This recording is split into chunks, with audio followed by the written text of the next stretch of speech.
Dawn from Embers, The Kingdom Saga, Book 5, written by Megan Linsky, narrated by Maya Schenker. Chapter 1. The whole world's a story, and you are the center of it. I sweep my arm upward. The children sitting around me on the marble floor gasp as pink smoke emits from my hand and begins gathering over us against the sky. The magic reflects off the silver pools gathered around the royal courtyard, dazzling with light and mystique. Shadows bounce off the stone pillars as shapes begin forming in the smoke. Tigers, elephants, monkeys, lions. The animals dance as sparkling figures within the magic.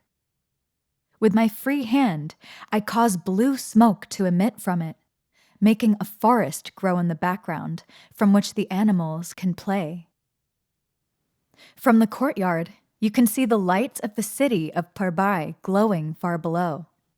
Beneath the marvels of the tall palace towers, I, Princess Tanvi, smile. Each of our tales endlessly weave together into one tapestry, I say.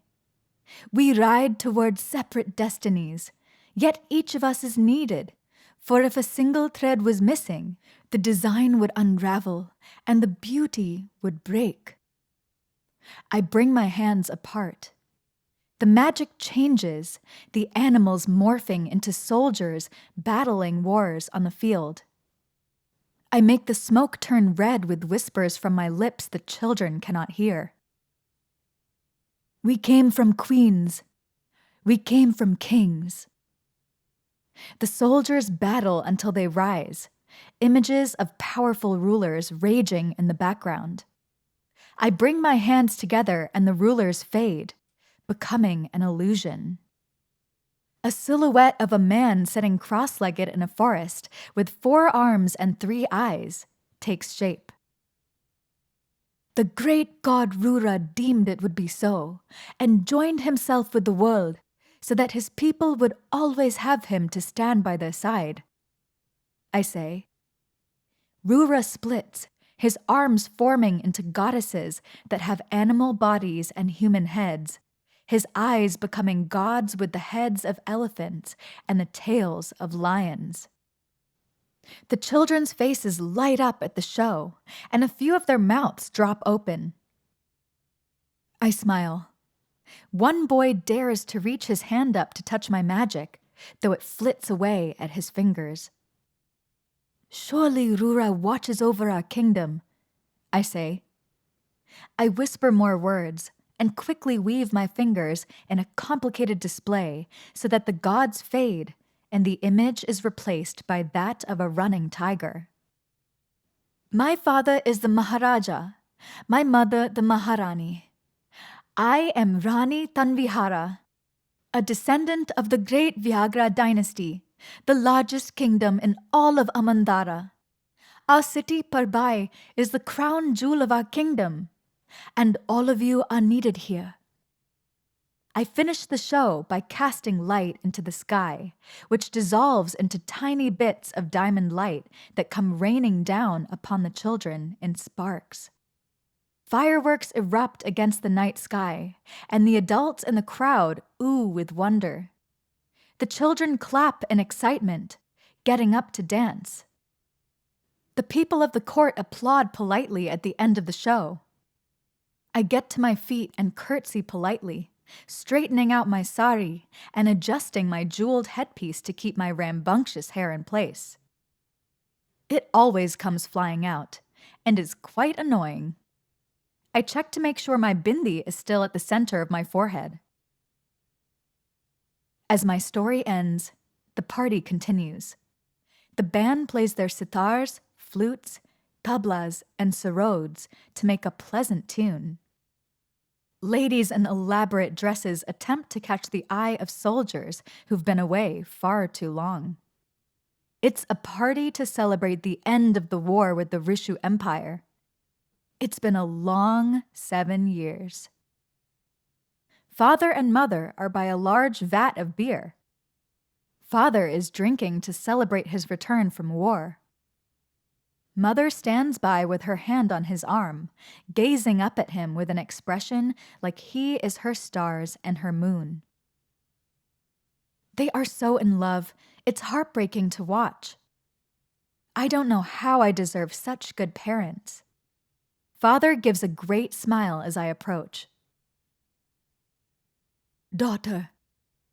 He reaches out an arm to give me a hug. Many people are not affectionate with their daughters, especially not in public, but my father is, and I love him for it. I missed you so. I missed you as well. Father just returned mere days ago, and every second with him is like a beautiful dream. After not seeing him since I was 10, it's hard to believe that he's here and alive.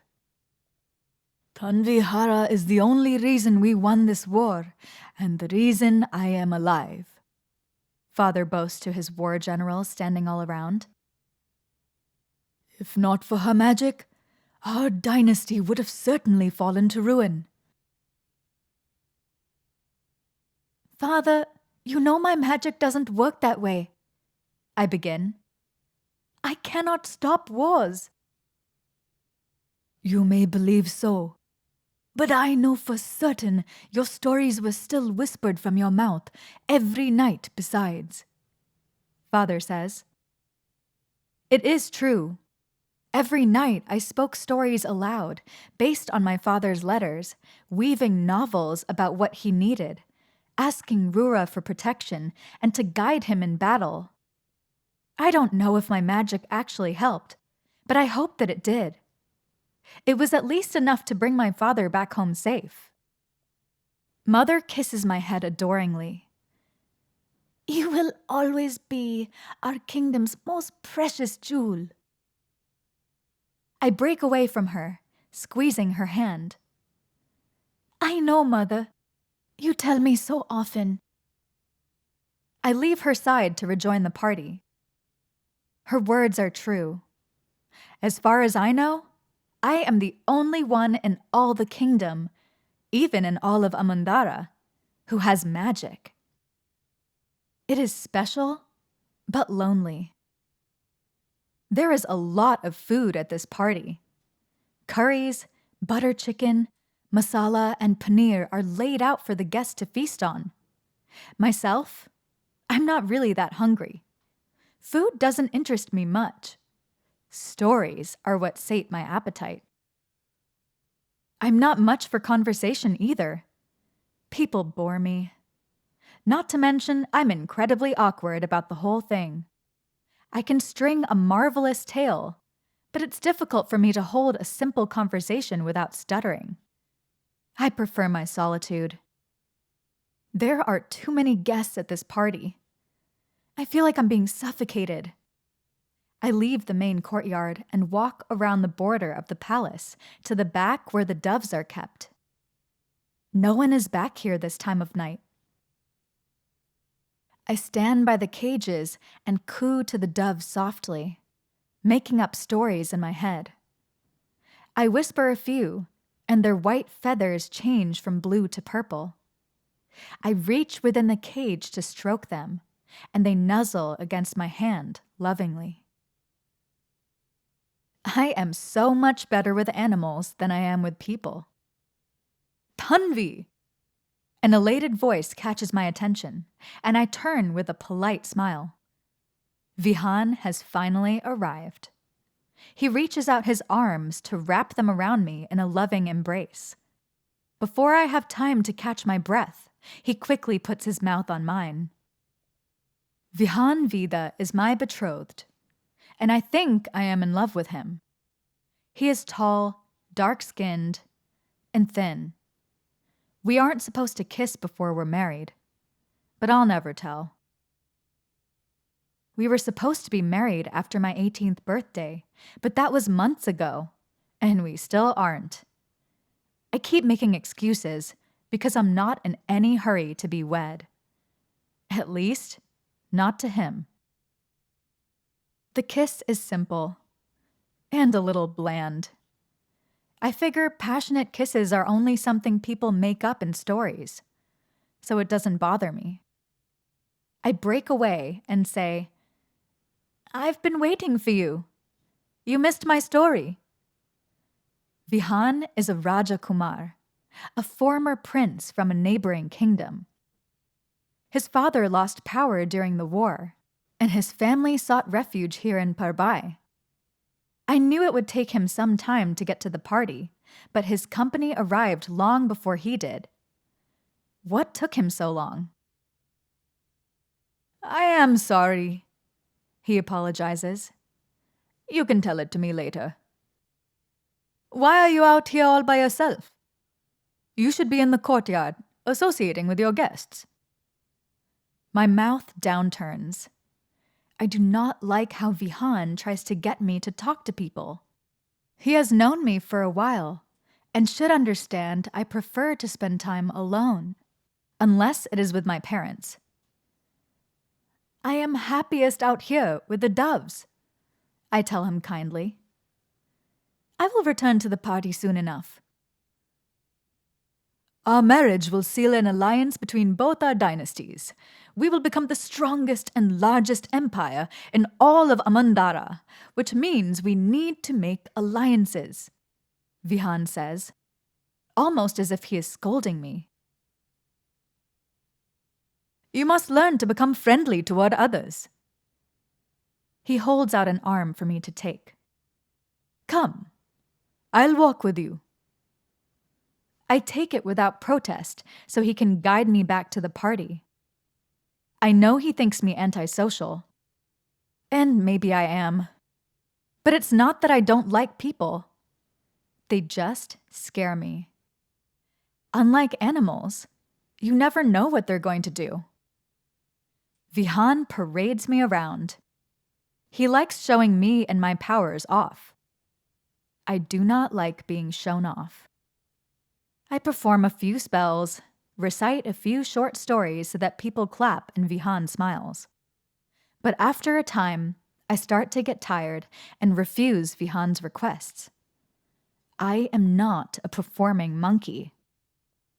I am lucky enough to use dinner as an excuse to slip away from Vihan. I pick at my food as I sit around watching the masses conjugate and the dances being performed. I always liked to watch dancing, but I have no affinity for it whatsoever. I am clumsy. I watch father and mother twirl elegantly with each other around the courtyard. Father's laugh is booming, and mother's smile is wide. I wonder if I'll look that way with Vihan one day, and think not. He doesn't inspire that much emotion in me. He's merely fine. Vihan is talking to a few of our friends in the corner. He waves at me, and I smile back.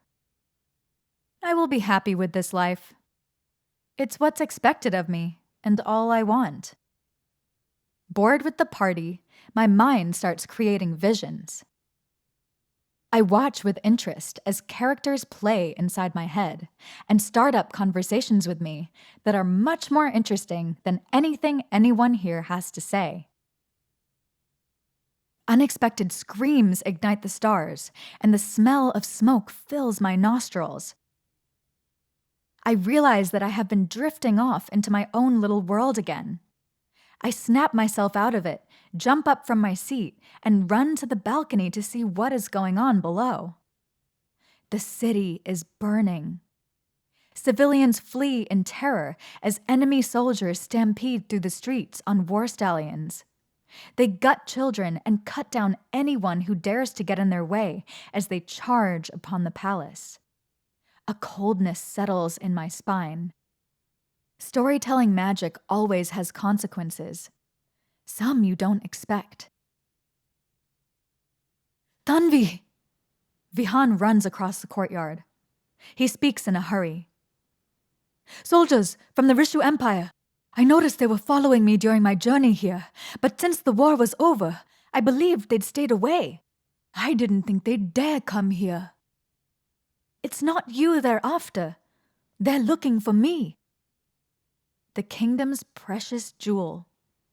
Why didn't I leave and head out on my own when I had the chance?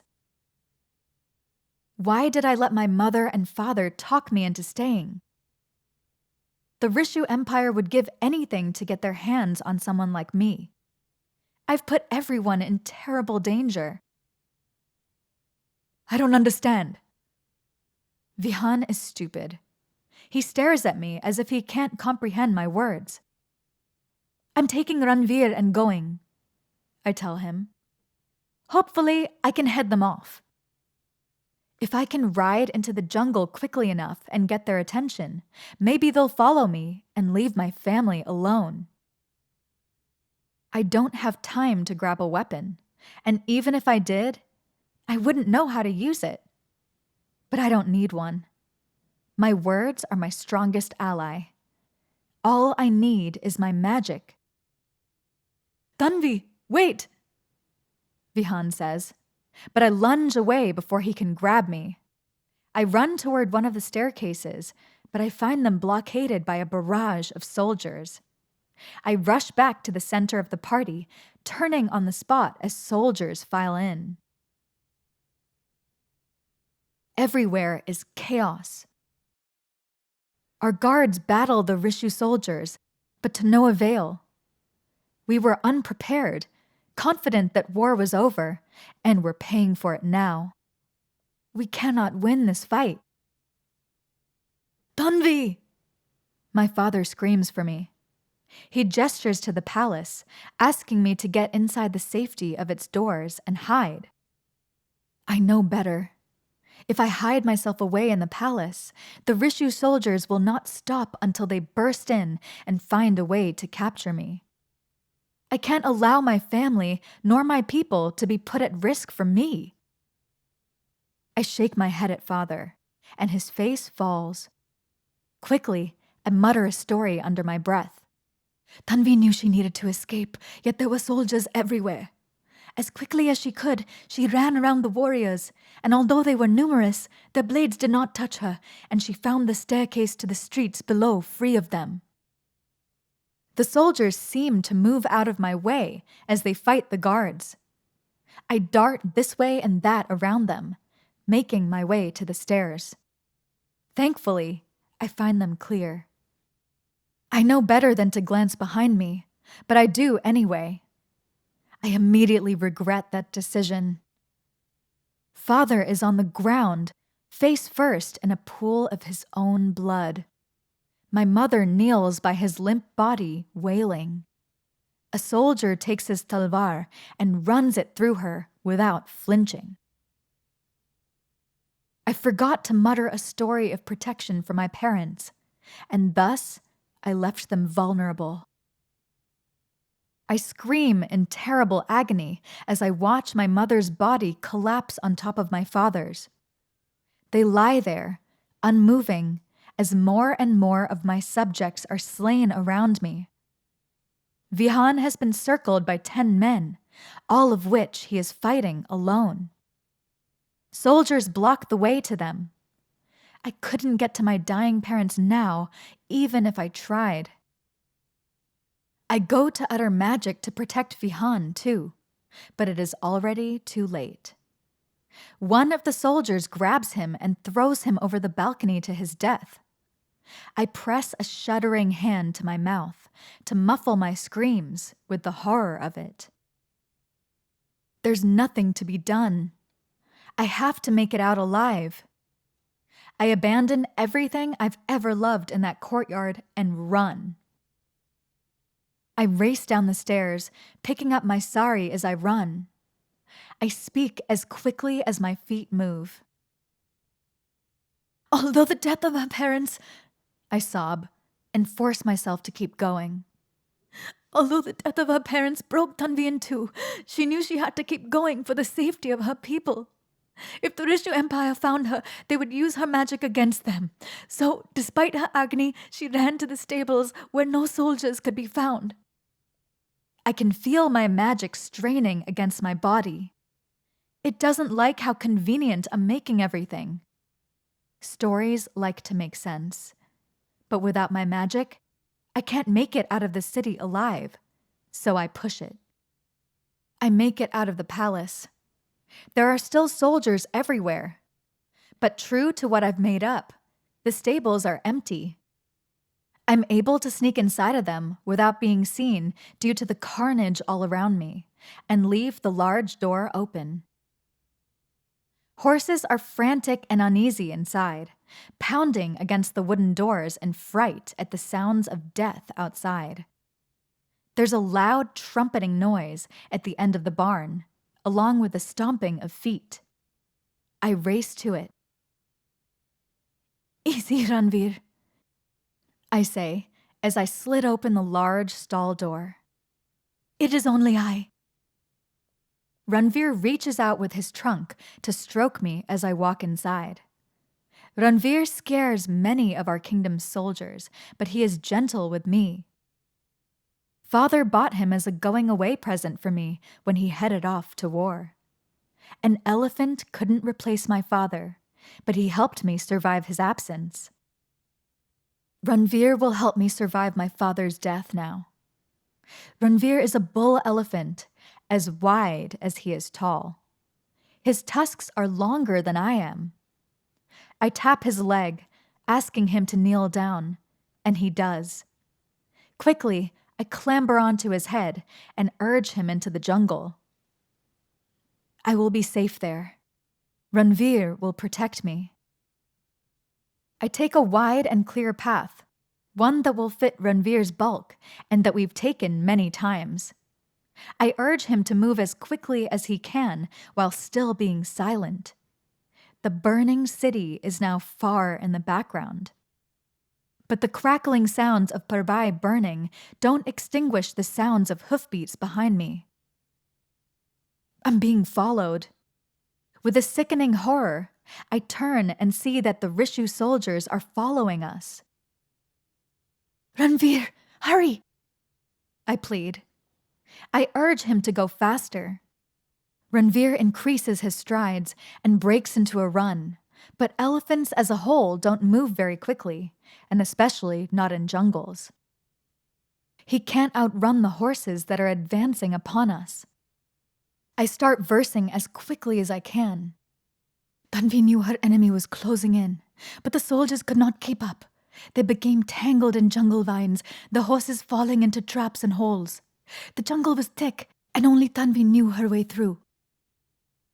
A few soldiers get caught in the vines and in traps, but not all. Something inside me twists and convulses, as if it's telling me no.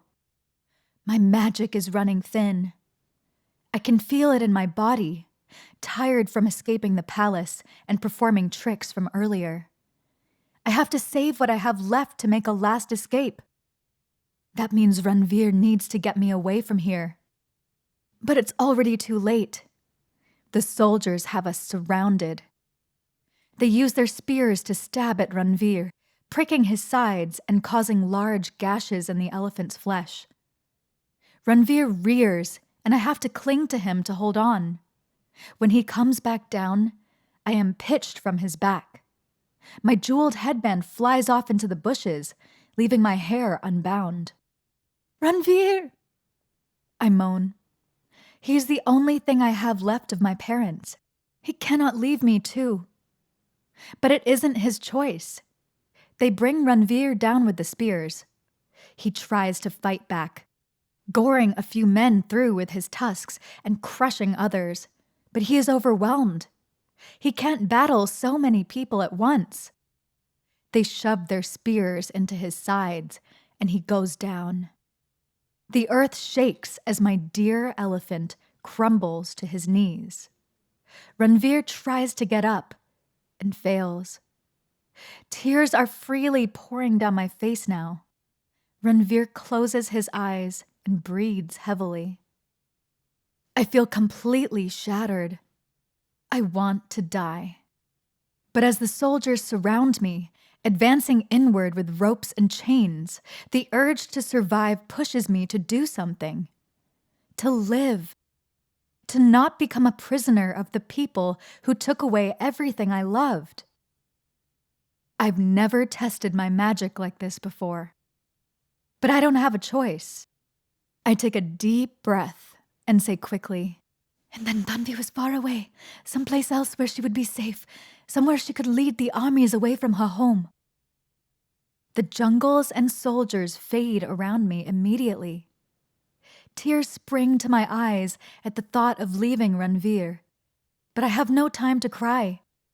I'm sent hurtling forward, or maybe backward, I cannot tell, through a stream of colors and light. When the magic finally deposits me, I collapse upon a surface that's unstable and shifts beneath my form. On all fours, I lift my head to see where I am. Around me are nothing but large dunes, an emptiness that spreads across the starry sky and looks positively empty. The land is barren, like I am. I have been brought to a world of sand. Chapter 2. 1 month later. I've lost everything that holds any sort of importance to me. My family, gone. Vihan, gone. My empire, gone. My dear elephant, gone. I am alone in this world. And for what? So I could keep my life? Take it. I don't want it. Not without my parents. Not without my home. After I landed in the desert, I walked until I happened upon a small town. It's not much, just a few clustered buildings falling apart against the desert wind. There are camels and lots of men. Few women and children. Not a place I should desire to be. It is nothing like the splendor and lush plant life that Parbai consists of. I don't think I've seen one thing that's green, save for a few palm trees sparsely sprinkled by tiny wells of water. It's depressing. There's a large river that runs through the middle of Parbai, and I used to go swimming in it often. I don't think such a thing exists here. Water is scarce. To avoid the men and stay safe, I've been hiding in alleyways. I formed a small tent out of a few scraps of dirty fabric that were discarded to have some sort of shelter against the wind. It's hidden behind a few piles of garbage that the town dumps here. I don't dare to light a fire to keep myself warm. Smoke attracts too much attention. People walk by in crowds. The men here wear turbans with vests and flowing pants. The women wear veils with long dresses that keep out the harsh wind. I would stand out if my sari wasn't a tattered, filthy mess by now. Mostly, I've been able to keep out of sight, a thing I'm glad I practiced for years at home. I shiver beneath my tent and hug myself tightly. Sunset will be here soon. Then the blazing heat will be taken away by the chill of the night. Nothing in this place makes sense. I miss the jungle, the muggy thickness of it, over this dry heat. I've gathered a few things about living here. One, that this realm is nothing but a hideous desert that's hot, unrelenting, and void of life. 2, that this place is called Sehran, and that its people are just as cruel as the desert they inhabit. The desert borders Amandara, but from what I gather from where I landed, my country is still very far away. This nation speaks a strange language. I know it, as during my schooling my father required me to learn to read, write, and speak the languages of those countries that bordered our kingdom. He wanted me to be as educated as possible before I became queen. This language, luckily, is one that I can speak well, but find ugly. Desperately, I whisper, Then all of Tanvi's problems were over. She wished herself to be back in Amandara, full and warm, and it was so. I stay right where I am. Tears bead my eyes, but I wipe them away. I've tried so many times to use my magic to send me back to Amandara, but it doesn't work. Transporting me across realms was something my magic did out of desperation, as a last resort. I'm not powerful enough to do it again and go back. At least not anytime soon. Even if I could, what is there to go back to? My magic is rebelling, as it should. I pushed it too hard during my escape from Parbai. I haven't been able to use it properly since. Not once. I worry that I've lost my talent for good. I lick my dry lips and try again. Something easier. Tanvi did not expect it, but a kind stranger came by to offer her food. A crust of bread. It was well received. Tanvi ate the bread with gratitude and made a new friend. I wait a few minutes, but nothing happens. It's not surprising. The food I shunned before at the party is much needed now. I would kill for a bowl of curry. Mostly, I've survived off of eating rats that scurry by in the alley. I can't make food appear with my magic. It doesn't work like that. If I don't discover some sort of nourishment soon, I'll starve. I put my head in my hands and try not to weep. Storytelling magic is rarely consistent, and it is hardly ever reliable. There are always variables to consider, and worst of all, it can be entirely unpredictable. I cheated to help my father win the war and earned bad karma.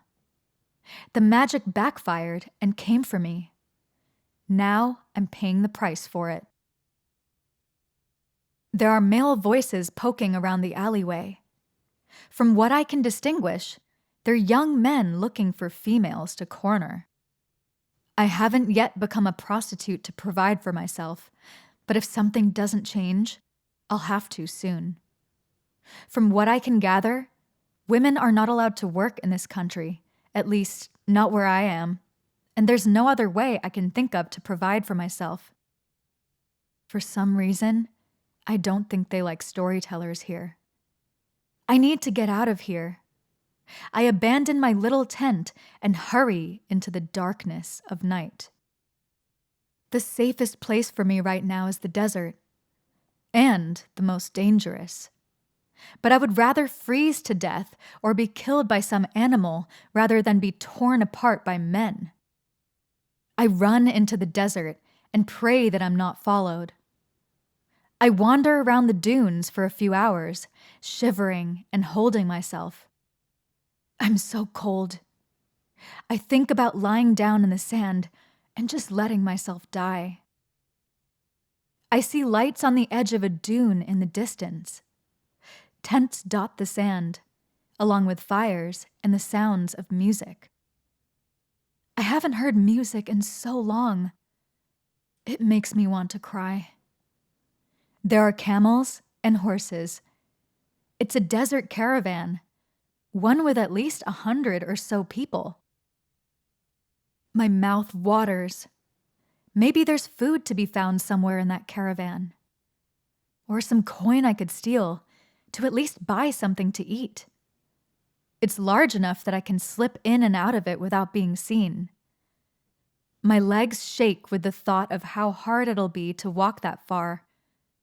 I'm so hungry and tired, but if I can make it to that caravan, I might survive. I push onward. I force my aching body to comply as I head toward the caravan. The light and warmth that emits from it warms my soul as I approach. Since my parents died, I felt like I'm a walking corpse. The caravan sounds make me feel a little more alive again. The people traveling within it sound happy.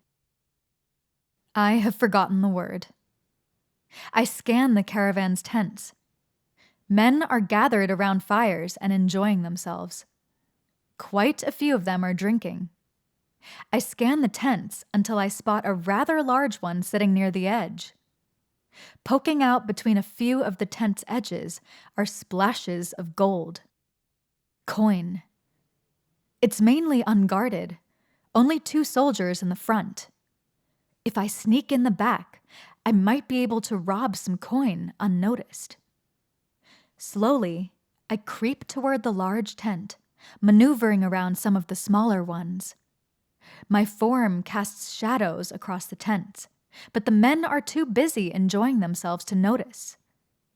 With luck, there's an open flap in the back of the large tent, and it's unguarded. I slip right through. My jaw drops as I enter. A singular candle bathes the room in a small glow. The candle illuminates chests that are heaping with coin, gold statues that are large and small, entire crates that heap with precious gems. My father had such a treasury at home, but what's in this tent rivals what I left behind. What kind of people could have such splendor, and even more so, be transporting it throughout the desert without a large army? I quickly pull myself together and analyze the situation. There's no time to gawk. I must take what I need and go. I eye one of the golden statues, a fully cast work of a bird rising from the flames. If I take it, it'll be enough to feed me for over a year. I'll be able to buy a house, get set up. I'll have time to figure out what to do next. I won't have to sell my body. The statue is small and discreet. I doubt the caravan will even notice it's gone among all these precious gems. Carefully, I reach my hand toward it to grab it. Someone snatches my wrist and spins me around before I even have time to gasp. They wrench my arm behind my back and pin my other one to my side, clamping a hand over my mouth so I cannot scream or use my magic. Whoever's holding me is a man. He's strong and tall. I can feel his rigidness against my back, how muscular his form is. I am going to die. The figure behind me bends down and whispers huskily in my ear.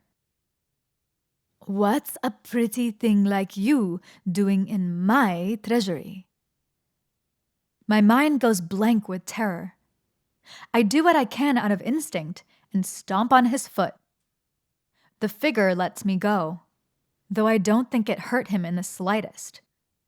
When I turn around to look at him, I am momentarily shocked by what I see. The man is young, in his early 20s, with muscular forearms and a face that looks like it's been handcrafted by Rura himself. His skin is dark, like the desert sand at night. He has big hands, broad shoulders, and towers over me. His shoulder-length hair is a rich black, part of it in a tiny braid that ends in a golden bead. He looks wild, his shirt undone and pants loose. A knife sits lowly around his hips in a sheath that connects to a belt. A single gold ring is in his right ear. His perfect lips form an arrogant smirk that makes me want to slap him and kiss him, all at the same time. And his eyes are the most gorgeous shade of brown, but there's something hidden in them I can't see. Yet, it's almost as if there's a hidden pain there that's dying to get out. He's the most gorgeous man I've ever laid eyes upon, in a way that I can't describe, only feel. I gape at him for a moment before he laughs. "I asked you a question. Are you mute or just taken by my presence?" Never mind about beautiful. He is a pig. I go to run. The man grabs me again before I can get away. He pins my wrists behind my back and says, I don't think so. I'm hopping mad. I'm not really afraid of the man, though I know I should be. I don't know why. Let me go! I've done nothing wrong! I shout. Except try to steal my gold, he replies bluntly. Then he pauses. You have a unique accent. Where is it from? None of your business, I snap. I elbow him in the gut, hard. It causes him to lose his breath. He falls over, letting go of my wrists. I try to flee, but before I can make it past the tent flap, he swings out a leg and trips me up. I go tumbling to the floor and into a collection of coins that scatter about. He reaches out to grab my ankles. I kick him in the face. My foot knocks his jaw aside, but he shakes it off like it's nothing. He yanks me toward him by the ankles and crawls on top of me, pinning me down. Let's see. What are you? He muses casually. He lays on top of me as I'm thrashing to escape. You are not a thief. A true thief would have seen the obvious trap for what it was and walked away. He tilts his head. You're not wearing a veil. Are you a prostitute? Before, I was shy. And maybe I still am. But 30 days of living like a complete animal have rendered shyness useless. I do not give a damn what this stranger thinks of me. If I'm to die for stealing, I'll give him a piece of my mind first. I've been with no man, you vile thing, I shout. And I demand you take your hands off me at once. You're not in a position to give orders, he says coolly. After all, I caught you stealing from me, miss. The penalty for such a thing in Tehran is death. I will remove your manhood from you if you attempt such an act, I hiss. They're all empty threats. I can do nothing. He laughs even harder. I think I like you. I try to kick him again, but he puts his legs over mine before he pins my wrists over my head. He's so strong. I can't move. I want to spit in his face, but I hold myself back. Maybe he'll spare me a bit of mercy. Listen closely, he says. You can either stop fighting and surrender, or you can keep this up. I promise you that I can go all night, and it won't end well for you. I huff. He does have a point. Very well, but you have to swear not to hurt me. He laughs. Again with the demands. You don't seem to realize who you're dealing with. I give him a look that says I'm clearly not impressed. Kill me then. Just get it over with and stop talking about it. He rolls his eyes and sighs. You must really be a foreigner. He gets off of me, slowly. I rise to my feet. True to my words, I don't run, but it's not because I don't want to. It's because I'm so exhausted, I couldn't if I tried. I'm not even scared anymore. The stranger ruffles in his pocket. He pulls out a string of rope and says, Hold out your hands. No! I cross my arms. I refuse. He stares at me. I am being very generous to you right now. Most people would have already run you through. You can either allow your hands to be tied, or I will carry you throughout camp, kicking and screaming. I've been humiliated enough, thank you. Reluctantly, I shove my wrists out. He binds them in front of me, then puts a hand on my shoulder. He guides me out of a tent with a low chuckle. And I thought tonight was going to be boring. I blow a strand of hair out of my eyes with an annoyed huff. I feel defeated. I failed to save myself. I am this man's prisoner now. Who knows what he'll do to me? But I suppose being a prisoner is better than being dead. Chapter 3. Soldiers look on as the man walks me out of the tent. There are a few whistles and humorous comments made, but overall, my arrival doesn't seem to cause much of a stir. The stranger seems to notice the deadened look in my eyes. "What's wrong with you?" he asks. "I am hungry and tired and quite fed up," I respond. Not that he would care. I am his prisoner, after all. "I've noticed," he says. He wrinkles his nose as he looks at me, and I am offended. But it's not really his fault. I smell like garbage, and my hair hasn't been combed in weeks. I must appear disgusting to him. A soldier pops out of nowhere and stands before us.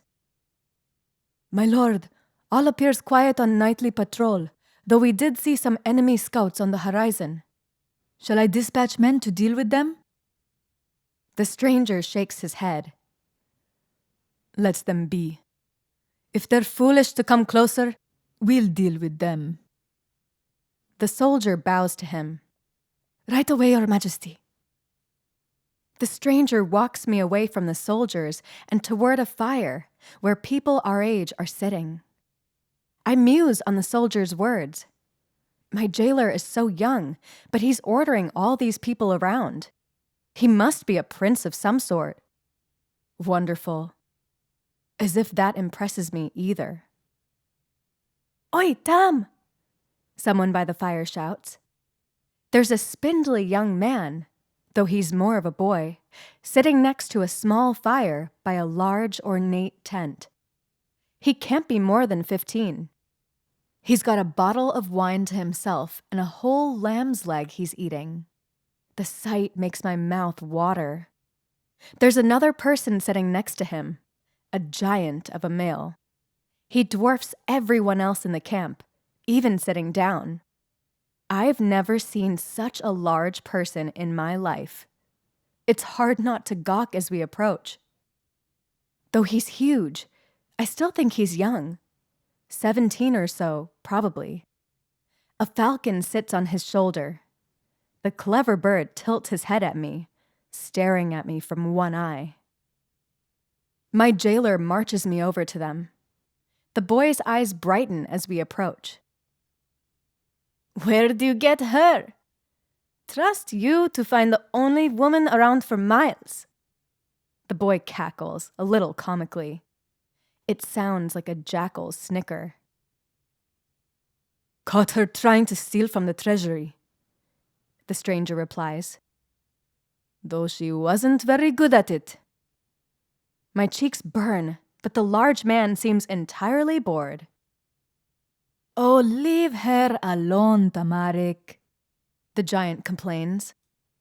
"Al-Shams knows we're tired of you heckling women."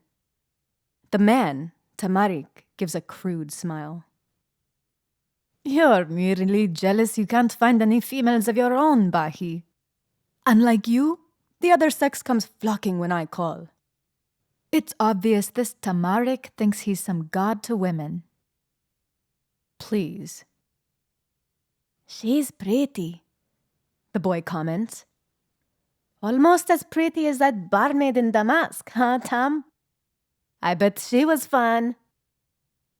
Caspir, stop pretending like you know things, Bahi says flatly. It's obvious he's the type for no nonsense. You don't know anything either, Caspir squeaks, and his cheeks turn bright red. Both of you are clueless. You wouldn't know what to do with a girl if she was tossed into your bed. Tamarik looks skyward. Why did Al-Shams curse me with such stupid brothers? Caspir heckles again, and Bahi shakes his head. We're willing to wait our turn, Tam. It's obvious why mother and father refused to marry you off. And I am happily grateful for that, Tamarik responds. He yanks on me and adds, Now, if you'll excuse me, I'm off to deal with this one. I don't know what that means, but I hope it's not anything bad. The younger brothers are squabbling behind us. Bahi puts Caspir in a headlock to make him be quiet. They don't even seem mad that I tried to steal from them. What a strange family. To my surprise, Tamarik lets me go and heads into the large tent by the fire. I know better than to run off, so I stay put. He comes back with a leather bag, then starts dragging me by my bonds again, away from camp until we're by an abandoned oasis. Go on then, he says. Bathe. Absolutely not, I say. You just want me to get naked so you... I will do no such thing. I only look upon women who wish me to, which I'm sure you'll be begging to soon enough, Tamarik replies. He smirks. My mouth drops open in outrage. How dare you! You are a horrid swine! I've been called worse things. He shoves the leather bag into my hands. You'll find soap and a change of clothes in there. They should fit you. They are my sisters. You look about the same size. Why would your sister travel with a soldier's caravan? I ask suspiciously, thinking he probably ran off with the last poor girl's clothes he convinced to go for a swim. She usually comes with us, though she chose to stay home this time. He shrugs. Well, are you going to get on with it or not? I hate this man. I will not bathe with you here. We have no women in the camp to wash you, and some of my men are less honorable than others. If you wish to keep your precious purity, you'll have to do so with me around. His tone says there's no negotiating. My fists tremble. I'm about to hit him. Fine, I offer bluntly. I care more about getting clean than my modesty. I have weeks' worth of dirt caked on me. If he looks, so be it. I will turn my back. I promise I won't peek, he vows. He takes a knife out of the sheath at his side and cuts the binds that tie my hands. I don't trust him, but it can't be helped.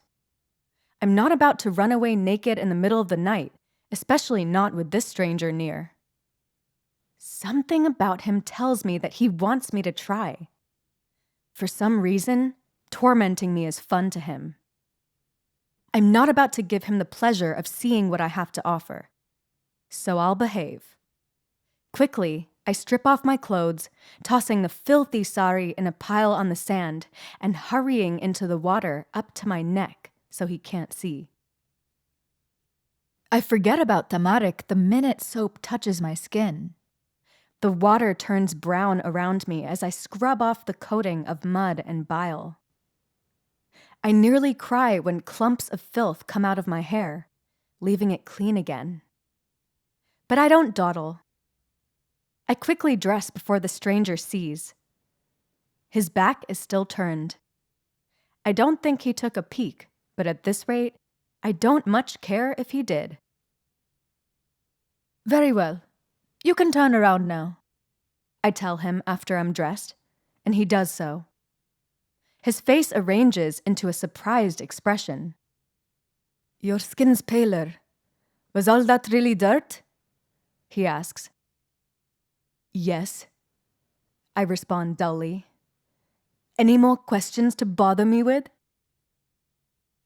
No, just orders. He's got something in his hands that he extends to me, a scrap of fabric. I look closer and see that it is a veil. What's this? You'll need to wear this here. At least until we return to my homeland. People won't think you're a respectable woman if you don't. What silly customs. But I'm not making the rules. I take it and wrap the fabric around my wet hair. He binds my hands again, and back to the camp we go.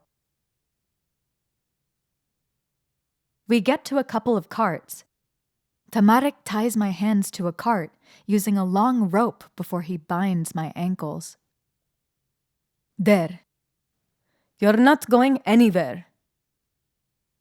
I glare at him. As if I have anywhere to go. I mumble. Stay here. I'll be right back. He leaves for a while, then comes back with something hidden in his hands. He gives me a strange type of round flatbread. I narrow my eyes at him. I'm not interested in your charity. It's not charity. I need to keep you alive for prosecution, and by the looks of you, you'll starve by the time we arrive home. He shoves the bread toward me again. I take it, but don't even give a nibble, though my stomach is growling. He rolls his eyes and gazes starward. Fine. Suit yourself. Tamarik stomps away. I pretend to be uninterested until he leaves. Then I eagerly devour the bread. Finally, for the first time in days, my belly is full. Thank Rura for the kindness of this stranger, I think, although I still don't like him. Once I'm done eating and hunger stops clouding my mind, I think about my options. I have two choices. I could stay here and take my chances that Tamarik's parents will be merciful toward me. Doubtful. Or I could try to run again. I look around. There are no guards posted nearby, no sentries or men. He obviously didn't consider me important enough to watch. Or didn't think I would try to escape. He's wrong. I lean toward my wrists and say, though Tamarik believed that Tanvi was safely in his grasp, his arrogance caused him to avoid caution, and he was careless. The ties that bound Tanvi were loose and frail, and she broke free of them easily. The bread gives me just enough power for the magic to work. I feel the bonds around my wrists and ankles loosen. Quickly, I pull them off and toss them to the dirt. I'm elated. So my storytelling magic never truly left me at all. It's just regaining its strength. I slowly rise to my feet and keep crouched behind the cart. There are horses and camels here. I haven't experienced riding much of anything but elephants, but if I can get to a horse and steal one, I have a chance of getting out of here. I stay close to the other carts littered around so I won't be seen. I disguise myself in the darkness. The soft nickering of the horses makes me jump as I come near. Easy, I whisper. I reach for the nearest horse's halter. The horses jump abruptly and scatter. I reach out to snag one, but someone else ends up grabbing me again around the forearm. I'm yanked backwards, out of reach of the horses. You're a clever one. I give you that, Tamarik says. He holds my arm so high that I'm almost dangling off the ground. I don't know how you managed to get out of my binds. No one else ever has before. Let me go! I kick and punch at his stomach. It's a useless attempt. His middle is like stone. If you won't oblige to behaving, I'll have to watch you through the night myself. He starts dragging me behind him again, but I plant my feet in the sand and refuse to move. He can go straight to hell. Stop resisting. He yanks me forward and encloses me in his arms. My feet are lifted inches off the ground as he carries me away from the carts and back toward his tent. Soldiers laugh at us as they watch me kick feebly. Tamarik is chuckling under his breath. He thinks it's funny to embarrass me in this way? I'll show him. I kick backwards, and my heel connects with something soft. Tamarik instantly drops me and gasps, curling over. I fall to all fours and get up to run, but I don't get but a few steps before I'm tackled from behind. I can feel Tamarik's breath in my ear. He recovered quickly. I need those parts. Thank you. He growls. The soldiers are howling. They think this is a real hoot. Tamarik doesn't fool around this time. He gets to his feet and throws me over his shoulder with one arm easily, like I'm a sack of rice. Unhand me at once! I beat my fists on his back, another part of him that feels like rock. Is every bit of this man hard? I warned you. You didn't listen. Tamarik carries me throughout the camp until he gets to his tent. He throws me down on a collection of pillows and rugs that have been tossed haphazardly in the corner. I sit up slowly, taking in my surroundings. The tent is lavish. It's full of beautiful things. Incense holders, fine rugs and blankets, fruits and wines, all kinds of scrolls. There's a flash of something furry in the corner of my eye, but it could have just been a shadow. Bahi is in here. He's sitting by the door, whittling a piece of stone, his falcon sitting on an ornate perch. I thought Mother told you no more women in the royal tent, Tam? He asks. Mother isn't here, and I'll beat you both senseless if you tell. Tamarik threatens. She'll beat you senseless if she finds out. Bahi chuckles. I look around. Odd. I swear I saw a dog in here, but I was probably just imagining it. Holy Alshams, Tam! I haven't got any clothes on! A shrill voice interrupts my train of thought. Caspir is holding a blanket in front of him, clear up to his shoulders, acting like he's a girl hiding breasts. It's hard for me not to laugh. Tamarik rolls his eyes. For the love of the phoenix, Caspir, put on some pants. He throws his brother a pair of trousers. It lands at the boy's feet. Caspir looks at me anxiously. I giggle and add, Promise I won't look. I cover my eyes to show him I'm sincere. I hear a shuffling of fabric, and when I open my eyes again, Caspir is clothed and grinning at me with a bright smile. Thanks, miss. You're a true lady, you are. Don't talk to the prisoner like she's a guest. That defeats the purpose of her being a prisoner, Caspir. Tamarik snaps. Then why'd you bring her in here, Tam? Why not offer her a goblet of wine and a pomegranate while she's waiting to be tried? Bahi asks sarcastically. I just thought she'd be nice to talk to, Caspir offers, like he's hurt. You'd talk to a boulder if you thought it was listening, Bahi says. Bahi makes a valid point. Why did Tamarik not give me to a guard or a soldier to watch? Why bring me into his personal quarters? But there's no time to wonder. I see an opening. Tamarik is on the other side of the tent, and his brothers aren't paying attention. I make a dart for the exit, but it's futile. Tamarik doesn't even look my way before he snatches me again and tosses me back down on the pillows. "Are you ever going to learn?" Tamarik says. He seems annoyed with me. "You can't run. Just give up." "She's as stubborn as you are," Bahi comments as I flop back on the rugs in a pout. "No one's as stubborn as me," Tamarik says seriously. I take that as a personal challenge. I sit up. "For all the work you're putting into keeping me here, you haven't even gotten to know me," I say.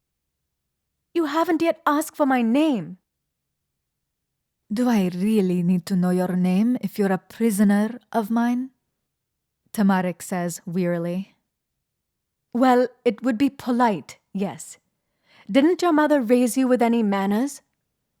I ask. Bahi and Kaspir are laughing. Tamarik gives me a glare. "And what, dare I ask, is your name?" I hesitate, wondering what I should give him. "Tanvi," I reply simply. "Call me by none other." They don't need to know that Tanvi is just a nickname, that my real name is Rani Tanvihara Vyagra. They don't need to know that I'm a lost princess hundreds of miles from my home. They don't need to know anything but what I tell them. "Fine, Tanvi. Would you quit running now?" Tamarik asks. "I'm tired of chasing you around, and by now you must have figured out escape is useless." He eyes me. I stay silent for a moment, then say, "Well, if that offer for the wine and the pomegranate is still on the table..." Bahi breaks out laughing. Kaspir grins. Tam, much to my surprise, makes a disgusted noise before tossing one of the fruits at me. I take it and bite into it. By Rura, it's so good. I make a conscious decision in that moment to stay. For now. I guess being a prisoner and losing your freedom is better than being homeless in this world. At least I'll get bathed and fed occasionally. And I like pomegranates. They're my favorite fruit. Kaspir starts talking my ear off about pomegranates. I didn't know anyone could know so much about a certain fruit, where it comes from and how it's grown, but Kaspir does. I don't respond, just sit there and listen. But I don't think he minds. Kaspir is the type of person that's satisfied with listening to himself all day. After a few minutes of Kaspir's chatter, Tamarik puts out all the lamps but one. "Enough. It's time for bed. We have a long journey ahead of us tomorrow." Bahi and Kaspir lay down for the night. I go to lay down too, but not before Tamarik gets down on the floor, sprawling out beside me. "I beg your pardon, but what exactly do you think you're doing?" I respond coldly. "I see that look in your eye." "You'll take off the moment we slip off," Tamarik accuses. "Therefore, you will sleep next to me for the night, close by, so that I will awaken if you try to run off." "I don't think so." He raises an eyebrow. "I wasn't aware I was giving you an option." I want to slap him. "If you think you're putting your filthy paws on me, better to listen to him, miss. He'll keep you and us up all night if you don't give in," Bahi calls out across the way. I know he's right. I want to stay up all night arguing with Tamarik, but I am undeniably tired. Exhausted, really. I haven't had a good night's sleep since I ran away from home. I wake up too often every few hours to move, paranoid someone will find me in my sleep and do me harm. At least now I have a chance to rest in relative peace. Reluctantly, I lay down on the rug and resist the urge to curl up against Tamarik's chest. He's so warm, a comfort against the cold desert night. It's nice. He flings an arm over my upper body and a leg over my own, pulling me inward and pinning me down. I give him a harsh look that says I don't approve. Just making sure you aren't going anywhere, he responds with a wink. With you? Hardly. I yawn and barely have time to register Tamarik's scent before I slip off to sleep in his arms. Vanilla, cinnamon, and saffron. Chapter 4. I awaken in the night to the sounds of men screaming and swords clashing. I start upright.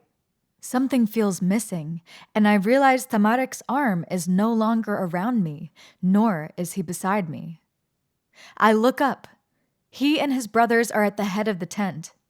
They're looking out the front flap, swords strapped to their sides that weren't there before. I can hear the sound of steel clashing and hoofbeats outside. Seems like those enemy scouts earlier weren't smart enough to tell their armies to stay away. Tamarik's eyes are glimmering. They seem sharp and deadly in the shadowed night, and full of excitement. You let them go on purpose, Bahi says bluntly. I would never. Tamarik glances at me, still on the floor. Stay in the tent. It's the safest place for you. Tamarik smiles and swaggers out the tent door. Let's light them up, boys. Kaspir gives an eager whoop. The 3 men exit, and I'm left lying on the ground, horrified at the music of battle going on all around me. They've abandoned me, just like that, in the middle of an attack? I crawl to the tent's edge and peek out the door. As the boys pass by the dying embers of the fire, I notice that each of them stoops down and collects a handful of ashes, smearing them across their face. Tamarik's ashen handprint over his glinting eyes and devious smile makes him look like a killer. I know I can't stay in the tent.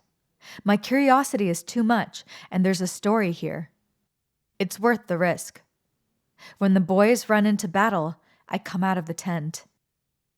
Not too far nearby, I see that Tamarik and his brothers are fighting alongside their soldiers against masked raiders. Bandits, seems like, and there's a lot of them. Just as many soldiers that fight for the prince. But these soldiers fight very differently. They wage war in a precise fashion, with cutting movements and clever maneuvers. The bandits more or less hack away, but they can't outsmart the intelligent formations the soldiers form. I climb on top of a cart to get a closer look, staying low so I won't be seen. My eyes catch Tamarik directly ahead. He's on top of his horse, a large black stallion, fighting ferociously as he deals with the raiders. He's far enough away that I can't see the look in his eyes, but I can see his expression. It's wild and deranged. I don't think I've ever seen it upon any other man. He's enjoying himself. He likes the damage he's causing and the blood he's shedding. It's nearly like a look of peace has come over him as he cuts down raider after raider. He revels in committing murder. It's the look of a monster. But still, I am not afraid. Bahi's expression is cool and collected, though there's a thinly masked veil of disgust hidden as he brings down the raiders in front of him. His falcon flies overhead, swooping down every so often to peck at the eyes of their foes. Oi, Gaspir! Where's that gunpowder? Tamarik shouts. A loud boom in the distance answers his question. Men go flying. I duck down, even though the explosion is far off. I watch as multiple tents and carts catch on fire, flames shooting up into the sky. The smell of smoke rises into the air, creating a blackness that blocks out the moon. I think that's the end of it, but not in the slightest. Several more explosions go off, and I have to cover my ears to try and stop their ringing. The very sand shakes beneath us, and I cling to the cart to hold on. The area is lit up by red flames and becomes hot by the heat given off the explosions. Everywhere you go, there is disorganization, disorder, and confusion.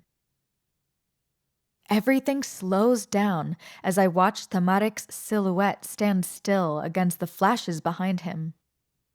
He's just walking away from the explosions and fire calmly, as if he owns the desert, like he's comfortable dwelling in the heat of hell itself. The bandits seem to be afraid of him. He's a demon that no one wants to touch. The bandits retreat. They whirl their horses around and head for the dunes. The soldiers cheer, raising their swords to the sky before there's an immediate effort to put out the flames. The soldiers rush toward the oasis with buckets and fill them, to toss water upon the roaring inferno. The brothers are arguing. I can hear them from here. Tamarik has abandoned his stallion to join his brothers on the ground. "We weren't supposed to use the gunpowder. That was for an emergency," Bahi says. "But I only used a little bit," Caspir protests. "I like gunpowder." "You destroyed a good portion of our caravan. Father won't be happy." Bahi crosses his arms. "I told him to do it," Tamarik says. "It is my responsibility what Caspir does. Father put me in charge after all." "Yes, and I still wonder why he did. Al-Shams knows you don't go anywhere quietly." Bahi bites back. "I am the eldest son, so unless something changes, you'll have to get used to it," Tamarik replies. "I just believe in order to defeat an enemy, you don't have to set your own camp on fire. Not everything has to be chaos," Bahi grumbles. Tamarik grins wickedly. "Chaos is all I know." He notices me on top of the cart. The ashes are still dark upon his face. He ambles toward me at a leisurely pace, like I didn't just watch him massacre hordes of men with pleasure. "Still want to try and escape?" he asks coyly. I blink at him. "No, thank you." I hate the arrogant look he gives me. "Good." The sun is beginning to rise. The bandits waited until the darkest part of the morning to attack. The sun creates a red glow around the desert that makes the blood littering the sand glisten like rubies. The fire has been put out, though a few tents and carts have been blackened by the flames. "Pack up," Tamarik announces loudly to the caravan. "We leave at once. Leave the bodies that are not our own behind." The soldiers oblige. Tamarik whistles and the black stallion comes running. The horse stops in front of me with flaring red nostrils and white eyes that are rolling, gnashing his teeth and stomping his black hooves. Even his horse is intimidating. It seems as insane as Tamarik is. "This is Adham. You will ride with me to Ashana," Tamarik says. "Ashana?" I ask. "My homeland." I pull myself upright. "Very well. If you wish it, so shall it be." He seems surprised that I'm not arguing with him. But what is left to argue about? I know now, after what I witnessed, that running from him would be a very stupid idea. so I'll just go where he takes me. It'll be an adventure, at least. Maybe even a story. Why not? I have nowhere else to go. Chapter 5. Tamarik's horse takes big, sharp steps. It's nothing like Ranvir's easy amble. I have to cling to the mane to hang on. We're leading the front of the caravan and have been riding all day. I'm starting to get sore. Caspir talks on and on throughout the entire walk from the back of his horse about everything and anything. I don't know how anyone can make a conversation when it's this hot out. It feels like my skin is going to melt off. Are we getting close yet? I rasp. My mouth is so dry. I wish for water. Soon. Tamarik reaches down. He grabs a water skin out of his saddlebags and hands it to me. I didn't even have to ask. I take a few grateful drinks of water and hand it back. He takes a few sips himself before replacing the skin where it was before. Adam bolts, for a reason I don't know. I lurch forward and am nearly tossed off, but the neck of the horse stops me from taking a tumble. Tamarik takes hold of the reins and manages to gather the stallion under his control again, though Adam still dances beneath us.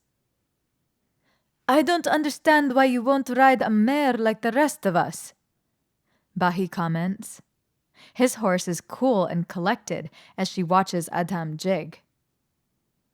Stallions have a tendency to keep me on my toes. Tamarik laughs. I enjoy the unpredictable excitement. Adam tries to wrench the bit, but Tamarik doesn't let him. Stallions are difficult to ride, and you always choose the unruliest ones, Bahi says. It's a wonder you don't tire of dealing with them. I suppose I am like my mother that way. Tamarik reaches down to pet Adam on the shoulder as he finally settles. Me, I just hope we arrive wherever we're going soon so I can get off this animal. Something comes into view on the horizon. A city. Thank Rura, finally. But it doesn't appear small. In fact, it is so large that it spreads out across the horizon as far as the eye can see. As we approach, my mouth drops open in awe. A large stone wall circles the city, at a height I thought was impossible for builders to achieve. The very gates are made of gold. They have a design of an open-winged phoenix spreading across them, flames emitting from its wings. The gates open, and the caravan marches through the massive and thick doors. Sights, colors, and sounds barrage me all at once. I'm astounded by all the smells drifting through the air. Jasmine, sage, frankincense, myrrh, mixed with scents of food. There are so many people here, crowding through the streets. They're shouting and selling things, clustered against carts that sell perfume, fruits, baskets, blankets, and elaborate jewelry. Beautiful ornate fabrics swoop from rooftop to rooftop. Banners, black and red with the same phoenix symbol that was on the great doors, hang from nearly every building. I really did choose the wrong thing to steal. These folk are certainly obsessed with phoenixes. People hurry out of the way and bow as we walk by, saying, "My princes." Nobody seems to think it's funny that the Prince of Ashana is riding with a strange woman upon his horse. Does this happen often? The farther we go into the city, the more there is to see. As we proceed toward the center of it, it only becomes more elaborate. The heavily occupied square changes into a residential area with grand houses and marvelous gardens. Who could have such money, such splendor? Who could make such a flourishing place here, in the middle of the desert? I've never seen such a glorious city like this in all my life. Not even my own deeply missed Parbai. Our city was wealthy, but not to this extent. One thing stands out among the grandeur, though. An old tower, sad and abandoned, sits in the middle of the residential area, an unimpressive feature amongst all this over-the-top architecture. I am confused. Why would they let such a derelict and crumbling tower still stand among all this glory? It must mean something important. I stop wondering about the tower when we step into a large shadow. I look up and gasp. The palace. It's gorgeous. It's made of white marble and stone, decorated with elements of jewels and precious metals. Large golden domes sit upon towers that loom over the city. Why, I think if I was to stand on top of one of them, I could touch the very sky. How did they manage to create something so spectacular? Tamarik stops his horse and dismounts at a building, which I think must be the stables, but they are so glorious it could be someone's house. I slide off the stallion immediately. He hands Adam to a stable hand and gestures for me to follow him up the stairs and inside the palace. His brothers and the rest of the caravan separate from us until it is only us two. The splendor only gets more elaborate as we head inside the palace. Lovely arches with pointed tops lead into rooms with fountains.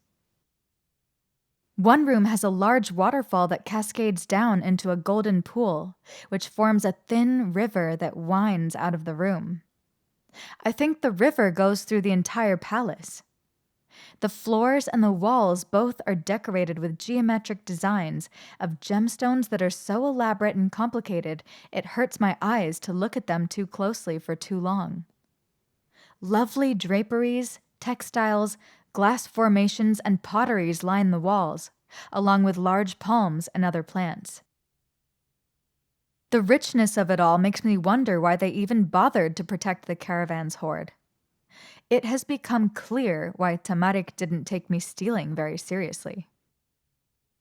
Tamarik brings me into a room, one of the plainer ones, though it would have outshined what I had back at my palace. This is where I leave you, to be judged and given whatever fate my parents choose to bestow upon you, Tamarik says. He points to a door. Through there, my parents will be waiting in the throne room. Wait until you are summoned. The door I will go through will be locked behind me. And please, don't try to escape again. I nod.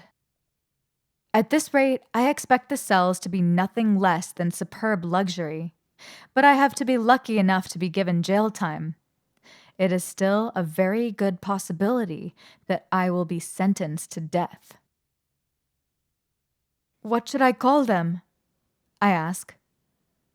I have no knowledge of this place. Their names are Sultan Zahid and Queen Benua, though I suggest you don't address them as anything other than Your Majesty, My Grace, and My Lord. Tamarik seems nervous. Be kind, and they may show mercy to you. I hold myself upright. I can do this. Very well. Tamarik gives me a strained expression. Good luck, Tanvi. He goes to leave before he turns back around. He opens his mouth to say something before he shuts it, shakes his head, then leaves. I can hear the lock click once the door is shut. What a peculiar way to say goodbye. I sigh and sit on one of the pretty white wooden chairs. It's so nice that I feel bad sitting on it. I should be more nervous, but working myself up won't do anything. I must be calm before I face the Sultan and the Queen. I wait a long time. Finally, the white door beside me is opened, and a servant peeks through. "The Sultan and Queen will see you now," he states simply. A bundle of nervousness rises in my chest, but I ignore it and proceed forward, whispering things to myself quietly. "The trial for Tanvi went well. Sultan Zahid and Queen Benoa decided to spare her. Nothing went wrong." The words feel so empty and unsure as I step into the throne room. It's the largest room in the palace. It has to be, but I can't make out any of the details of the area around me. I'm too frightened to pay attention. My footsteps make an echo upon the floors as I walk toward the throne. Long windows bathe the room in a sunset pink as I dare to look up. 2 large thrones, their backs rising up to the ceiling, are at the end of the hall, and 2 people are sitting upon them. I look to the man first. Sultan Zahid. He has brown eyes that are kind and gentle, and he lounges against his throne leisurely. His face is elaborate and chiseled, black hair and beard cut short. I look for features of Tamarik in him, but they're not there. Still, he's very striking to look at. He wears a long, embroidered red coat and black boots that go up to his knees. I don't miss the sword that's leaning against the side of the throne either. Despite his casual appearance, I'm not fooled. This man has killed people and seen things, just like his son. My gaze turns to his wife, the queen. His wife, from upon first glance, she absolutely terrifies me. Unlike her husband, Queen Benoa does not slump upon her throne. She sits upright and still, like a cobra waiting to strike. She wears a long dress that matches her husband's, red in color, and her wavy black hair goes all the way down her back, nestled in a red veil that has features of gold woven within the threads. Her golden skin shines with a vibrancy many younger women would be envious of. There's a ring upon nearly every manicured finger, and large earrings dangle from beneath the veil. I estimate her to be in her early 40s. Her husband may be a little older. Yet her body and his still seem to be in top condition, muscular and toned.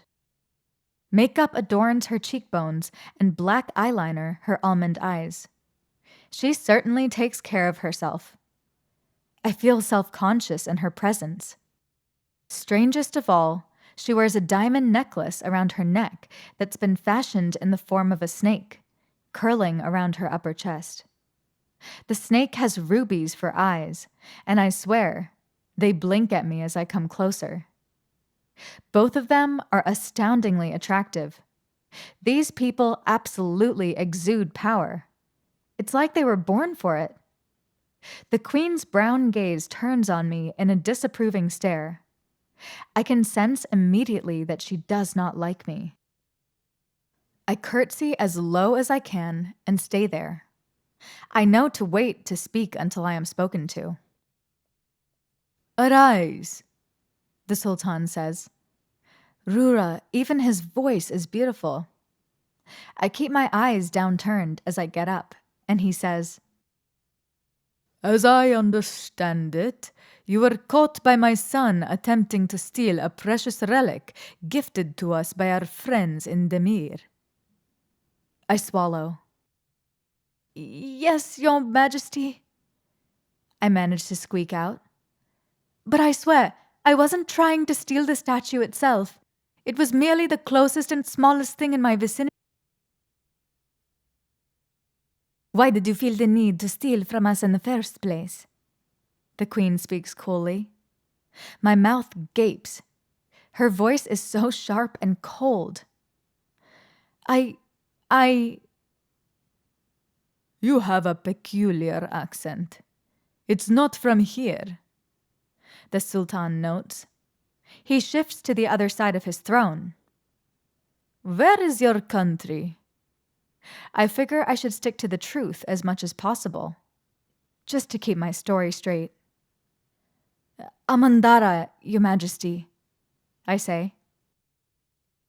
You are very far away from home, young one, Sultan Zahid says. I nod quickly. Yes. I had to flee my country after we were attacked by warriors from the Rishu Empire. They are enemies of my people. Well, Ashana is a city of refugees.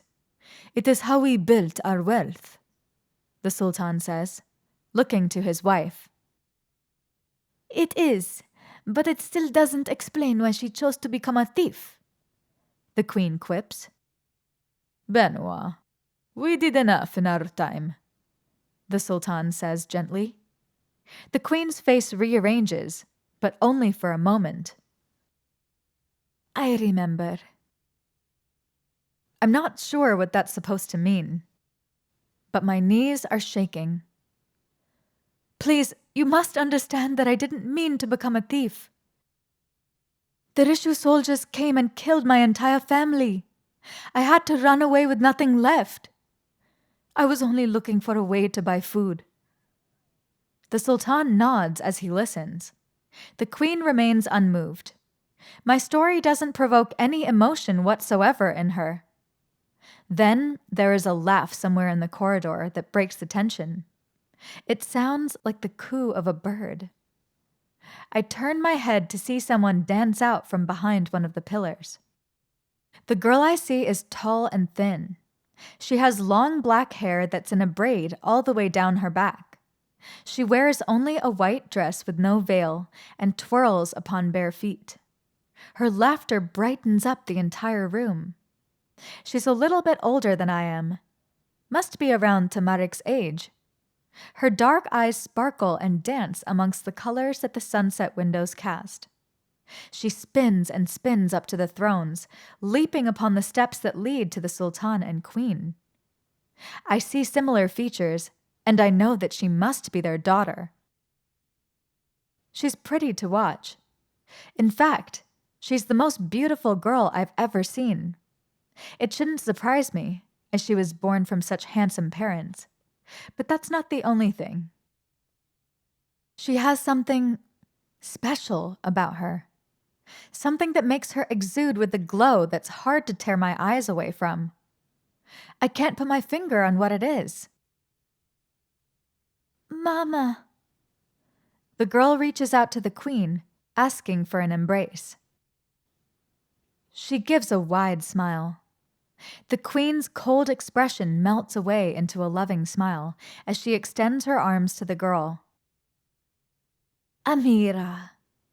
She hugs her daughter tightly, and Amira tilts her head to whisper something in her mother's ear. The Queen pulls away with a slightly horrified expression. Amira. No. Absolutely not. She looks at me, then shakes her head. Amira keeps smiling and giggles. She prances over to her father and leans down to whisper something to him as well.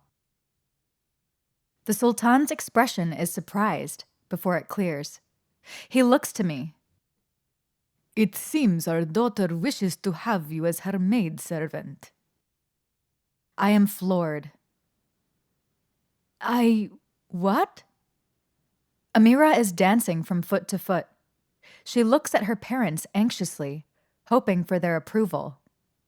The Queen hardly moves. I do not approve. She does need one, my love. We haven't been able to keep the few we've hired for her. Sultan Zahid starts. Queen Benoit's lips are perched. No, I forbid it. We can do better. I'm slightly insulted before I remind myself that's only fair. I wouldn't want a thief for my daughter's personal maidservant either. Amira makes a loud sound and stomps her foot. She gestures to me with an intent expression. Strange. Though she's older than I am, Amira still behaves as if she's a toddler. There must be something wrong with her. The girl means well. We must do something with her. It's not worth throwing her in a cell for a statue she never got her hands on," the Sultan argues. "I doubt she even has the proper skills to be a handmaiden. She knows our language, which means she was well taught. She is a girl of high class, not a servant." The queen glances at me. I swallow. "It's true I had an education. I came from a family that was well off." The queen raises an eyebrow. "I suppose you aren't well trained in skills that would be beneficial to my daughter." "I can learn," I say hastily. "I am not skilled in housework, but I am a fast learner. I will do whatever your princess asks me to do." Amira holds her hands in front of her in a begging expression. The Sultan looks to his wife with a raised eyebrow and says, "I'm all for it." The queen sighs. She closes her eyes, as if struggling with herself. "Very well. There is no refusing what you ask for, Amira." Amira squeals happily and claps her hands, jumping up and down. She runs off, though I'm not sure to where. Her girlish giggles can be heard echoing down the hallways. "You shall work as our daughter's maidservant, without pay, for 1 year as punishment for what you've done," the Sultan rules. "Once the year is up, you shall have the choice to either remain her maidservant with pay, or leave the palace to continue on with your life elsewhere." I hurriedly curtsy again. "Thank you, my lord. You're generous and kind." I get to keep my head. It is far more than what I would have hoped for anywhere else. The Sultan continues with instructions. "You will be given a room of your own here, along with rations and clothes. You are to attend to Princess Amira every day and night. You will not be required to wear a veil within Ashana's borders, though I suggest you try to learn her customs. You will find they are very different from Amandara. You are dismissed, for now." Yes. Thank you, Your Grace." I curtsy again. I'm escorted out of the palace by a servant who gestures me to follow him. I'm practically crying in relief. Being a maidservant isn't hard, I think. I had them back at the palace. They mostly helped me to get ready and did small tasks I couldn't get to. Being ruled to brush a princess's hair for a year is hardly a punishment. I saw the look on the queen's face just before I left. When the year is done, she plans to run me out. She won't have to. By this time next year, once my sentence is fulfilled, I'll be free again, and I'll be gone. Chapter 6. The servant takes me to a part of the palace he told me was the women's serving quarters. Once there, a woman by the name of Uban gives me a room of my own and a stack of dresses. "Get settled in with some food and some sleep. You'll be expected to get up at sunrise tomorrow to attend to Amira immediately," Uban says. She claps her hands and says, "Yasma, Palmyra, show our new girl around the palace." 2 young women come forward, and Uban walks off. They appear to be my age and give me bright smiles. "Hello, we're housekeepers," Yasma starts. "Yes, are you joining our group? It'll be so fun to have you," Palmyra adds. Yasma and Palmyra seem sweet. It's nice to see some friendly faces after all this time living in an alley. I attempt a grin. No. I've been assigned to be Princess Amira's maidservant." The girls look at each other. "Oh," both of them say at once. "What is it?" I ask, curious. Yasma hesitates. Taking care of Amira is a very big job, she says, and not an easy one. Palmyra nods slowly. Yes, all of her previous ones have quit. Quit? But I'm sure you can handle it. Yasma rushes. She takes my hand. Come, we'll show you around. Yasma and Palmyra chatter on as they give me a tour around the various rooms and halls of the palace. It doesn't take me very long to become overwhelmed. This palace is too huge. I'm never going to be able to find my way around it. I can hear yelling from somewhere. I turn a corner and see that there's a large man screaming at a little boy holding a drinking vase. The little boy is trying not to cry. I instantly take a disliking to the loud fool. Who is he? I ask, making clear my tone is disapproving. That's Duad, Yasma whispers. He's the servant master here. He's head over all of us. You'd do well to avoid him. He gets pleasure out of torturing those that don't perform their duty to his expectations. I make a note of it. We pass by a large room with an impressive collection of books and scrolls. That's the library, Palmyra adds when she catches me looking. You can find all the knowledge of the world inside. Are you able to find stories in there? I ask, curious. Maybe there's something positive to be found in my time here. Oh no, Palmyra says, quite shocked. That's not possible. Storytelling is forbidden here in Ashana, by order of the Sultan. Stories are forbidden here? What sort of horrible place have I landed in? But why? I insist. Why would the Sultan prohibit telling stories? You haven't heard? Yasma glances at Palmyra. Though, I suppose you wouldn't have. You're a foreigner. You're not from here. Meaning? Yasma takes a breath. Over 20 years ago now, there was a great war in these lands. A storyteller by the name of Ruku was possessed by Akshalad, and he ruined much of Sahran. Akshalad? The devil, Palmyra clarifies. Sultan Zahid and Queen Benua defeated him in battle, but he tore our country apart. Sahran is only just now recovering from the destruction. A war between gods, one the Sultan and Queen had won? It seems impossible. Can you tell me more about this storyteller, Ruku?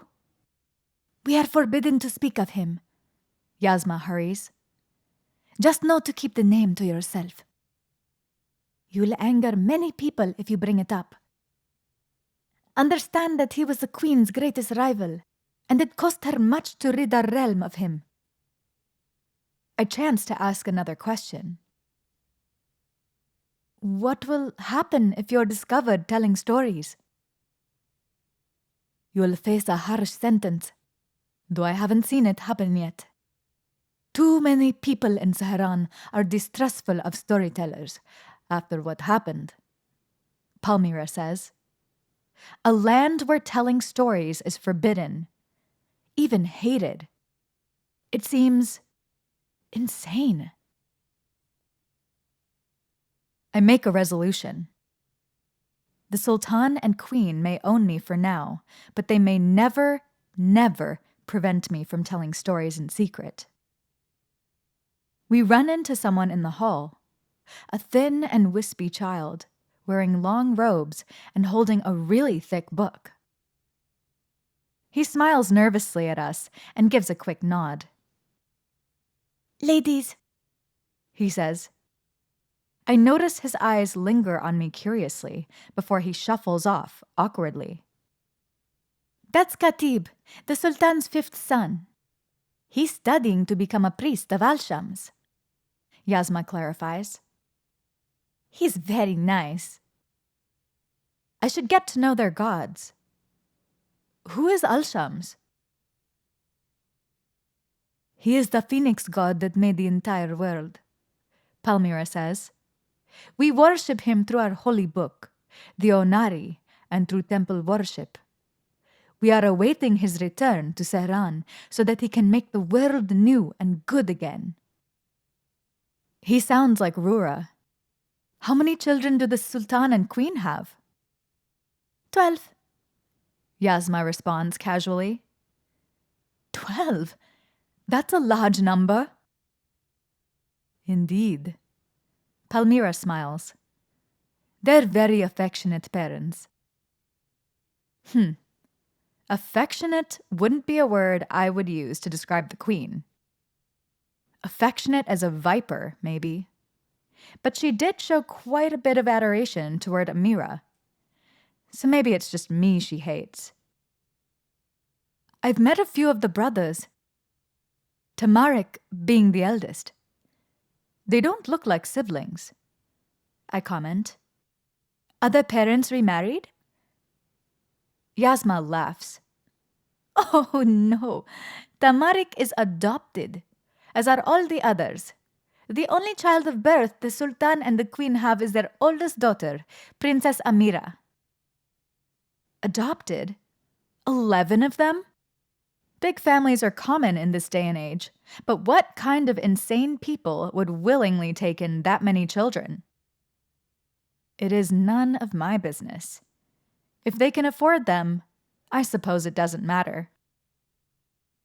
They don't all live here, though, Palmyra adds. The second daughter of the Queen, Galyana, married a traveler some years ago, and the third daughter, Farah, is married to a prince in another region. Farah's the only child so far that has given the Sultan and Queen any grandchildren. It is odd to marry daughters out of order. In my country, the eldest were always married first.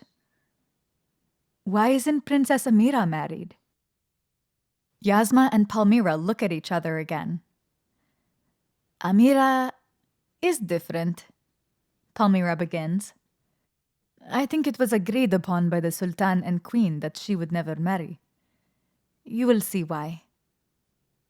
The more I hear about Amira, the more I dread serving her. Yasma gives a dramatic sigh and says, So you've met Prince Tamarik, huh? Have you fallen in love with him yet? I beg your pardon? I ask sourly. He's the Stallion of Ashana, Palmyra says dreamily. The who? They call him the Stallion because he's untamable. And a murderer, she whispers. He's crazy. You can see it in his eyes. You can't satisfy his bloodlust. He's slain more people for Ashana than any other man alive. Tamarik didn't seem that way, at first. Then I think about the night when the bandits invaded our camp. There was a certain insanity that came into his eyes when the killing started. A wildness that couldn't be tamed. That's not the only reason they call him the Stallion. Apparently, he rides like one. Yasma chirps up, and both of them giggle.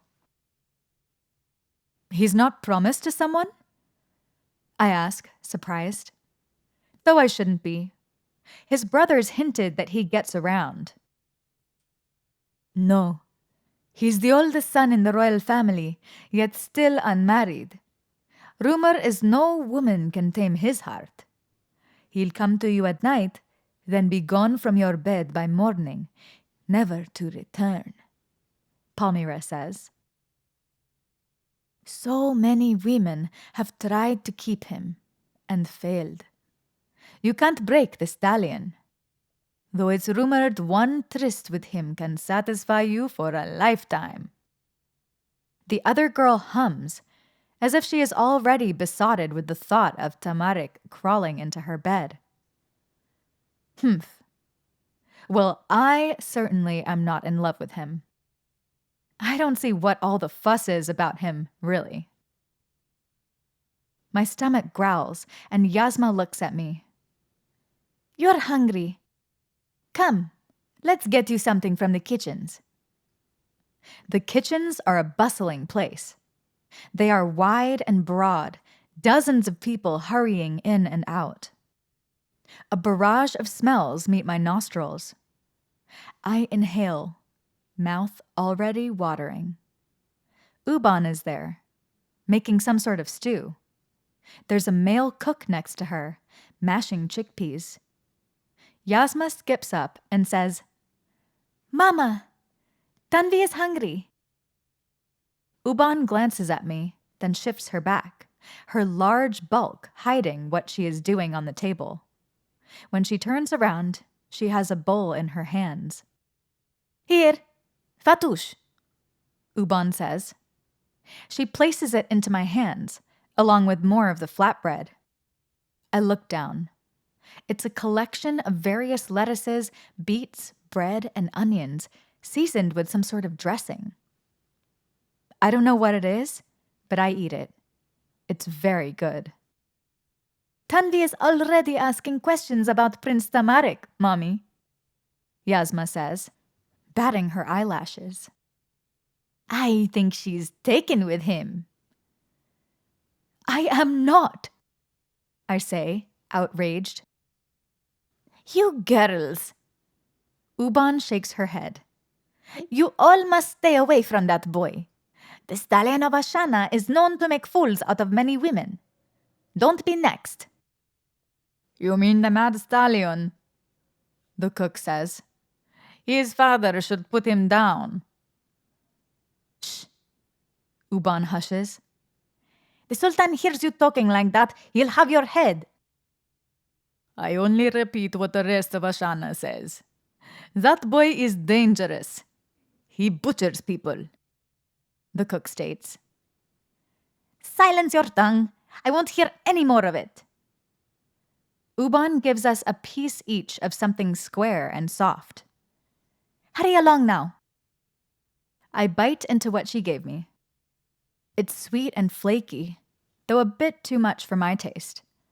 Palmyra calls it baklava. Yasma leads us back to her room, which is filled with a collection of pillows and a stuffed zebra that I consider a bit childish, but that Yasma clings onto like a cat. How did you meet Prince Tamarik? Palmyra asks as we sit upon the collection of pillows in the room. You seem to know him better than us. Well, I decide to cut out the stealing bit. He found me in the desert. Then he took me into his tent and let me ride upon his horse here to Ashana. You rode with him upon his horse? What was he like? The girls and I spend the next of the night chatting about, what else? Men. Yasma is dying to be wedded off, though her mother is smothering and doesn't want to let her daughter go. Palmyra is picky. There's a particular guard she's been waiting for, in hopes he'll ask for her hand. But it's been years, and he hasn't made a move yet. Though things are different here, one thing seems to remain true across every culture. Young girls are always desperate to get married. And Tamarik. Throughout the night, there are whispers of Tamarik. How many girls he's been with, and of the hearts that he's broken. When I return to my own quarters to sleep, my dreams are full of the prince, riding upon his horse across the moonlit desert. I wake up in the middle of the night, sweaty and cold. Prince Tamarik is dangerous. That much I know for sure. I know I should stay away from him, as I was told. But I am not quite sure I want to. Chapter 7. Uban wakes me before the sun rises, so I can get ready to serve Amira. I feel like death as I stumble around the palace quarters. If there is one thing I hate, it's getting up early, and I have to do it for an entire year. By the time I'm dressed and ready, Uban stands outside with instructions. All of the princess's things are in her room. Bathe her first, then help her get dressed and fashion her hair. Her sisters will arrive soon to start her day. Sounds simple enough. I begin the long walk up the staircase to the royal quarters, my chest knotted with apprehension. The first day of a string of many long ones, I fear. I knock on the door when I arrive. Princess, I'm here to help you. My name is Tanvi. There isn't a response, and I dare to push open the door. I'm surprised to see that she's sitting on her bed in the middle of the room, her hair unbound and wild around her head. Amira looks innocent and kind. She smiles at me and tilts her head. I curtsy to her. Your Highness, I am here to serve. Amira gives a wild cry and leaps off the bed. She tackles me, slamming me into the ground. I fall over, completely taken by surprise. She's sitting on top of me and beaming. I don't know what to do, so I say, Your Highness, I must be able to stand if I'm to help you. Amira rolls off. I manage to scramble upward. She stays on the floor, reaching upward and grasping. She wants me to help her up, like she's 3 years old. I pull her to her feet with no small effort and stare at her. This is very interesting. There's a mantle lying on one of her chairs near a vanity. I'm to put the cloak on her to escort her down to the women's bathhouses. I pick up the cloak, which is white in color. Now, Princess... She scrambles away, squealing. I react out of instinct and run after her. I chase her around the room with the mantle, trying to put it on, while she cheers wildly. When I finally catch her and manage to slip it over her shoulders, she attempts to yank away. I finally step aside, breathing hard. Princess, let us go to the baths. I open the door. She sits on the bed and refuses to move. I am quickly losing patience. I walk toward her and extend a hand. Princess, please, you must get ready for the day. I don't expect her to, but she reaches out and takes my hand. Her stubborn expression changes. She clings to it tightly and gets off the bed, squeezing my fingers. She likes holding my hand, and I doubt she'll allow us to walk any other way. I clench it tighter in mine. Very well. Let us go. The bathhouses are enormous and beautiful, but nobody is down here this time of morning. I wonder if I was instructed to rise with the dawn to get Amira up because it takes so long. The water that comes out of the pipes is warm and bubbly. Amira is more interested in playing in the water than she is taking a bath. She blows the bubbles around and plays with them as I try and fail to wash her. She moves every few moments. Some of the sponges I use cause her to scream or become upset, though I haven't yet heard her speak words. I exchange them for washcloths instead, and she relaxes. She puts a few bubbles on my nose, and her eyes sparkle. As I attempt to dress her, she ducks away, laughing. I realize why all the other maidservants have quit. Although Amira is older than I, she has the mentality of a small child, as I feared. Princess, please, I beg as I struggle to slip the dress on. She doesn't like the fabric, I don't think. It must scratch her. She twists and turns away from it in what looks like anger, but I don't feel is. She's frustrated. This isn't as easy as I thought it would be. Amira is impossible to deal with. It's just for 1 year, I remind myself, though it's difficult. With Amira being how she is, I don't know if I'll make it to tomorrow.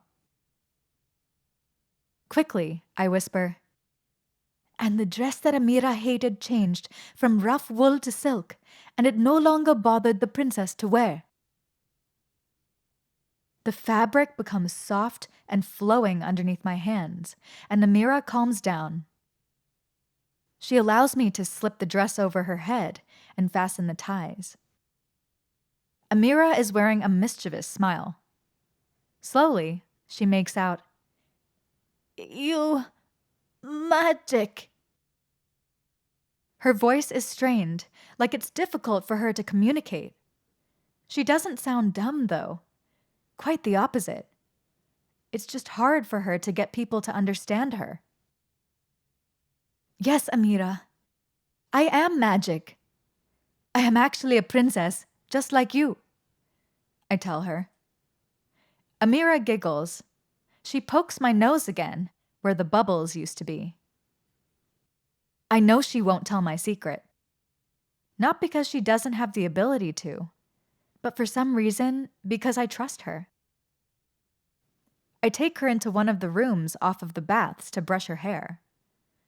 She moves around a lot and winces, making faces. "Our sister likes braids," a woman's voice says. "That way, her hair stays out of her eyes." I look up. 3 women are standing before me.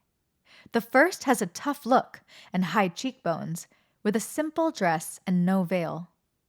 The middle girl has freckles, dark skin, and seems tomboyish. She cuddles a fat black cat against her chest.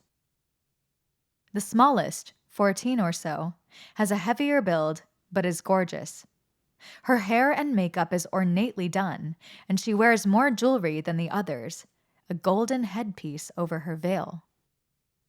They must be the other princesses. I curtsy to them and say, "Your Highnesses." The older girl steps forward. "I am Zara. These are my sisters, Hannah," she looks to the freckled girl, "and Larissa." She gestures to the mini goddess beside her. Zara steps forward and takes the brush from me, quickly combing out Amira's hair. In moments, she binds a long braid for her sister to wear and steps back. Amira sighs in what seems like relief. "You're Tanvi, aren't you?" Hannah asks. She nuzzles the cat against her face. "We're glad you're here. Amira needs a new friend." A strange way to refer to a maidservant. "I'm sorry I didn't do her hair right," I apologize. "You're new. It'll take a moment for her to get adjusted to you," Zara says. "She likes routine, you see." I nod. Larissa says, in a very uppity voice, "We're about to head on to breakfast. Come along, Amira." Amira hops up and runs to her sister's side. "Our family has breakfast together every morning and dinner every night," Zara informs me. "You'll wait on Amira both times. I hope you had something to eat this morning." I didn't. I make a mental note to eat before I leave to attend to Amira next time. I duck my head and keep my gaze lowered as I follow them to a balcony hanging off the side of the palace. There's a long table there, surrounded by chairs and beautiful flowers. A garden is a lovely place to eat every morning and night. At breakfast, I serve Amira her food and keep her glass full. The entire family is here, from the Sultan and the Queen to all their children. Tamarik is here. His eyes follow me around as I move, and no other servant. I'm blushing. I hope no one notices. There are only 2 people here I don't know. A wiry boy who looks dirty and is talking to Caspir goes on and on about the stables and the horses. Hannah sits next to him. "Good morning, Samir," she says. "Do you think your mare will be ready to race tomorrow?" Samir grins widely. He reaches out to scratch the cat's ears and says, "I do, but there's another in the stables I'm interested in. A gelding, owned by one of the hands. He's fast." "Another? Tell me all about it," Hannah gushes. "Please, no more horses," the Sultan breaks in, overhearing their conversation. "We have too many." "Ah, but father, you haven't seen a horse like this one. Quick as the wind," Samir states. "I bet he's beautiful. Please, father," Hannah begs. The Sultan sighs. "I suppose there is always room for one more." Hannah and Samir beam at each other. They are the animal lovers of the family, I see. It's no wonder they get along so well. The second boy I'm unknown to has a square face and a broad nose. His mouth looks like it's permanently set in a frown, and his skin is darker than the others. He seems like a person who is always grumpy. He's arguing loudly with Tamarik. "Your soldiers are reckless and untamed, and you let them be that way," he starts. "I'm not surprised you came back with half the caravan burned down. Why go at all next time?" "Shut up, Ahmed. If you think you can do a better job training an army, then by all means do so," Tamarik says viciously. "I'll be there to laugh when you fall on your face and humiliate the whole country." "Don't tell me to shut up," Ahmed snaps. "I'd like it if both of you were quiet," Bahi interrupts calmly, feeding the falcon on his shoulder a bit of meat. "Can't we all get along? There's no reason to fight," Khatib, the boy who's studying to be a priest, offers. He's the peacemaker of the family. "Boys, enough," the Sultan says, glaring at Tamarik and Ahmed. "It's all too early for all your bickering." Tamarik and Ahmed give steely glares to each other and become silent, although both throw glances at the Sultan.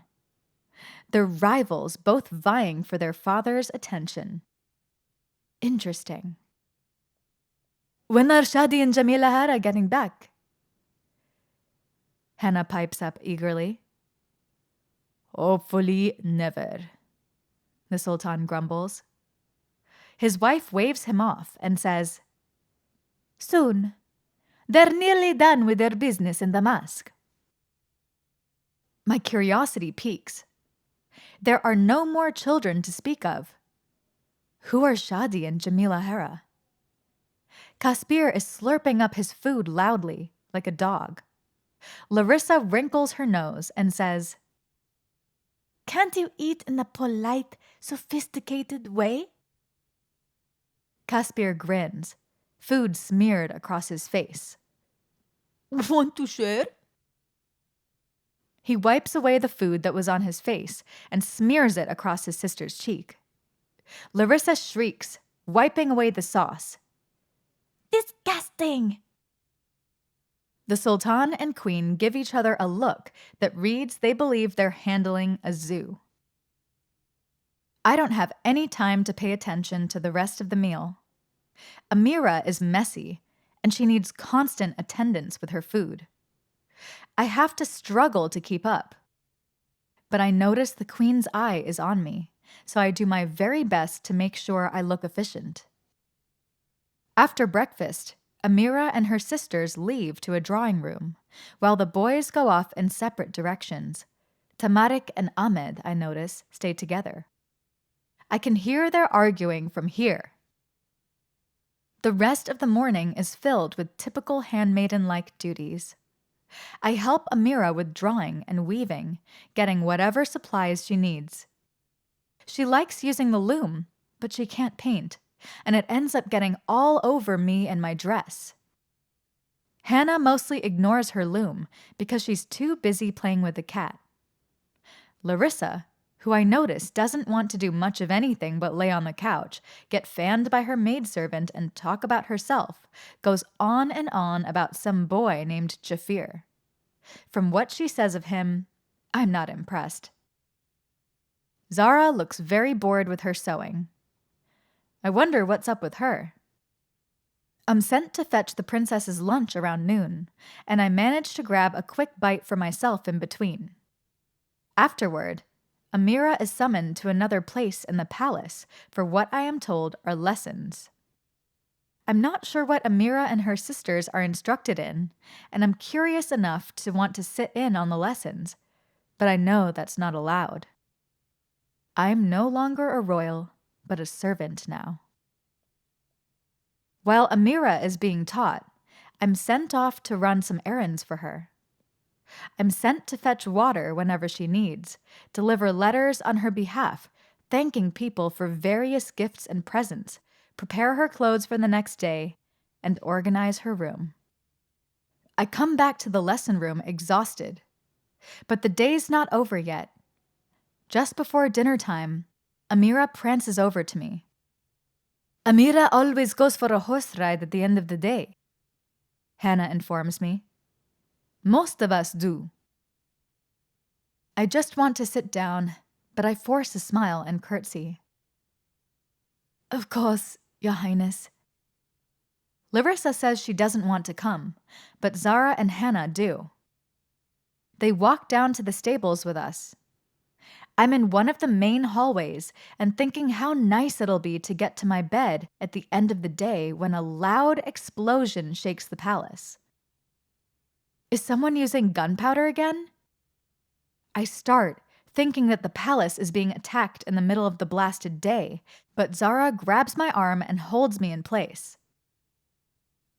Wait, she says. Both of us go to listen.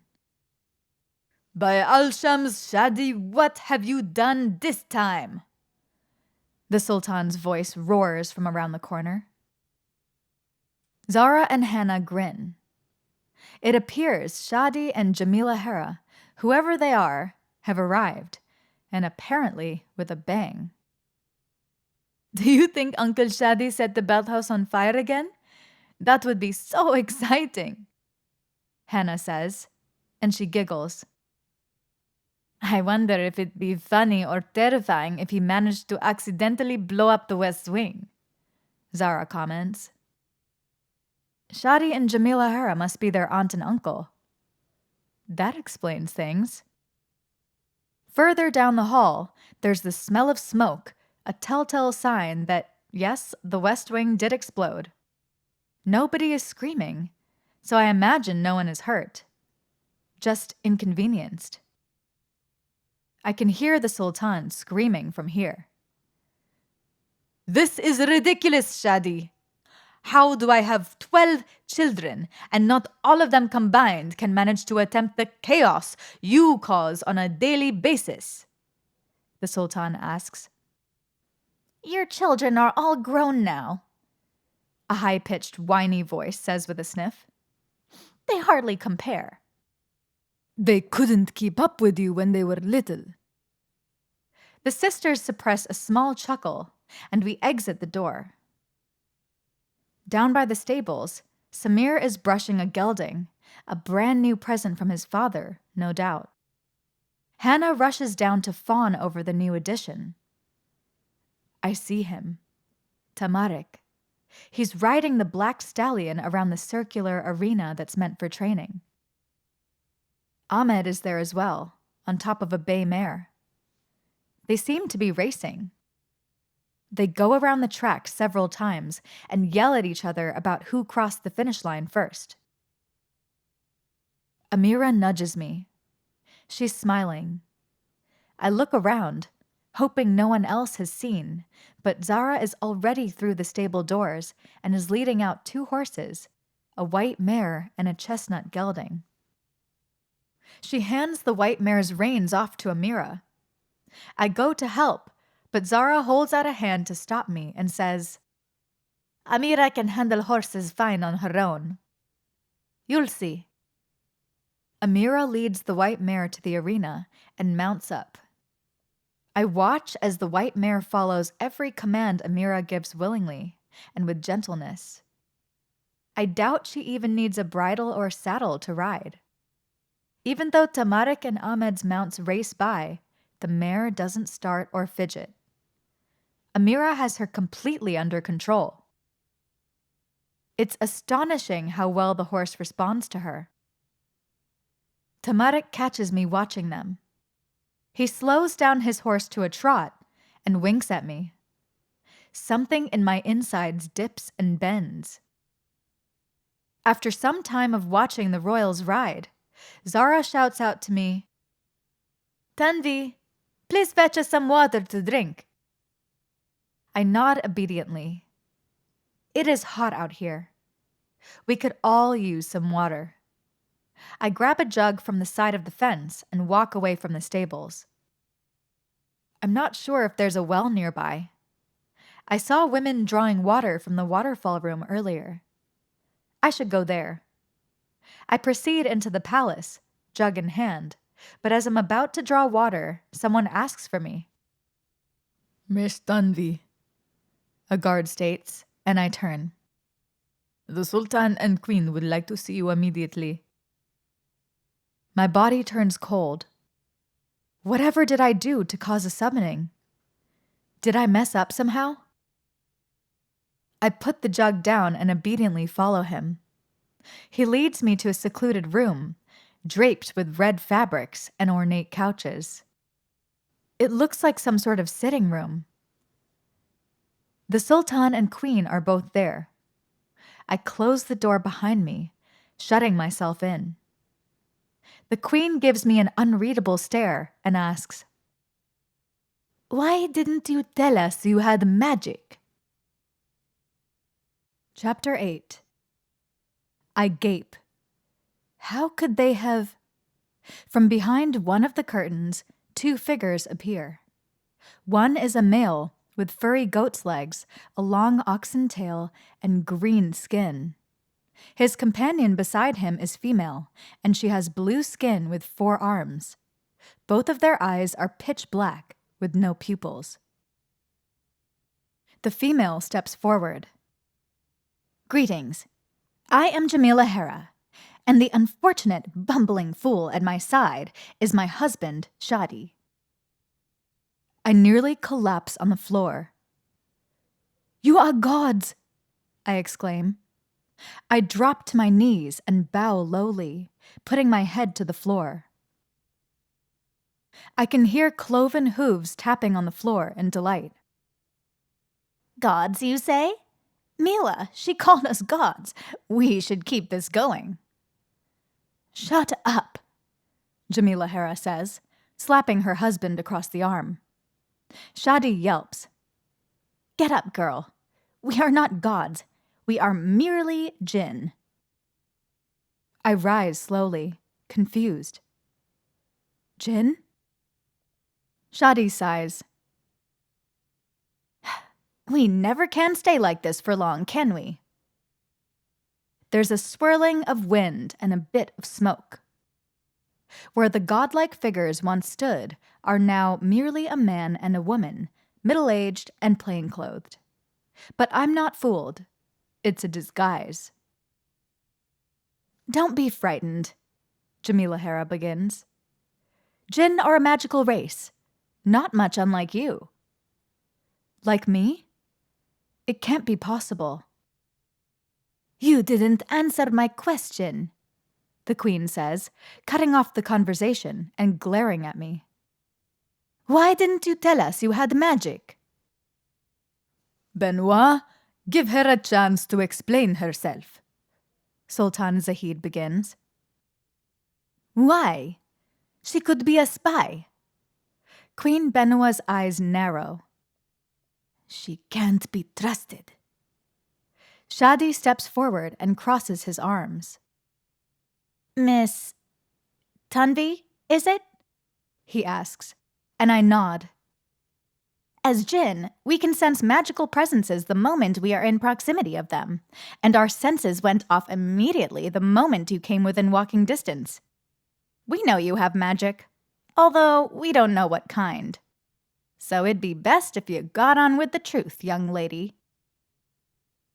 Everyone's staring at me expectantly. Lie. I have to lie. At least a little bit. It's true. I do have magic, but it's small, I say. Queen Benoit looks to the Jinn. Jamila Hera? Jamila Hera gazes at me. I cannot tell, she says. Her magic is there, but it's immeasurable. That usually means her power is either insignificant enough to read, or she's stronger than us. The Queen's cold eyes turn on me. I swallow and hurry to explain before they ask more questions. My magic is of the storytelling kind. I can make people see things when I tell tales. It's basically a party trick. Give us a demonstration, the Sultan orders. I swallow. My hands are shaking. I'm so nervous. As clear as I can, I verse, and the Sultan asked Tanvi to perform her talent for him. So she had doves appear in the air before him to prove that what she said was true. Through one of the open windows flies 3 doves. They rush in and flutter in front of the Sultan's face before the Queen ushers them out. She snaps the window behind her with a sharp gaze. Very pretty, Shadi says, looking at me. Though it still doesn't explain why you didn't speak up. I heard storytelling was forbidden in Ashana, so I decided not to say anything. I start. I didn't want to get in trouble. It is forbidden, Sultan Zahid says. Have you used it while you've been here? No, I say, too quickly. Not at all. Shadi rubs his beard. I've never heard of this kind of magic before. Nor have I, Jamila Hera says. It's a strange kind. Unique. It doesn't matter, Queen Benoit starts viciously. We cannot be sure you are not a threat, so you must go. My heart falls. I was just starting to get accustomed to being here. Where will I go now? The door slams open. In its gap stands Amira, looking disgruntled and unhappy. I don't know how she managed to know where I am, but Amira stomps forward and takes my hand, grasping it tightly. Mother, she must... Amira's face is hard and stubborn, staring her mother down. Out of the question, Amira. She will leave at once. Queen Benoit bites back. Important. Must. Amira insists. Amira, are you saying that this woman will be important to Sahran's fate? Jamila Hera questions gently. Amira nods, her lip pouched out. I feel the blood drain from my face. What the hell is going on here? Sultan Zahid muses for a minute. If you're this willing to put yourself on the line for this, I have no choice but to be behind you. Tanvi can stay. For now. I am Amira's mother, and I say she will not, Queen Benua says through clenched teeth. Benua, it has been decided, the Sultan says gently. The queen bunches her hands into fists as her face contorts furiously. She whirls around, her cloak swooping behind her, as she storms out without another word. Shadi sheepishly looks around the room before he slinks out, probably to try and placate the queen. Sultan Zahid looks to his daughter. I hope you know what you're doing, Amira. Amira doesn't reveal anything by her expression. She lets go of my hand and leaves the room, blowing me a kiss on her way out. Jamila Hera goes with her, a protective shadow trailing behind. I am dumbstruck. Why is this princess, this child, so eager to defend me? She's known me less than a day. Why am I so important to her? The Sultan takes a step toward me. My daughter sees fit to believe in you, and so shall I. I am more willing to give chances to outsiders than my wife. Perhaps you can find a place here, but I think you need to know this. You've already lied to us once, and we do not give second chances often. Sultan Zahid's expression turns deadly. I adore my daughter. It was I who pulled her from her mother the day she was born. I held her before anyone else. She has seen fit to put her faith in you. There are cruel things beyond imagining, that I have done in this life to keep my family safe. And I will not hesitate to do the same to you if you dare to hurt my children. Do not disappoint me in trusting you. The Sultan sweeps out of the room. I'm left shaking in his wake. I close my eyes and take a few staggering breaths to recover. I don't doubt a word the Sultan says. He does terrify me. But for some reason, the queen scares me more. The entire thing makes me confused. It was as if Amira was in control the entire time, and not her parents. But that doesn't make sense. They're the Sultan and Queen. They make the rules. Why do they find it important to listen to their daughter? And what did the jinn mean about me being important to Sehran's fate? There's only one answer. I think that Princess Amira must have some magic of her own. Chapter 9. I nearly forgot to draw the water. I fill the jug at the waterfall and head down to the stables, my mind still fraught with anxiety. I have to be extra careful now that the Sultan and Queen know I have magic. They can't get any idea that I'm using it in any circumstance. What took so long? Tamarik asks immediately upon my arrival. He takes the jug and drinks from it deeply. Amira has returned, I notice, and she gives me a friendly smile. It's hard for me to look at her. What secrets is she hiding? Your parents wanted to see me, I reply to him simply. His face becomes worried. About what? I open my mouth to answer, as I can't refuse a question from a prince. But Ahmed pushes Tamarik before I can speak, snatches the jug away, and says, "Save some for the rest of us, you ass." Ahmed takes a drink from the jug and passes it to Zara. Once the jug is out of his hands, Tamarik tackles him to the ground and starts punching him. Ahmed hits back, and soon the two of them are rolling around in the dirt and manure, beating each other senseless. No one does anything, just allows the fight to happen as if this is normal behavior. At dinner that night, I'm on edge.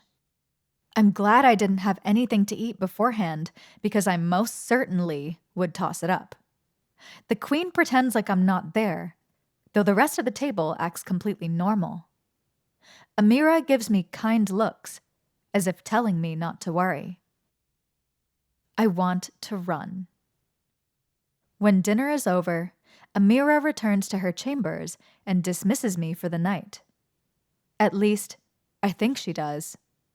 She takes me to her room, gives me a tight hug, and says, "Goodbye now," which I believe is a farewell. I'm so weary from work and from fear. I only have enough energy to take a few bites of food before I collapse into bed. I don't even change out of my dress. I dream of Amira and the Sultan's threats and the Queen's snake necklace. I'm awoken suddenly by a sharp, burning light just before midnight. There's a lamp in my face. I push it out of the way to see Hannah and Zara both standing above my bed, blinking down at me. They're fully clothed and wide awake. "Your Highnesses?" I ask blearily. "What are you—" "Shh. Come with us." Hannah grabs my wrist and yanks me out of bed. She pulls me along the servants' quarters, and I follow, still in dreamland. Can't these damn royals give me a moment's peace, even when I'm asleep? I awaken fully when I see that Hannah's pulled me to a secluded parlor, where all the royal siblings are standing.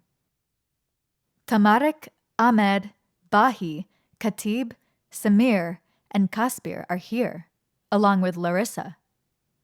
Amira is perched on the couch and is bobbing her head like a bird. It seems like an interrogation.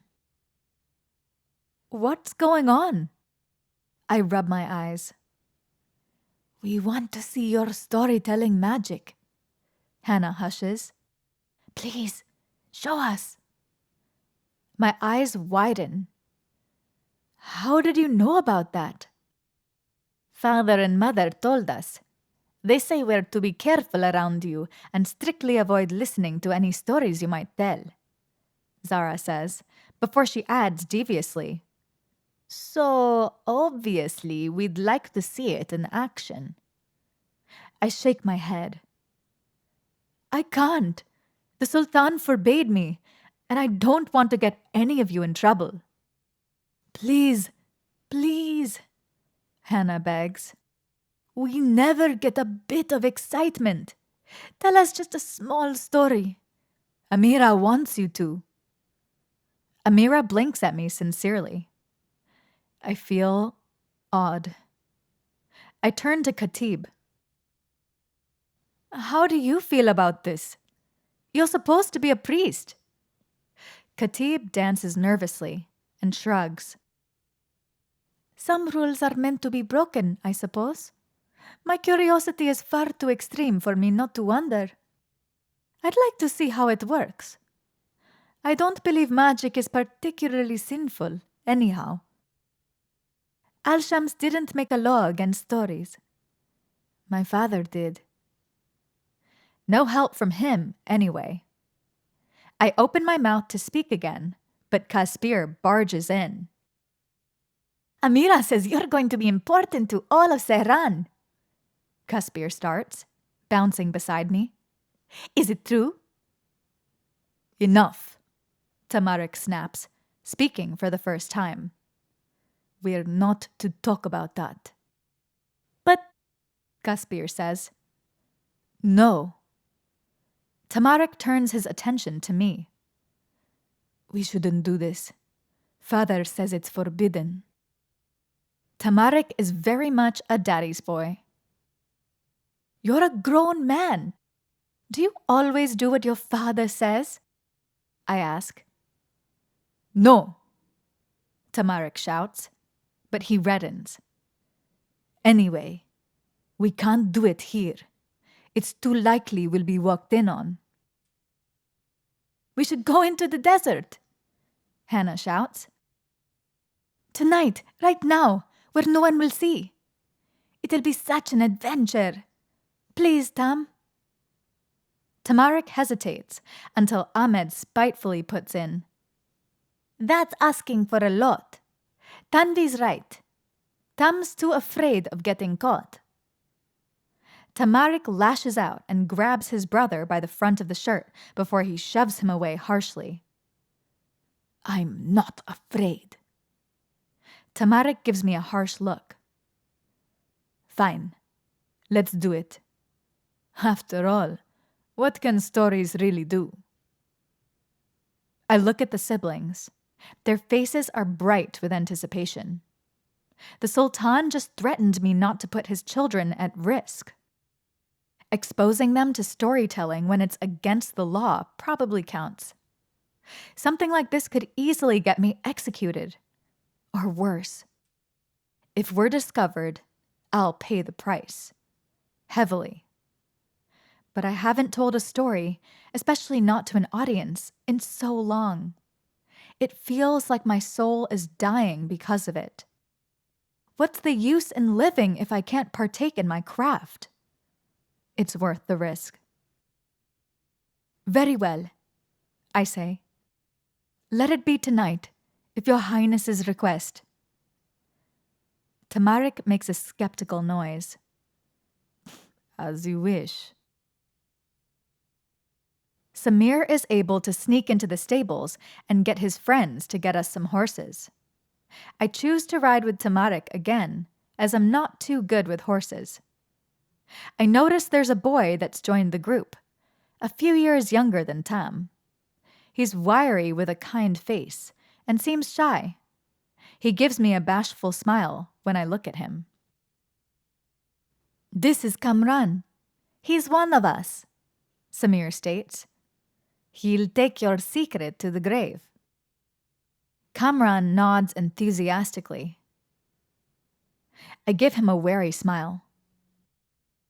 It's not really much of a secret anymore, but I give the siblings credit for trying. Can we get going? Larissa complains. Before we get caught. Here, let me help you, Kamran offers. He helps Larissa onto her horse and busies himself with setting the stirrups for her. Larissa allows him to do it like this is an everyday occasion. Please don't make them too high. I hate having my knees scrunched up, Larissa says.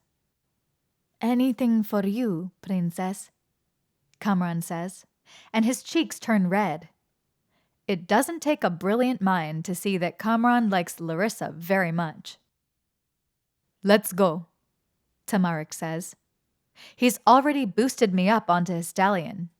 He swings himself on behind me, and I can't help but to notice his smell again, close enough that it presses in all around me. Tamarik leads the way through a winding back path until we reach a door in the wall that seems to be marked for servants. When we arrive, the guards jump up to open the gates for us. Are they just going to allow us to walk through? I ask. We sneak out all the time, Kaspir says. Tam has an arrangement with them. Tamarik tosses the guards a few gold coins on our way out. Once his stallion's hooves hit the sand, Tamarik urges him into a gallop, and the rest follow. It's a wonder we don't wake the entire city up, 11 horses causing an earthquake beneath their hooves as they stampede into the desert. We reach a collection of palm trees not too far out from the city. The siblings dismount and tie their horses to the trees, while Ahmed and Tamarik get a fire going. Each of us take a seat around the fire. I notice Amira sits between Tamarik and I. Amira grins at Tam and squeezes his hand in her own. Tamarik gives her a wild grin and brushes her hair back affectionately, giving her a kiss on the temple. Amira giggles and tries to tickle him. He tickles her back. Her laughs make his grin grow even wider. The gesture melts my heart. It's the kindest I've seen him treat anyone. And I know Amira means everything to him. I say, "What kind of story do you wish me to tell?" "A romance," Larissa pipes up. "Something beautiful." "Psh, please, that's boring," Caspir complains. "Tell us something exciting." I think on it. "I might have something that'll suit both." I weave my hands. The smoke from the fire changes into two figures, a man and a woman. Priya and Jayesh were rulers from two different kingdoms, but try as they might, they could never be together. Their fathers were enemies, and each swore that if their child married someone from an enemy kingdom, that they would take both their lives. The smoke changes color, pink for Prisha and blue for Jayesh. The figurines kiss and hug within the shadows of the smoke, but are eventually dragged away by other figures that appear in the shadows. Jayesh had a plan, I continue. He attempted to abandon his crown and live as a pauper so that Prisha might join him in another kingdom. A world where they could be happy. I swoop my arms around. Glittering diamonds emit from the smoke as the scene changes from a dark city into a lush land of beautiful green. The siblings gasp at the show, their faces lighting up with all the different colors my magic creates. Tamarik's eyes are suspicious as he watches me turn shadows into twirling figures. He's as enthralled as the rest of them, yes, but still wary. But it was not meant to be, for before he could leave the kingdom, his father forced Jayesh to enter the war against Prisha's empire. I continue. The beautiful world changes into a battlefield, and the siblings watch with awe as Jayesh fights boldly against man after man. Jayesh and his army lost the battle. Jayesh, slowly, falls within the realm of smoke and was taken prisoner. The scene changes to show Jayesh in chains. Prisha is before her father, begging him. Prisha pleaded for Jayesh's life, but the king would not spare him. He was to be executed at dawn, I say. So Prisha took a potion and disguised herself as her lover, so that when morning came, her father would execute her instead of her love. An image is shown, this time a gruesome one. Prisha, disguised as Jayesh, is run through by her father's sword. At this time, Jayesh was still in prison, but his friends came and broke him out. So when he found Prisha, transformed her back into her true self and dead, he went mad. He came back with 10,000 soldiers and slaughtered her father and his men. A palace within the smoke crumbles as thousands of tiny figures overrun it, setting it ablaze within the flames of the fire. The siblings' faces are wrought with spectacle and horror. Jayesh had won the battle, but his own army had been devastated by the attack, and the war bankrupted his city. His country was destroyed, and his lover gone. In a fit of grief, he took his own life. Jayesh sinks into the flames. All that is left now is the smoke drifting into the sky, and the crackling embers my story leaves behind. So Prisha gave herself for Jayesh and sacrificed her life so that he would live. But it did not matter, for he still died for her, and their love brought two kingdoms to ruin. When I finish the story, all is quiet, except for the sound of Larissa's howling. That was the saddest story in all the world, Larissa bawls. She cries into Kamdan's shirt. Why do you have to tell it? Believe me, I have sadder. I say. Kamran looks dumbfounded on what to do about Larissa crying on him. It's a strange mixture of pleasure and fear. What utter drivel, Tamarik says.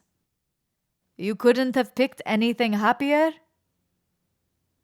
They asked for something romantic and exciting, I shoot back. That was really beautiful, Tanvi.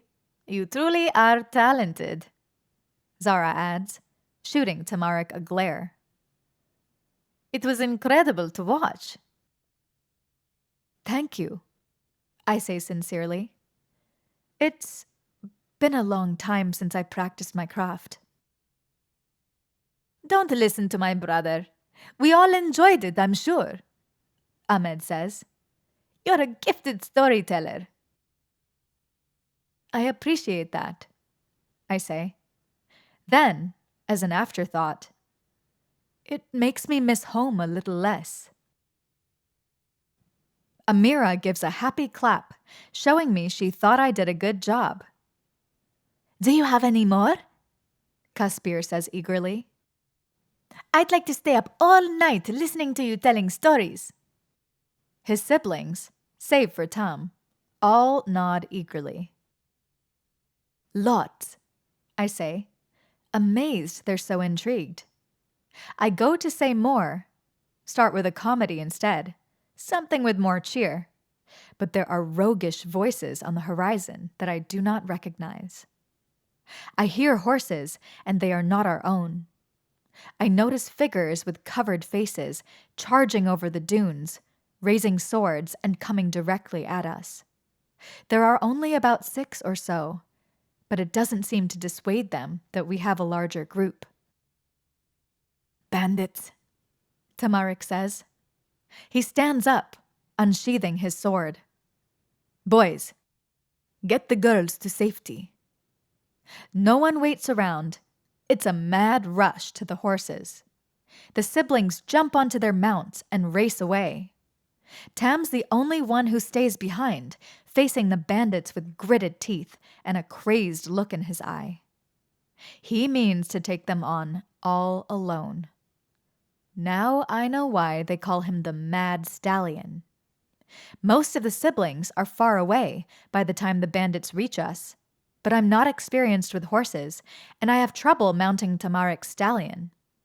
He bucks me off and goes charging in the other direction, leaving me defenseless as the bandits storm upon the makeshift camp. Tanvi, Tamarik yells, noticing I'm still left behind. I go to open my mouth and make up some story to defend myself, but I don't have any time. I recognize the clash of steel as Tom's sword slams against another's, and someone grabs me by the back of my dress, yanking me onto his horse. My head rears and collides with something hard, making things confusing and fuzzy. I scream for help as the bandit horde carries me away, seeing nothing but the whites in Tamarik's eyes. Chapter 10. When my head finally clears, it's still nightfall, and the horses have stopped running. I'm in some sort of bandit camp, my hands and feet tied, and a gag over my mouth. The bandits notice that I'm awake. They laugh and grin, poking each other and cackling. Oh, look, the little beauty stirs, one of them calls. He looks greedy, with a pointed face. His voice makes my skin crawl. She'll fetch a good price at market, another says. He's broad, with a long beard.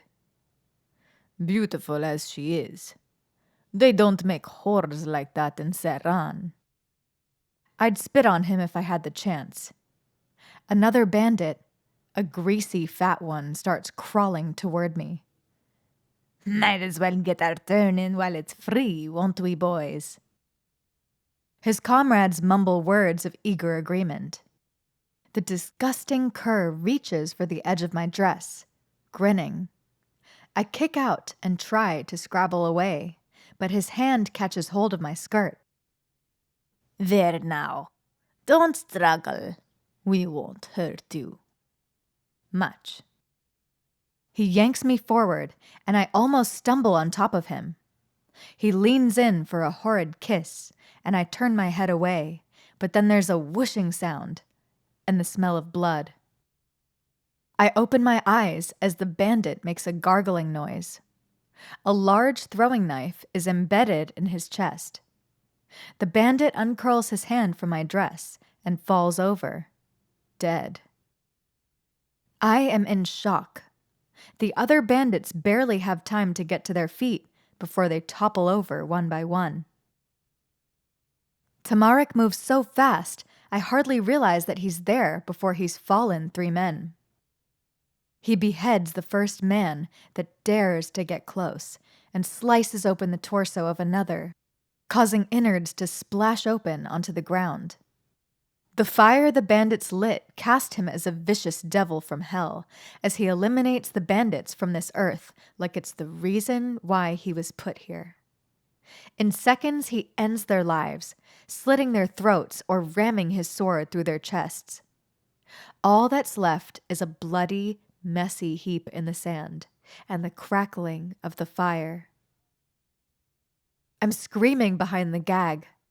My eyes are so wide it hurts. Tamarik turns toward me, and he is covered in blood. Tamarik takes a step forward, but I scramble backward. I am far more afraid of him than the bandits. He pauses. His eyes are dark and distant. Without a word, he stoops down and cuts the ties from around my ankles and wrists, unbinding the gag from my mouth. He holds out a hand to help me up. It's slicked with blood. I want to run from him, but at the same time, I want to show him that I am not afraid. I take his bloody hand and stand. I wipe the gore off on my dress, and Tamarik says, "Come on, let's go." We leave the bodies behind as we return to his black stallion, who has faithfully stood by and decided not to run off this time. The bastard. I'm shaking. Tamarik puts a hand on my shoulder and says, "Don't cry. I would have never allowed them to hurt you." Am I crying? I suppose so. I did receive a great shock.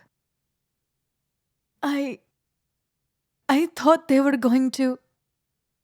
You will always be safe with me, Tanvi. I promise. Tamarik boosts me up onto his horse before he swings himself on. His arms feel so warm and comforting as we ride back to where we once were. When we reach the collection of palm trees, Tamarik dismounts and motions for me to follow. I nervously look around. My tears have stopped, but my anxiety is tenfold. "Is it safe out here?" I ask. "It usually is. Tonight was strange," Tamarik says, musing. He's rifling in his saddlebags for something.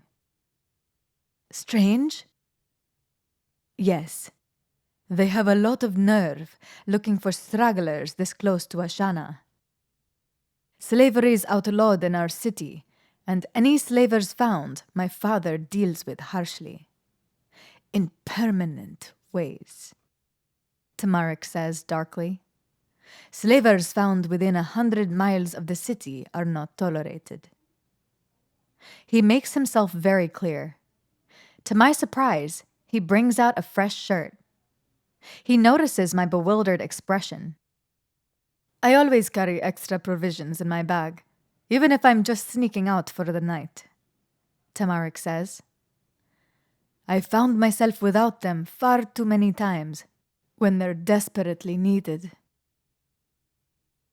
How many people does this man kill on a regular basis? He needs a frequent change of clothes. Tamarik slips off his bloody, ruined shirt, letting it fall to the sand. My heart skips a beat. A tattoo of a red phoenix spreads across his back. The wingtips reach out over his shoulders, the head at the base of his neck, and the tail ending at the bottom of his spine. Large flames ripple around the phoenix, consuming it. The tattoo is red and black in color and takes up almost each section of his skin. Tamarik notices me staring and smiles. That reaction is exactly why I sat and let someone hammer ink into my skin for 12 hours. I shut my gaping mouth and ask, I thought it was forbidden in your religion to have tattoos. It is, he replies, though I'm not much one for rules and religion. I'm confused. But isn't Al-Shams your phoenix god? I got it for my sister, Amira. His tone says to let the matter drop, so I do. Though I have to wonder. Tamarik and Amira seem to have a special relationship. I haven't seen anything like it. She is his world. He seems to worship her. I shiver against the cold. Tamarik notices, and he brings out of his bag a long coat. Here. It's mine, but you can keep it.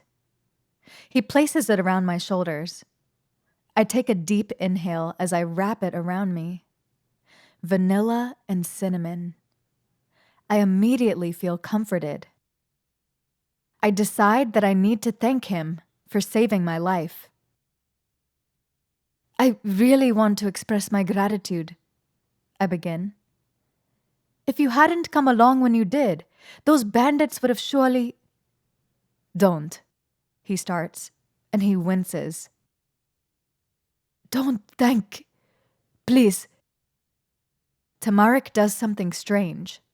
His words become jumbled as he starts babbling, stringing words together that don't make sense.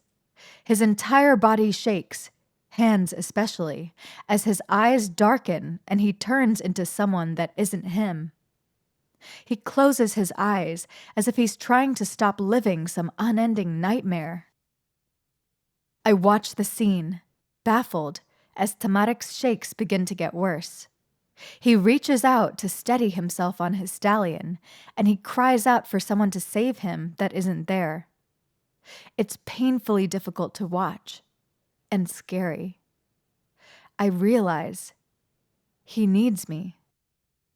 This is far from appropriate for me to touch a member of the royal household, but I don't know what else to do, and I'm just following my instincts. I reach out and take Tamarik in my arms. I hold him close to me and rub his back in small circles, trying to get him to calm down. Tamarik relaxes at my touch. He sinks into me, and the shakes gently end, the ramblings of his endless words melding into whispers and silence. When he breaks away from me, his eyes are watery, but they're no longer gone and distant. Tamarik, the real Tam, is back. Tamarik steps back and clears his throat.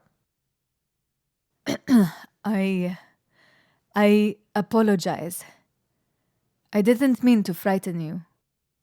You didn't, I say honestly. But what was that? Tamarik shudders. I don't know what they are. My father calls them episodes, he says roughly. I've had them since I was a child. I can't control them. Can you tell me what happens before they come? I ask. I wonder if I'm pushing too far, stepping beyond my place, but I can't help it. I just want to make it better. He makes a bitter noise. I hear voices, Tanvi. I don't mean to frighten you, but they're there, inside my head, and they take over when the episodes begin. He shakes his head. The voices only stop when I'm fighting or killing or other unmentionable activities, Tamarik says. There aren't many battles or killings to be had lately, so I fill in the gaps. Tamarik's obsession with chasing girls becomes clear, as well as his inability to let any of them come too close. He shrugs. The demons in my head, they never go away. Inside of me, it's always a storm, and it never stops. I bet I could make those voices go silent for a while. They'd never bother you again. My heart thinks quietly. What the hell is going on with me? I won't tell anyone you have them, I promise. You keep my secrets, I'll keep yours. It's not exactly a secret, he says quietly. Many of my subjects have seen me have reactions like that before. And my soldiers. The people adore my parents and siblings, but they only respect me because they fear me. They think I'm insane. I have the thought that Tamarik might be insane, and probably is, but I do not care. I am fascinated by him anyway. I look up. Why are you telling me this? I appreciate it, but this must be deeply personal to you. You're Amira's maidservant, and unlike the others, I think you'll be here for a long time, Tamarik says. I spend a lot of time with my sister. This isn't an uncommon occurrence, and I think it's in your right to know what's going on. I nod. I see. He scoffs. I know what people say about me. The Mad Stallion of Ashana. It's better you hear it from me before gossip hits your ear. I'm silent for a moment. If it's any condolence, I think they should accept you for what you are, whatever that may be. People don't love wild stallions, Tamarik remarks quietly. They only love broken ones. He walks to his horse. He offers me a boost up before he climbs on behind me. I believe I'm going to be teaching you how to better ride a horse. You're very incompetent at it, he says. Insult again. It's clear we're done talking about heavy things. Whatever you say, Your Highness, I say warily. Please, Tanvi, just call me Tam, he tells me shortly. None of that Your Highness shit. Same goes for the rest of my siblings. We personally can't stand it among friends. Am I your friend? I ask curiously. I wouldn't have chased after someone captured by bandits if I did not consider them one, he says. Liar, I mutter under my breath. Any excuse to kill he would take. I already know him. But perhaps he did save me for other reasons. When we get back to the palace, the siblings swarm around me. They're all frightened for me, worried that I got hurt. I'm fine, everyone, I say, touched by their concern. Tamarik saved me. Thank Al-Shams for that, Zara says, appearing relieved. We were all so worried. Amira only coos, playing with my hair. She's giving me a tender smile that is quite sweet. Out of everyone, she seemed the least concerned I wouldn't come back. Like she knew I was fine. Odd. Well, I know that didn't quite go as planned, But will you still tell us stories every night? Hannah asks eagerly. All the siblings look toward me eagerly. Their expressions are too much to resist. I'm fine with telling more stories, but they'll be here, inside the palace walls, I say. I'd much rather risk being caught by the Sultan than be abducted by bandits again. I might know of a place, Ahmed says, putting a finger to his lips. The top of the tallest tower. No one ever goes up there, and it's big enough for all of us. It would be the perfect location, so long as we keep quiet. Yes, Ahmed, that's perfect. Hannah claps her hands together. I'm very excited. I can't wait. Inwardly, I can't wait either. I have thousands of stories, enough to keep the siblings satisfied for months, and I'm always coming up with new ones. It'll give me something to look forward to in between the dreary days of being a servant. We separate, saying our goodnights. Tamarik doesn't say anything at all to me, just disappears.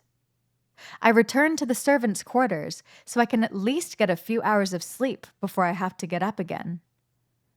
But it's a futile task.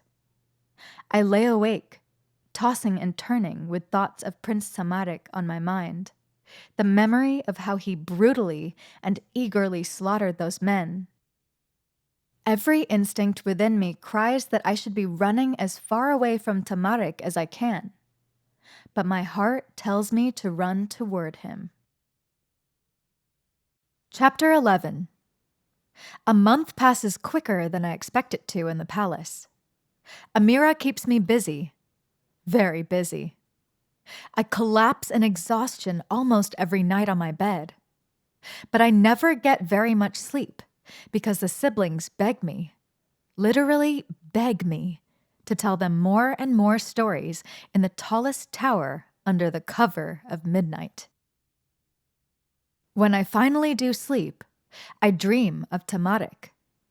In the daylight hours, I follow him around the palace, although secretly, taking every excuse I can to dip out quickly and see him. He never sees me. He's always doing something, training soldiers, or giving orders, or sneaking around to see girls. Other girls. His father put him in charge of the army, with Ahmed at his second hand. The boys are always together and squabbling. I only ever see Prince Tamarik face to face when I'm around his brothers and sisters, weaving complicated tales. Although the rest of them seem enthralled by my enchantments, he is not impressed. He still feels I am breaking his father's law, I know. At the end of each week, all those who worship Al-Shams attend services in the temple. The Sultan and Queen know I have other gods, so I am not required to attend. But still, I feel left out. Not even the gods are the same here in this strange country. One day I get curious and go to see what exactly they're doing in there. I don't figure I'm allowed in, so I just peek through an open window. The temple is separated by men and women, and they pray by touching their heads to the ground. Chants are uttered by priests, and incense is lit. It's a strange experience to watch, something we don't have in Amandara. I notice that Khatib is in his ceremonial robes and doing a lot of work. He appears to be enjoying himself. At the end of the message, Amira is called up to the altar. Before the statue of the great phoenix, she begins singing. People stand still and listen. Amira's song doesn't have any words, just notes that turn into crooning echoes. Her stutter is gone. Amira sings a lot when I am around her, but this is different. Her song is so beautiful it brings tears to my eyes and cuts deeply into me. But it's not just that. When Amira sings, it's like she's singing directly to me. Amira is something more. I know she is. My magic can sense it, but even more so, my soul knows it. When Amira finishes her song, people are starting to leave. I scurry out of the way and try to duck behind a plant to hide as people come out of the temple. But a shadow falls over me. I've been caught. Tamarik catches my bewildered and uneasy expression as he corners me against the wall. Crazy how Amira does that, isn't it? Tamarik asks. It's like she's speaking right to you. I hastily arrange my face into a passive expression. I didn't mean to pry. I was only curious. No need. Tamarik waves his hand. Temple services are open to everyone. I would have invited you in if I knew you were interested. I play with the tail end of my braid. How does Amira do it? I whisper. It's like she can just look right at you and see everything. He grins. So you've noticed? Yes. I look up at him. I don't understand. Tamarik laughs like it's some big hidden joke. You don't need to understand. You just need to listen. As if that made any sense. I resolve to come out from behind my plant, so I quit looking stupid. We pass by the temple again, and I catch familiar figures inside. The Sultan and the Queen are up at the temple altar, and both of them are on their knees. They're holding hands with their eyes closed, and though they don't say any words, I know they must be praying together. I feel the sweeping sting of jealousy rage through me, though I'm immediately appalled by it. I want something like that. What the Sultan and Queen share, but I feel like it's something I'll never get to have. Nobody could ever love me like that. You seem enchanted by my parents, Tamarik states bluntly. Like everyone is. I shake my head. They seem so in tune with one another. I wish I could have a relationship that strong, I say quietly. Tamarik makes an obnoxious sound.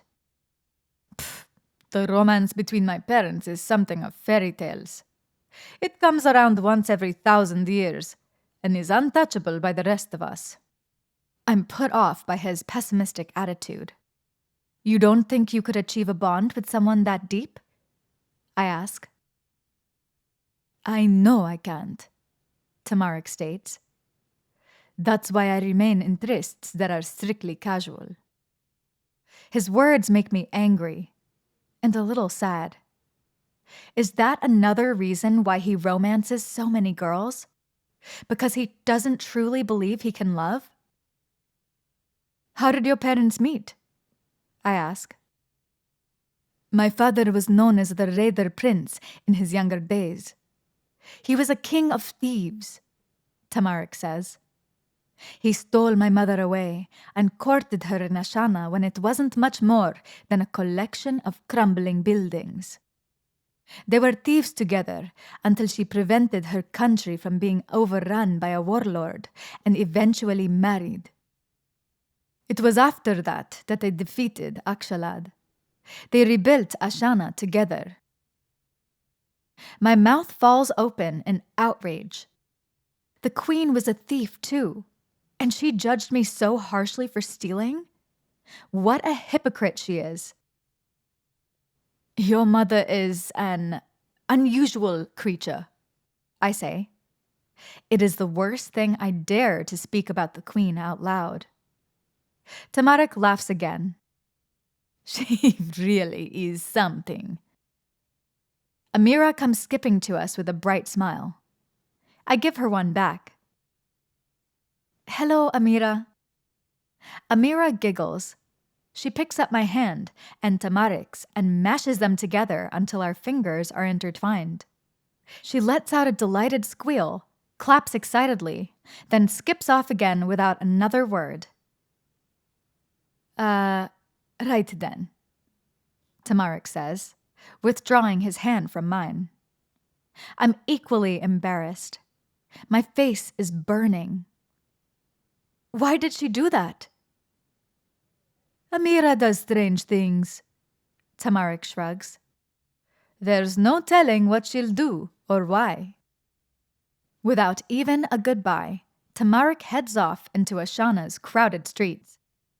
I tilt my head, wondering how exactly he plans to drop me, just like that. Where do you think you're going? I call out after him. Out, he responds simply. I decide that is not a valid answer. I pick up my skirts to rush after him. It would have been polite of you to ask me to come along, instead of only thinking of yourself. I respect and honor the Sultan, the Queen, and all their children. But I talk to Tamarik as I please. I do not know why, be it a certainty that I know he will not punish me, or maybe a resolution that someone needs to put this spoiled prince in his place. Come then, Tamarik says crossly.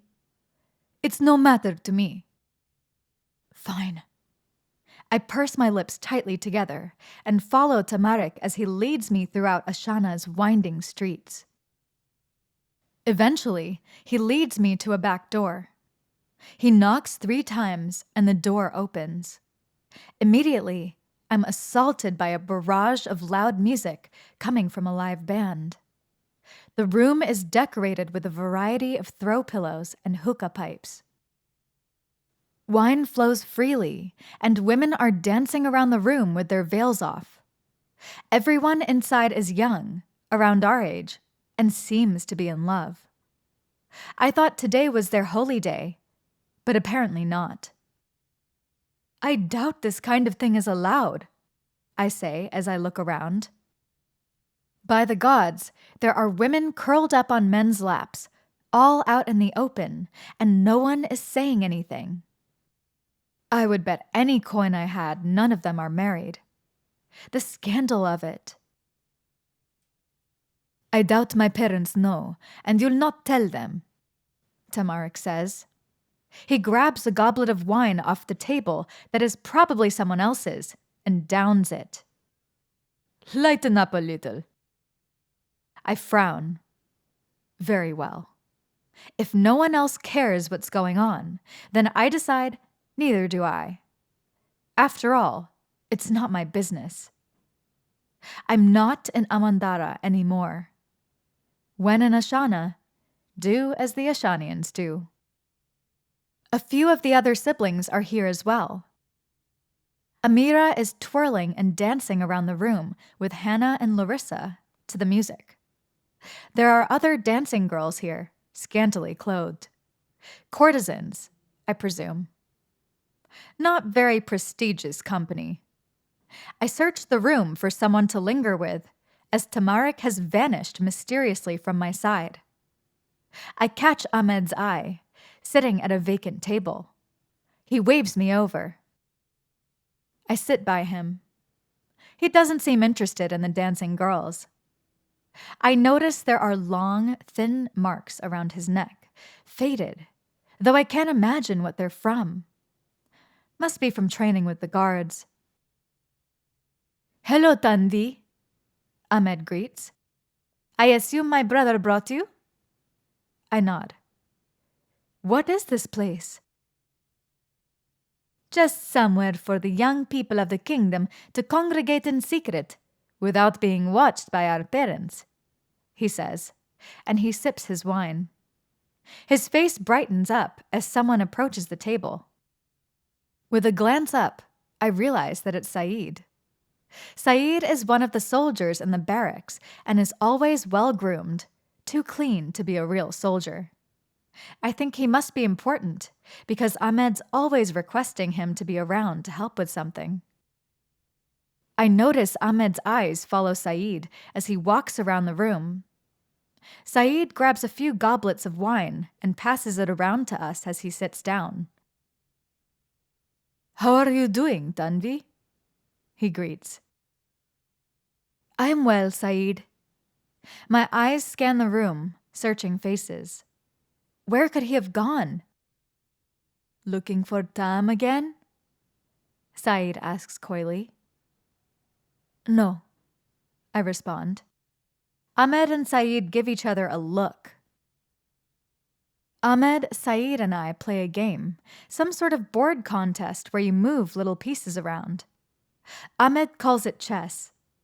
I must not be very good at it, because Ahmed beats me 3 times. I beat Saeed, though. "Have you ever played with Tam?" I ask Ahmed as he sweeps the board clean. Foiled again. "Tamarik doesn't like to play chess. He always loses." Ahmed grins wickedly. "The man has no sense of strategy."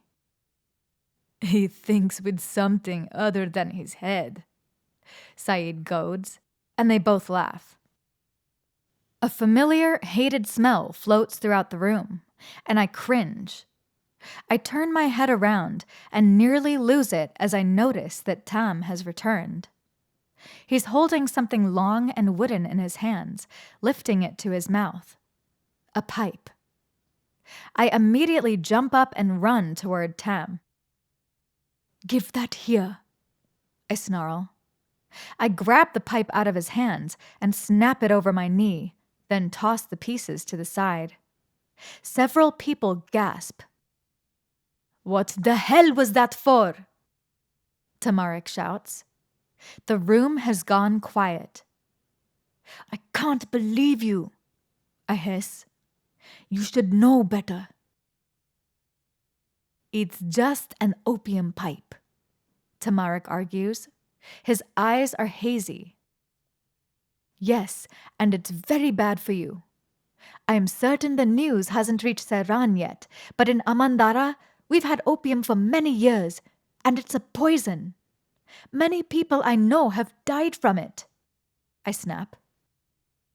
Several people in the room put their pipes down, looking put off, but a few keep smoking.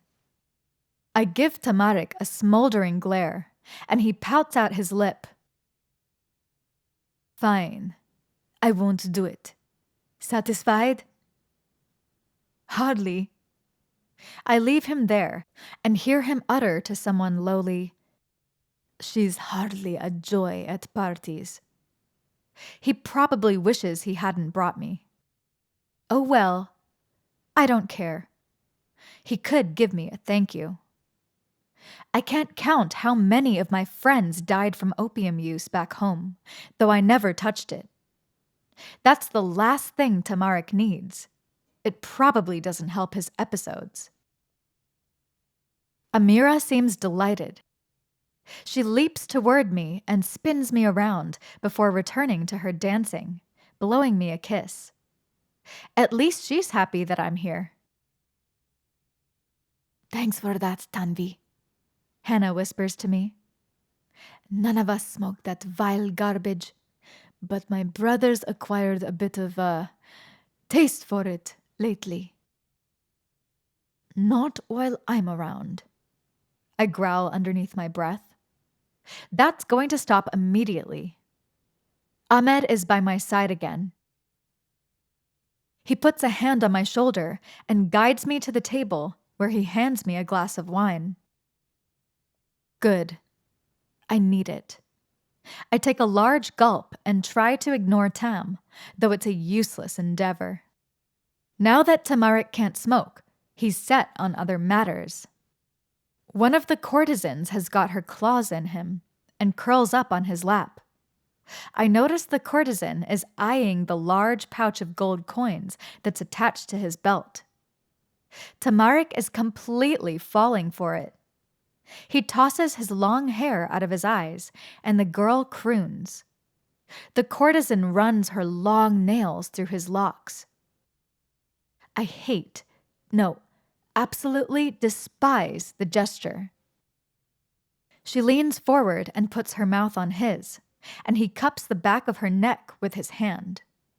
It's so disgusting. It makes me want to throw up. After a moment, the courtesan takes his hand and starts dragging Tam away, probably to her room. He kisses her again. I've had quite enough of this. I slam my drink down on the table, and it spills. I don't bother to clean it up. Instead, I pick up my skirts and announce, "I'm tired.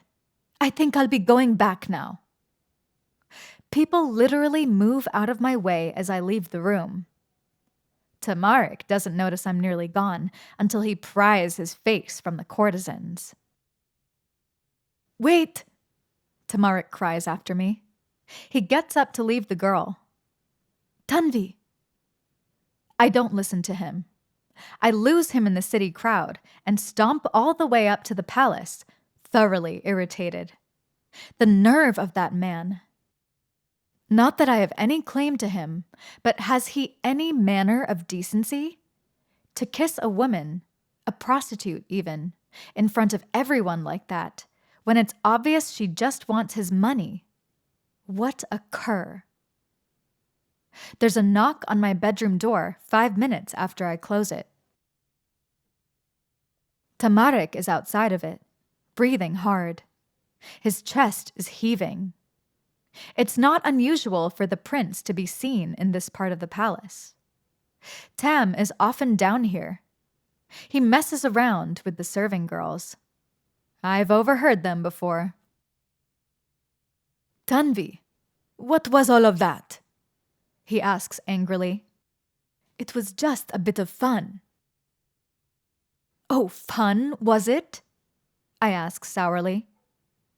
"That girl was looking to take every coin you had, and probably say the child was yours the minute you left her bedside."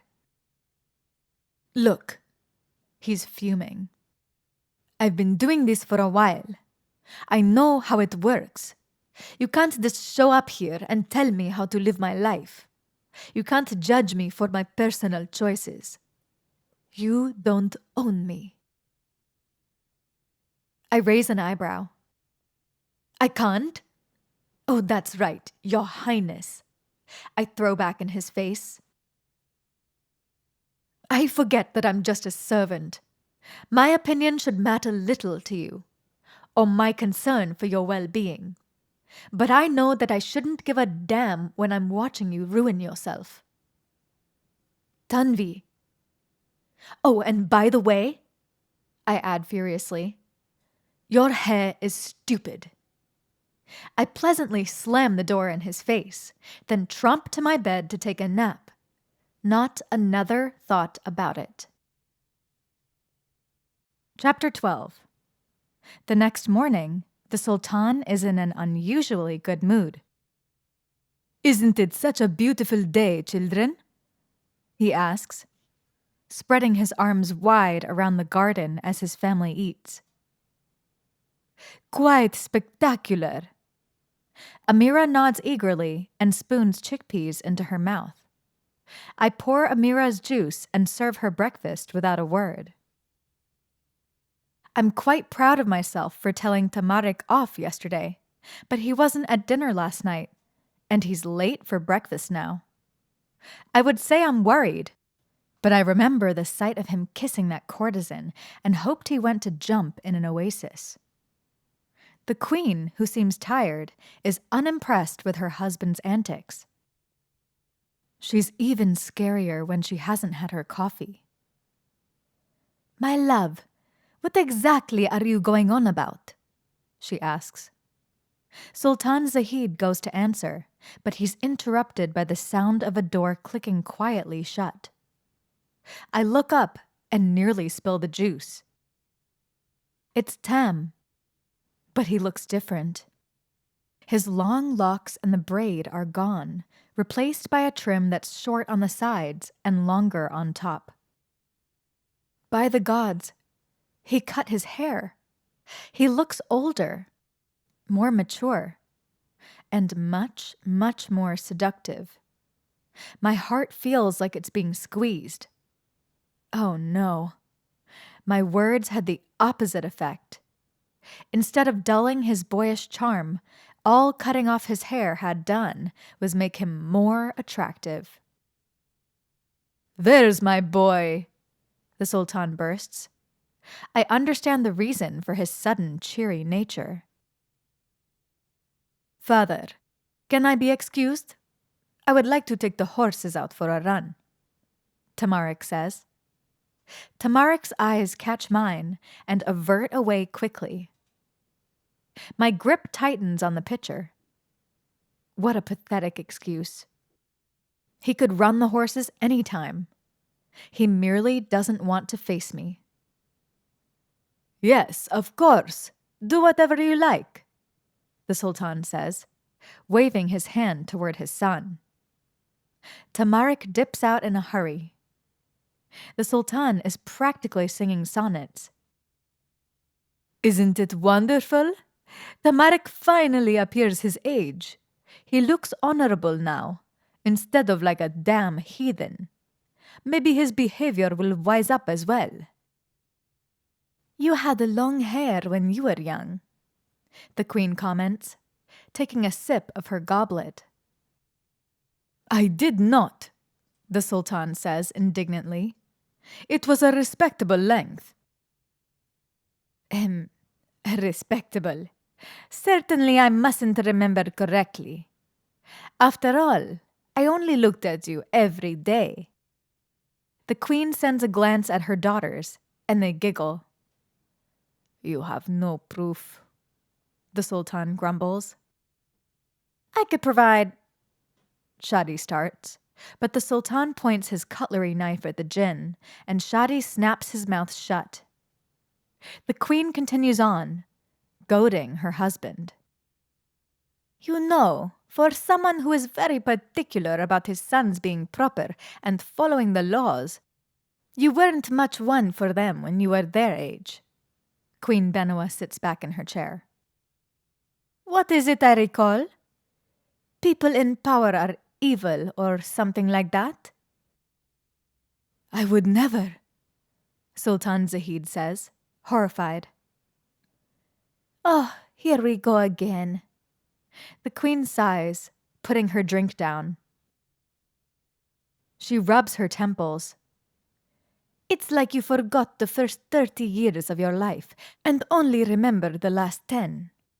Or pretend to, anyway." "The only thing is," the Sultan rubs his beard thoughtfully, ignoring his wife, "I don't know why Tamarik would change it now. I've been at him to cut his hair for ages, and he's always hesitated to listen." "It was Tanvi," Larissa says, before I can motion for her to be quiet. "She told Tam his hair was stupid. I overheard her." How in the... Larissa must have followed us back to the palace and kept her distance. Typical. She's the worst of the siblings for gossip. "Really?" The Queen raises her eyebrow. She seems amused with me for the first time ever. "Well done, Tanvi. Take the day off." The Sultan raises a goblet and toasts me before he takes a drink, sets the goblet back on the table, and muses. "Now there must be a way to get that damn ring out of his ear." "An earring can be removed, but you'll never get that ink out of his skin," the Queen says sourly. "The tattoo shows his faith, my love. It has a purpose. What purpose does that silly ring have, except to show everyone in town how arrogant and how important you think you are?" the Sultan rants. "And where do you suppose he got that from? If I remember correctly, you were just as arrogant when you were his age." "No, not I." While the Sultan and the Queen are arguing over what's worse, earrings, or tattoos, I take my chance to slip out for a moment. I go to the balcony that faces the stables and look out. Tamarik really is running the horses, and he's galloping them hard. He runs the mare he's riding like the wind, pushing her as fast as she'll go for him, as if he's trying to escape something that's encroaching ever closer from behind. I feel I'm watching a man run from demons. I observe him for as long as I dare before I return to breakfast. When I come back, the argument has dissolved and the Sultan has resorted to reciting teary-eyed poetry, which he's seemingly invented on the spot. Shadi appears like he's dying. I noticed most of the children, except for Amira, also took their opportunity to make their departure. Amira seems pleased by her father's poems, which, I notice, don't rhyme. The queen, unmoved, gives her husband a queer look. "You're getting strange in your old age." She raises another goblet to her lips and takes a drink. "I'll say," Shadi moans. He's holding a cloth over his eyes, as if he can't bear to watch. "Didn't you used to be the emotional one?" Shadi asks the queen. She shrugs. Amira stands up and takes my hand. I'm supposed to have the day off, but the thing is, I don't really know what I'll do without Amira, so I allow her to lead me wherever she wants me to go. She doesn't have any lessons today, so it's her choice as to what we will do. To my surprise, she leads me down to the barracks. In the arena, I witness a woman training with a scimitar. On second glance, I realize that it's Zara. She's hopping around a wooden dummy, tagging it with her weapon and dancing around it as if it's alive. It's strange to see a woman with a sword, but I've heard the queen knows how to fight, so I'm not about to judge her daughter for doing it. Tamarik is back from the stables. He's here, sparring with Ahmed, Bahi, and Kaspir on the other side of the arena with wooden practice swords, although Tamarik and Ahmed still have their real weapons on them. My heart skips, and Amira shakes my arm encouragingly. "You took me down here to see Tam, didn't you?" I whisper to her. She nods eagerly and pulls me to a stone bench. She begins braiding my hair. I let her do it. It might seem strange, a handmaiden getting her hair braided by a princess, but it is no mind to me. Amira's difficult, yes, but in the past month I've worked out a system for her, discovered what she likes and needs. Whatever makes Amira happy is what makes me happy. Zara eventually abandons the dummy and joins her brothers. She takes them on in turns. I'm impressed at how well she can outmaneuver them. She even seems to be able to best Tam, who is the most talented with a sword. My attention is drawn away from them as my eye catches two people at the edge of the barracks. It's Larissa, with a man old enough to be her father, and not an attractive one either. He doesn't appear like he cleans up very often. He puts a finger underneath her chin and croons something to her with an off-putting expression, though I suppose to Larissa it must look romantic. I think I've seen him crawling around the palace before, outside Larissa's room. I know that look in Larissa's eyes. It's the look of a besotted young girl who thinks she's in love with a piece of filth that's no good for her. Larissa? Kamdan is walking around. He's looking for her. The man pulls Larissa behind a pillar, and Kamdan walks right by, confused and unaware. Poor Kamdan. He doesn't know. It would break his heart if he saw Larissa with someone else, though at any rate, he shouldn't be jealous. At least Kamdan bathes. The minute Kamdan has passed, the ugly man leans in to give Larissa a kiss. Larissa, you might want to be more careful, I call out, loud enough so that she can hear me, but that others can't. Larissa jerks away. She notices me and Amira sitting on the stone bench, and I give her a wave.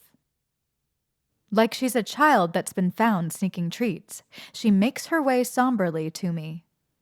The man, gods curse him, follows. Why can't you leave Jafir and I alone? You ruin everyone's fun, Larissa complains. Funny. Your brother said a similar thing to me yesterday, but I find that I still do not care, I say bluntly. You think you're so great and that you can say anything you want, Larissa snaps back. But that's only because my parents won't fire you, because you're their prisoner, and no one else can put up with my sister. Amira's eyes get watery and wide. I do not think so. I don't think Kamdan would be very impressed if he found you lurking around with him. I motion to Jafir with my head, not even willing to say his name. What do you think Kamdan would do if he saw this deplorable person putting his hands on you? What about Kamdan? Larissa flips her hair over her shoulder. He's not my betrothed. We could never be anything more than good friends. He's just a boy. Yes, I see you prefer types of the much older and much more putrid variety, I put in. Larissa's mouth drops open in outrage. Jafir steps in. I see you with the princess every day, Jafir sneers. You're often sneaking about. We're constant companions, I tell him aggressively, and cannot be parted. So I suggest you leave us be. I am very protective of Amira, and I do not want this man around her, nor Larissa for that matter. I do not like Jafir. He is a user of women. I can tell just by looking at him. I suppose you could say the same thing about Tamarik, but he is different for some reason. At any rate, at least Tamarik chases girls his own age and doesn't lead them on. Larissa gives me a glare. Come on, Jafir. Let's go somewhere more private. Larissa floats off, and the horrid creature goes creeping behind, like a predator, and she's the prey. I shake my head. Larissa's father and mother would not approve of her sneaking around with such a filthy snake. I'm in half a mind to tell them before I remember that the queen already hates me, and I don't want to be known as a snitch to the siblings. As a maidservant, I'm forced to keep secrets. Larissa's brothers and sisters noticed our little tiff and come over. We see you've met Jafir, Caspir says in a low growl. Yes. Isn't he just lovely? Bahi offers. He's vile, Zara spits. We all hate him, Tamarik starts. But unfortunately, we can't kill him, nor can we beat him up, as Larissa would lament and make a drama out of it unlike anything seen in Sehran. So we let it be for now, and hope she comes to her senses before father and mother find out. I glance at his long sword. It was once covered in blood, but looks clean now. I wonder how many lives he's taken with it. Tamarik sees that I'm eyeing his blade. Want to try? He holds out the handle of the scimitar for me to take. No. I shake my head. I don't like swords. Nor do I like daggers or anything else of a violent nature. I'm good with a bow, but that's only for sport. A storyteller that's good with a bow. Zara looks at her brothers. Interesting. And what is that supposed to mean? There seems to be a hidden meaning behind it, like everything in this godforsaken city. It's awkward, so I try to find a way to redirect the conversation. I don't see very many women train, I say to Zara. Is it just for sport? I want to be an assassin, she tells me. A spy for Ashana.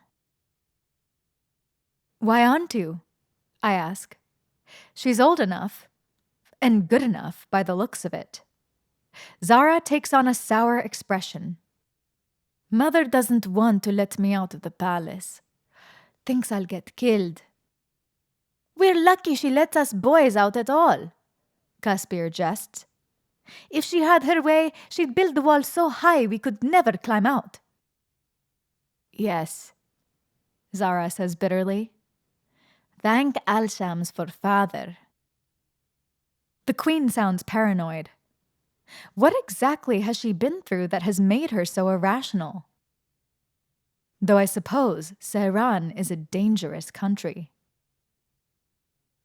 Enough of this.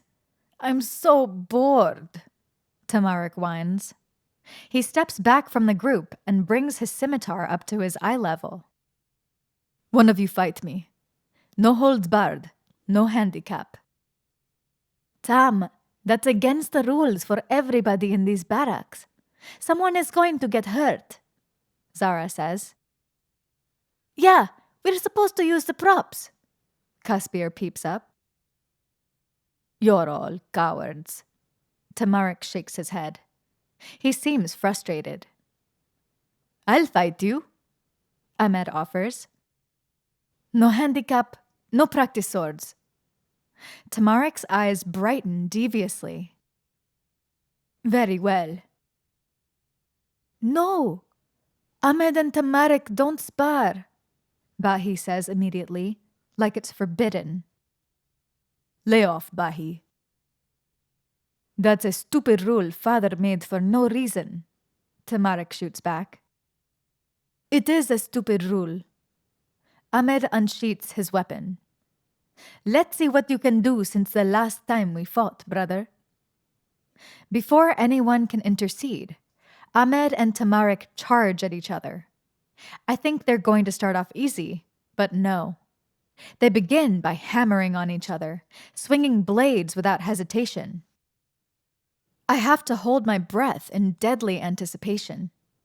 This isn't practice. It's like watching a real fight. They're going to chip and damage their swords, they're swinging so hard. Amira is anxious. She stopped braiding my hair and is biting her fists as she watches the fight. She's worried one of them is going to whack the other's head off. And the stupid brutes could, too. I put an arm around her to comfort her. I can't help but wince every time a sword comes too close. The other soldiers in the court stop to watch. Tamarik and Ahmed's movements get more drastic, fiercer, and meaner. Suddenly, it's like they forget that they're supposed to be playing around. I notice that Ahmed draws a cut on Tamarik's cheek, coming dangerously close to his neck. Tamarik manages to whack Ahmed's sword out of his hand. I gasp, thinking that Tam's actually going to kill him. But Tamarik just throws his own sword aside and charges at his brother with a screaming yell, leaping upon him and delivering punches. Ahmed returns them in kind, and the two brothers roll in the sand, going blow for blow. The Sultan had a very good reason for forbidding Ahmed and Tamarik to cross swords. Bahi has to split them up. The giant gets between them and rips them apart before they can swing another blow.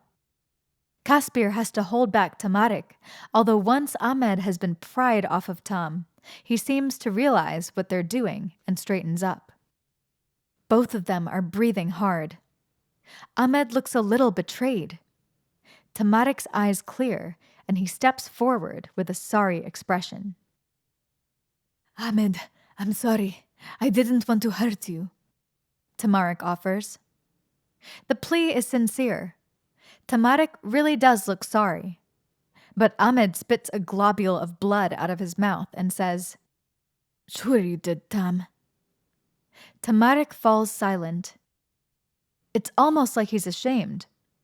Furiously, Ahmed picks up his sword and walks off without another word. Tamarik kicks the hilt of his. Amira is bouncing up and down next to me nervously. Not shaking, but still. She's just glad the fight's over. "I think Amira is a bit uncomfortable," Zara says, looking up at me. "Would you mind taking her inside?" Gladly. I grab Amira's hand and bring her back up to her room for an afternoon nap. I make sure she falls asleep by rubbing her back in small circles and telling a soft story about the birds in Amandara. I'll check on her in a few hours. I rub my face, the images of the fight replaying in my mind. What a disaster. That'd been horrible to watch. The rivalry between the two brothers is beyond anything I'd ever imagined. I can't begin to think of what caused it. I turn the corner, my thoughts still lingering on the fight, but the images are wiped from my mind when I witness what is in front of me. Ahmed is kissing Saeed. He's got his arms wrapped around Saeed and is crushing his friend to his body like he needs someone to hold on to. Ahmed looks upset from the fight with his brother. There are tears still drying on his face underneath his closed eyes, and Saeed is trying to comfort him. I jump to explanations instantly. Men in this society are open with their affections. I've witnessed men kissing before around here, but as friends. They don't mind embracing or putting a hand on one another's knees. It's Serran, not Amandara. The rules are different here. It's normal. But then I realized that this isn't a sign of friendship, but romance. They aren't kissing like battlefield companions. They're kissing like lovers. I've never seen such a thing in my life. Barely even heard of it. But here it is before me. Ahmed kissing another man. It's so hard to comprehend, my mind can hardly wrap around it. I need to leave. Now, before he sees. But my feet betray me, and I slam into a vase on a stand nearby. I scramble to catch it, and though I do, I've already made noise. The two men rip apart before I can hide. When Ahmed sees me, it's like I'm the devil itself, and he's fallen right into the worst pit of hell. His eyes contract in fear, and he starts shaking. "Ahmed," Saeed says, pale white. "Go. I'll deal with her," Ahmed says quickly. Saeed goes sprinting in the other direction. Ahmed starts toward me. I back against the wall, pressing my hands to my chest. "What did you see?" Ahmed says. He grabs my arms tightly, fingers pressing into skin. "Nothing," I shout. "I don't know what you're talking about." My eyes betray me. Ahmed knows I saw everything. "What do you want for your silence?" Ahmed says. "I will give you anything. Gold, jewels. I'll pay any cost." "Ahmed, I don't want your money," I stutter.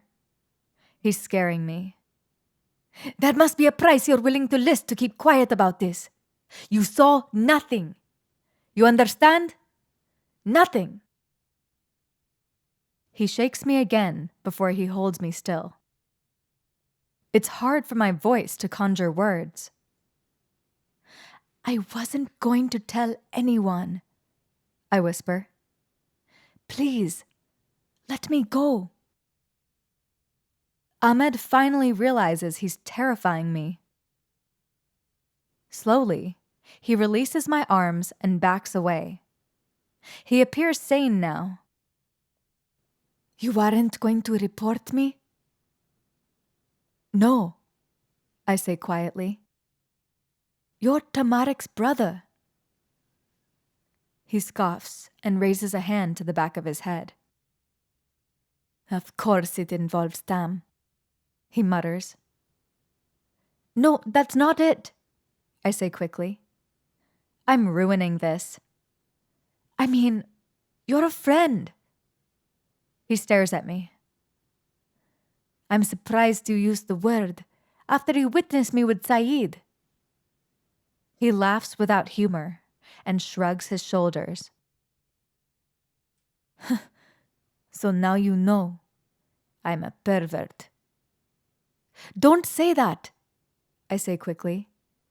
You're not. I'm the worst sinner the Onari names. He spreads his arms wide. There's no one wickeder than me. Does anyone know? I ask. I would have never guessed. He's so good at keeping secrets. Not a soul. Until today, he says pointedly. I blush. What about Amira? I ask, knowing before he answers. Of course she knows. His gaze drops in defeat. You know there's no hiding anything from her. Agreed.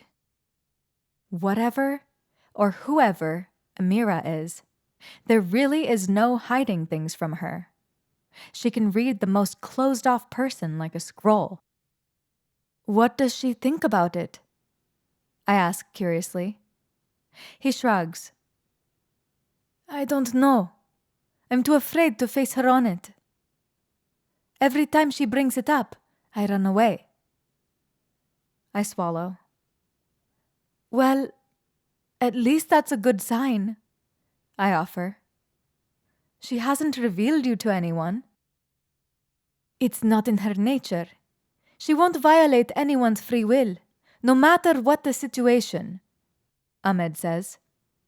He appears so miserable. I dare to take a step forward, closer to him. Why not talk to her anyway? Maybe she can help. I'm afraid of what she's going to say to me, what she might do. Ahmed rubs his neck. Know that if I could change, I would, Tanvi. I've tried and tried, but I'm not so strong I can hold on to an illusion forever. But I don't want you to change. You're fine the way you are, I say. You're a good person. He snorts. Not all would see it such a way. The memory of the faded marks around Ahmed's neck socks me straight in the gut. He notices the stricken look on my face. Yeah, failed at that too, he says bitterly. Can't even be accomplished at hanging myself. Ahmed! I shout. How could you? Wouldn't you if you were like me? Ahmed bursts.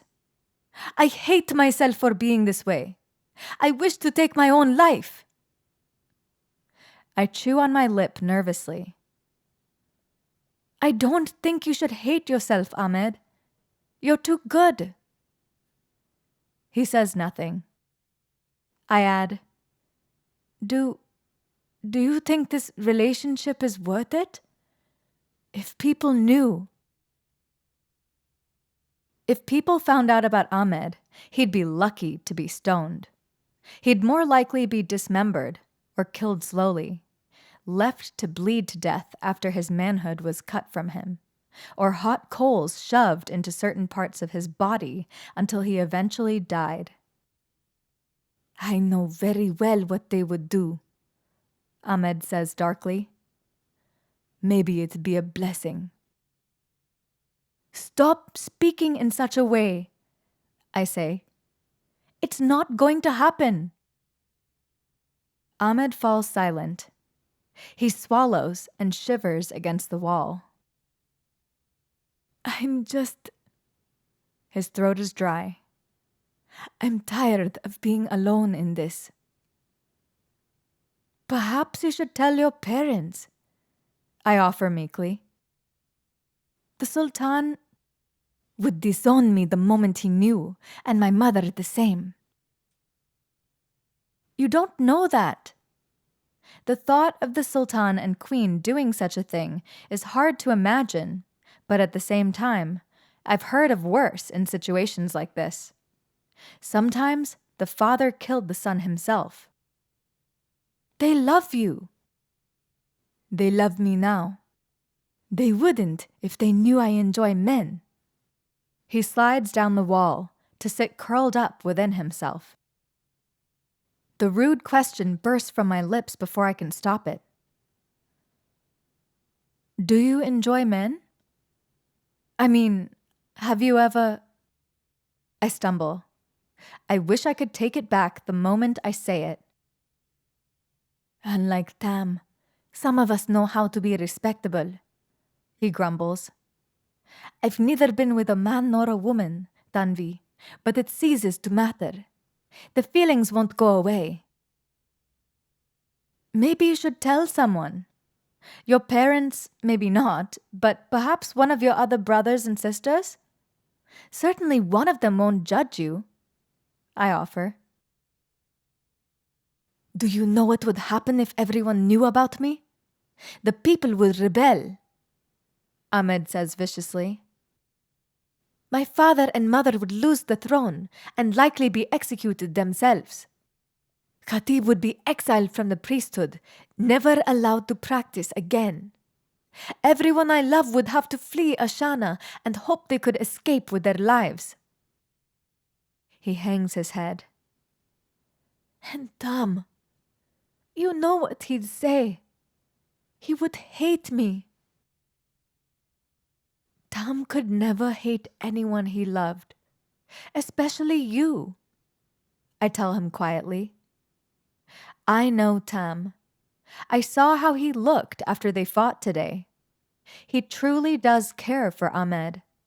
He just feels like Ahmed's the only one strong enough who can take his rage and his pain.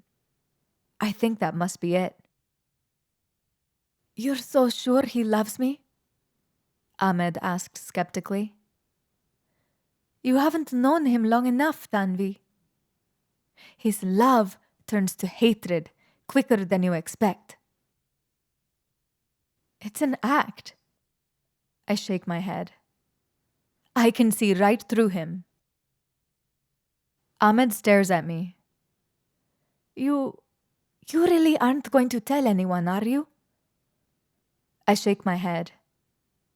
No. And I never will. Ahmed's body sags in relief. Thank you, he whispers. You don't understand what this means to me. I know it means his life. So I'll keep quiet and say nothing. Who am I to dictate who lives and dies? I am merely a servant. Yes, well, I squeeze my hands together. I'd really like to go for a walk. I need time to mull over all that has happened. Right. Ahmed nods. I turn to leave, but his voice stops me. Tanvi? Yes? I glance over my shoulder. He gives me a sympathetic look. I'm sorry about Tam. I see the way you look at him. My heart clenches. I turn around and don't say anything. Ahmed understands what I'm going through with Tamarik because he's been there himself. He knows what it feels like to pine for someone you can never have. Chapter 13. The palace is busy today. Apparently, there's some well-to-do sultan that's visiting from some far-off sultanate. Servants are bustling around in a hurry, doing a million things and preparing a feast. I'm no exception. My afternoon is spent getting Amira ready. Hold still, please, I ask as I try to put her dress on. we need to look nice today. It's important. Amira doesn't want to look nice. She wants to run barefoot and wild, as she always does. Her hair is tangled and in disarray. She screams when I slip her shoes on her feet. I try to put a veil on her, but she tosses it off each time. I sigh and give up. There now. Stop fussing, I tell her, and I pull her off the bed. We must go. We're already running late. She gives me a sour look. She seems somber today, though I don't know why. It's unusual for her to be in a mood other than cheerful. The siblings are collected outside the grand throne room. Inside, long tables are being set up in a square for the feast. I think there's some sort of entertainment to take place in the middle. They're talking in hushed voices today, which is most unlike them. Usually, one of them is either hitting the other or looking to start some sort of competition. Larissa is off by herself, though Kamdan is by her side and talking to her. Her eyes search for Jafir. I hope to Rura he doesn't show up. Tamarik gets off the wall he was leaning against as we approach, and my heart stops. Amira is grumbling at my side about something, though I'm not sure what. Everyone seems on edge today, I notice as I watch people scurry around. No one is chatting or laughing, just doing as they know they're supposed to. It's off-putting. Ashanians are loud and rowdy. This much I've learned since I've been here. If they're quiet, something is wrong. My parents and Sultan Abbas never really saw eye to eye, Tamarik whispers. His son might be different. This visit is supposed to be a peace offering, so we can hopefully make an alliance with Sumu. We've been at odds with them for ages, since Akshalad was defeated. Amira makes an unhappy noise. Tamarik reaches out and strokes his sister's hair to comfort her. This meeting is very important, Tamarik says. Hopefully nothing goes wrong. I hope so too. I just want to get this over with and get this visitor out of the palace. Whoever he is, his presence is making Amira uncomfortable. We take our places at the feasting tables. The Sultan and Queen are already here.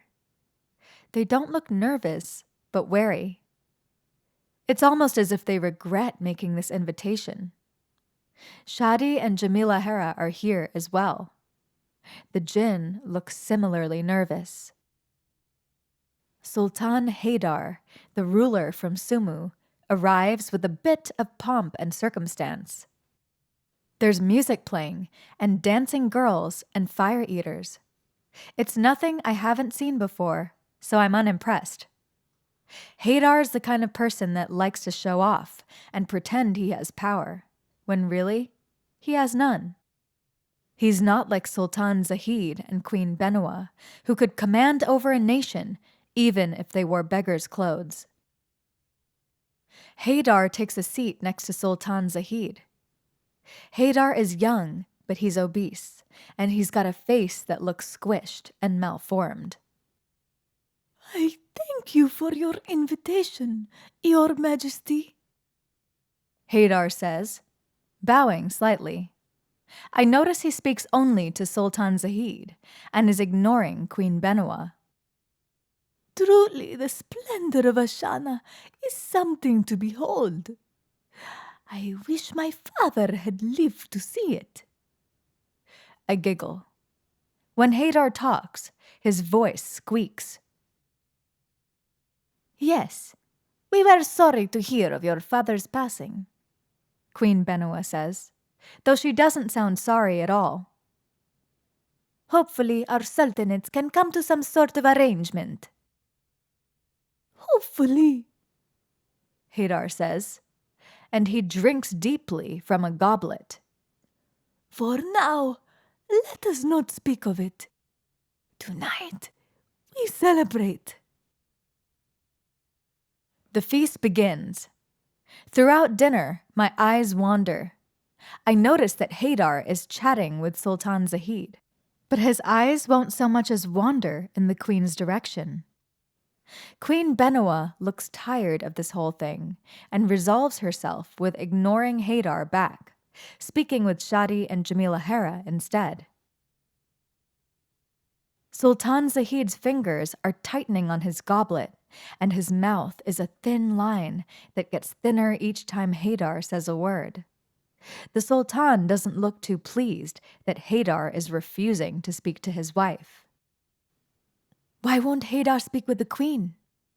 I understand there are laws here about men and women associating, but she is his equal. I whisper to Tamarik. Oh, Mother was offered to be ruler of Sehran a long time ago, after she killed Akshalad.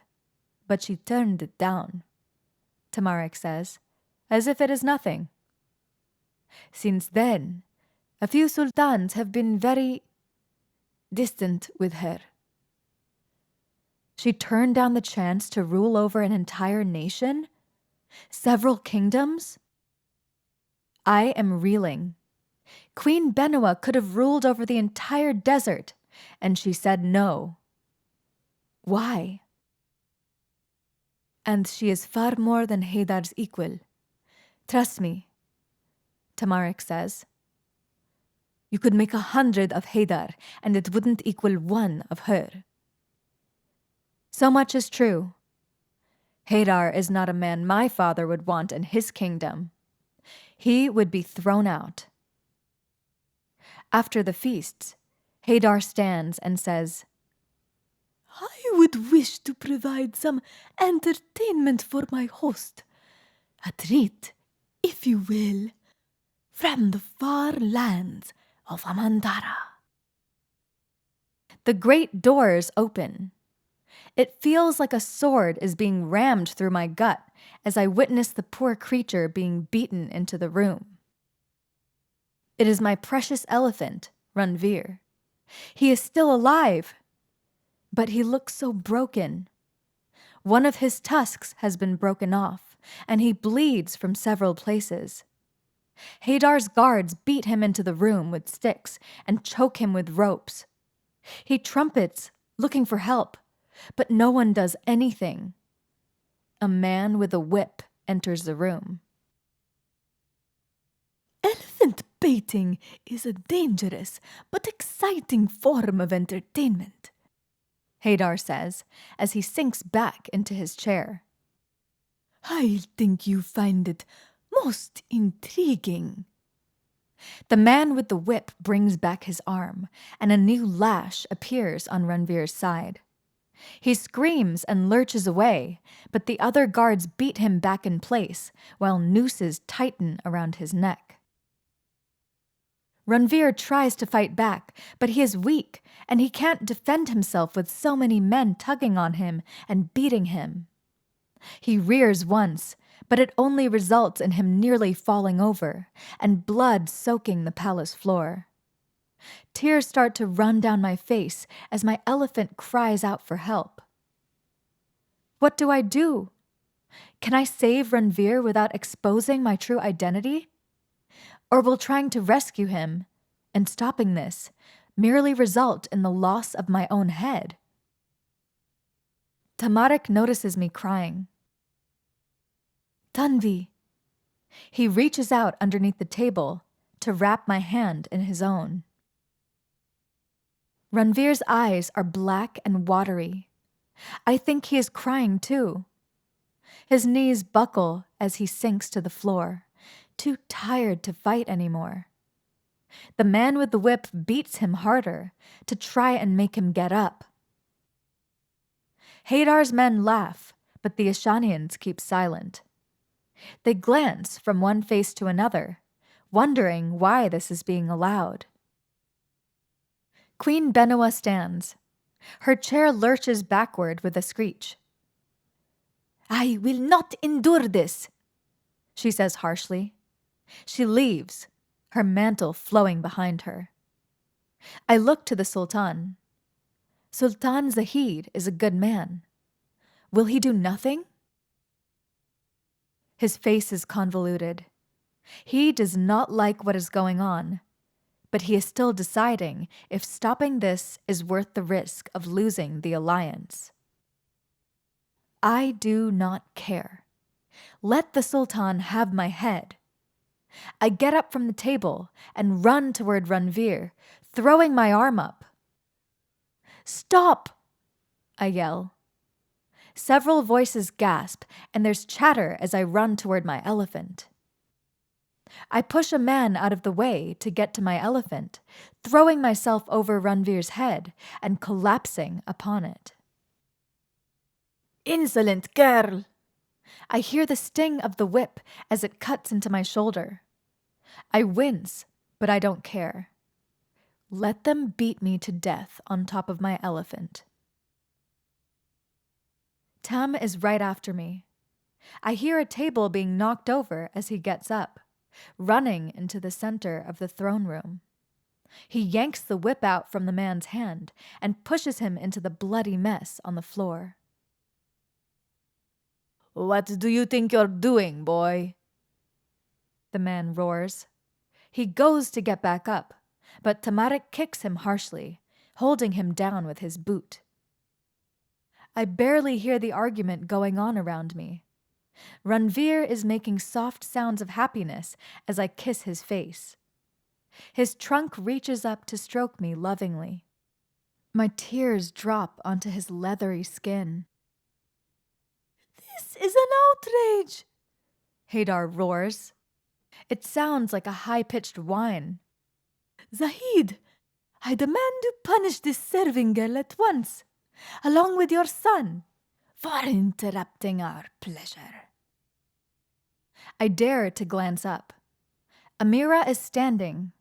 Her eyes are narrowed, hands clenched into fists. "No." "No?" Hadar asks viciously. "No." Amira walks over to me, standing beside her brother. Her head is held high. Then something happens. Slowly, all the siblings get up from their seats and gather around me, creating a circle around Ranveer and I. They face the guards with cold stone faces, daring them to try and come forward. "I will not stand for this. I've been insulted," Hadar complains. "Have you no control of your children?" Sultan Zahid stands up. He looks absolutely furious. "This is no pleasure of mine," he says lowly. "Get out." Hadar's mouth drops open. "I beg your..." "Whatever price you ask for the bull, you shall have it," Sultan Zahid says lowly. "But you will not walk out of here with that animal in your possession. Now take what gold you will and leave my city at once.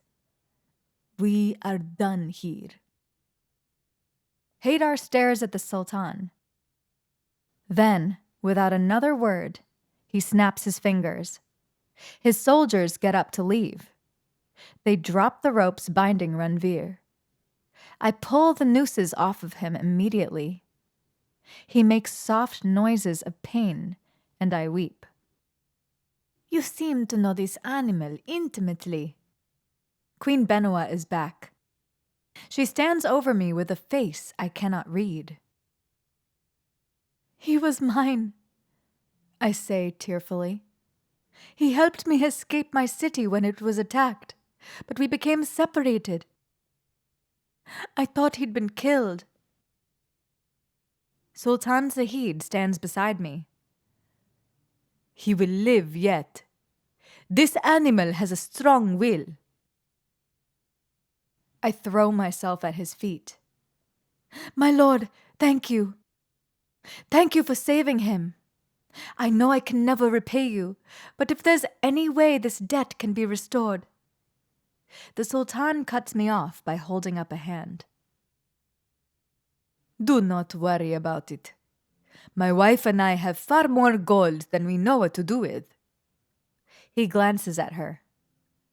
And I do think an elephant is the one thing we don't own yet. He is yours now, Tanvi. Thank you, Your Majesty. I bow again and rise to my feet. I tug lightly on Ranveer's trunk. Come, Ranveer. You must get up. Ranveer rises with a grunt, although I know it must be difficult. He struggles to get to his feet, slipping on blood. I guide him outside to the stables. Blood pours from his wounds. He is so weak already. Will he truly live? The stable hand's eyes grow wide when they see me leading an elephant toward the barn. The royal family is following, including all the siblings. Ranveer lurches forward, and Tamarik wraps a hand around my waist to yank me out of the way, but he recovers at the last moment before he tumbles to the ground. You will have to stay in the arena for now, until we can build a stall that is large enough, Sultan Zahid says, craning his neck upward. Unless... Already on it, Jamila Hera states. I didn't even notice the jinn had followed. She weaves her hands, and a large barn, big enough for an elephant, appears next to the stables, where there was only open space. The barn is large, big enough for him to maneuver in without trouble. It is full of fresh hay and water. Magic is such a wonderful thing. I immediately take one of the towels and begin cleaning his wounds. The bleeding has stopped now, but redness coats Ranveer's thick gray skin. Allow me. Tamarik takes a towel and helps me clean Ranveer's wounds. All at once, the siblings start forward, taking towels and washing Ranveer. Khatib utters a blessing over him, and Bahi's falcon begins eating the troublesome bugs that are bothering him. Soon my elephant is drooping his head in relaxation. Even stubborn Larissa is out here to help. She strokes Ranveer's long trunk and tells him how beautiful he is. The Sultan and Queen watch from a distance, along with their jinn. Their eyes are calculating something, as if thinking. Father's right. He will live, Tanvi, Tamarik says. I am sure of it. It is no easy feat to keep an elephant in the desert, the Sultan says, crossing his arms. But I am certain the two of you are up to it. With the help of magic, of course. I can help supply for the bull, Jamila Hera offers. Conjuring water will be his biggest need. I as well, Shadi offers, piping up. Stay away. You'll only make everything worse, Jamila Hera barks at him. Probably produce more sand instead of water. That's absurd. I am more than capable of taking care of this animal, Shadi shouts. Shadi looks to me. You wouldn't mind, right, Tanvi? After all, I'm your friend's... He glances to Tamarik. Uncle. It doesn't escape anyone how Shadi uses the word friend. Tamarik's cheeks go a bit pink. I didn't ever think you were their real uncle, I start. Why ever not? Shadi asks, perplexed. I mean, you're a bit older looking than I imagine a true uncle would be. Great uncle, perhaps? I say honestly. The queen cracks a smile. Old? Shadi bursts. I do not look old. You are ancient, Jamila Hera replies. Quit trying to deny it. Their squabbling is cut off by Amira. She steps in front of Ranveer and raises her hand, placing it between his eyes. Her hand is on Ranveer's third eye, that which is used to see souls. That's what we say in Amandara, anyhow. Ranveer does something strange. He wraps his trunk around Amira's form and squeezes tight. Amira, back away, I say quickly, thinking that Ranveer is going to hurt her. But that doesn't happen. Instead, a miracle takes place. Ranveer closes his eyes. As Amira's fingers spread wide over his forehead, his wounds begin to knit together and heal. My mouth drops open. Ranveer's black eyes brighten, and he trumpets a little. He lets Amira go, and she pats him lightly on the face. Healing is something I cannot do. My storytelling abilities don't go that far. It is something I've heard the jinn cannot do either. Magically, it is mostly impossible. Yet Amira just did what was deemed impossible. She saved Ranveer. She healed my elephant. I close my mouth shut. I realize that everyone in this room is suddenly looking in horror at me, wondering what I'm going to do. I throw myself at Amira and squeeze her tight. There are tears filling up my eyes. "Thank you," I whisper. "I'm so happy that you're here. You saved him." Amira pats me on the head, much like she did the elephant. Then she lets me go and skips over to her parents. They're watching her with regretful expressions. "Tanvi," Queen Benoa starts quietly. "It is best that no one knows about this." I nod and curtsy. "Yes, my queen." The queen eyes me as she heads out. Eventually, everyone leaves to go to bed, save for Tamarik, Amira, and I. Amira sits cross-legged on a bale of hay as she watches me brush Ranveer. Tamarik is nearby, gently stroking his hand over Ranveer's side. "Thank you, Tam, for staying here and helping me," I whisper. "I could never leave," he replies. "What they were doing to him was just—" He shakes his head. "Anyway, I'm glad you managed to save him. That was brave, what you did." "It wasn't brave. I just had to do it," I say. "I'm sorry I ruined your father's meeting with Haydar." "Don't be. He's a pig," Tamarik spat. "Father told me himself it was a mistake to invite him." A soft cooing gets our attention. It's Amira. She's humming a song to Ranveer, reaching for his trunk as he wraps it around her, like they're playing some sort of game. "What is she?" I ask, and I tilt my head. "I think it's best if you figure that out for yourself," Tamarik says quietly. "We're not really allowed to talk about it." "Does everyone in Sehran know about her?" I ask. Tamarik shrugs. Before she was born, it was announced to the continent what she would be, who she would become. Some believed, but many turned away, because she was born a girl and not a boy. How horrible! My forehead creases. He nods. After that, my parents deemed it best if her true identity be concealed. They allowed neighboring sultans to believe what they wanted.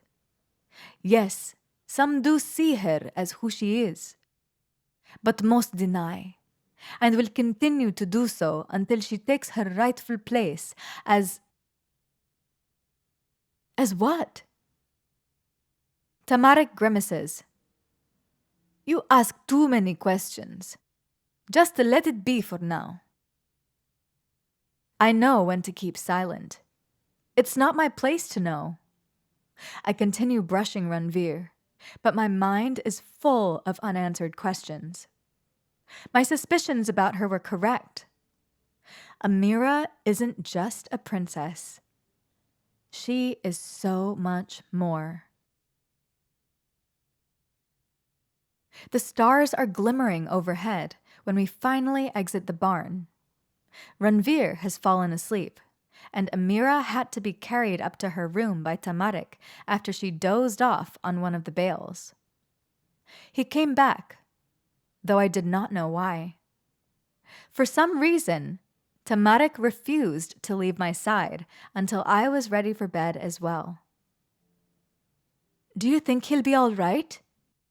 I ask worryingly as we shut the barn doors, giving one last peek at a sleeping Ranveer. He will be. Amira gave him her peace, Tamarik replies. He'll grow stronger than ever before. There is a full moon out. It is bright enough that I can see Tamarik's face, even in the darkness. Tanvi, I just wanted to say again that I really admire you for standing up for your elephant, even though there were consequences, Tamarik says. And I think that you should know. He drifts off. Yes? I persist. Tamarik doesn't say another word. Instead, he leans forward. I freeze.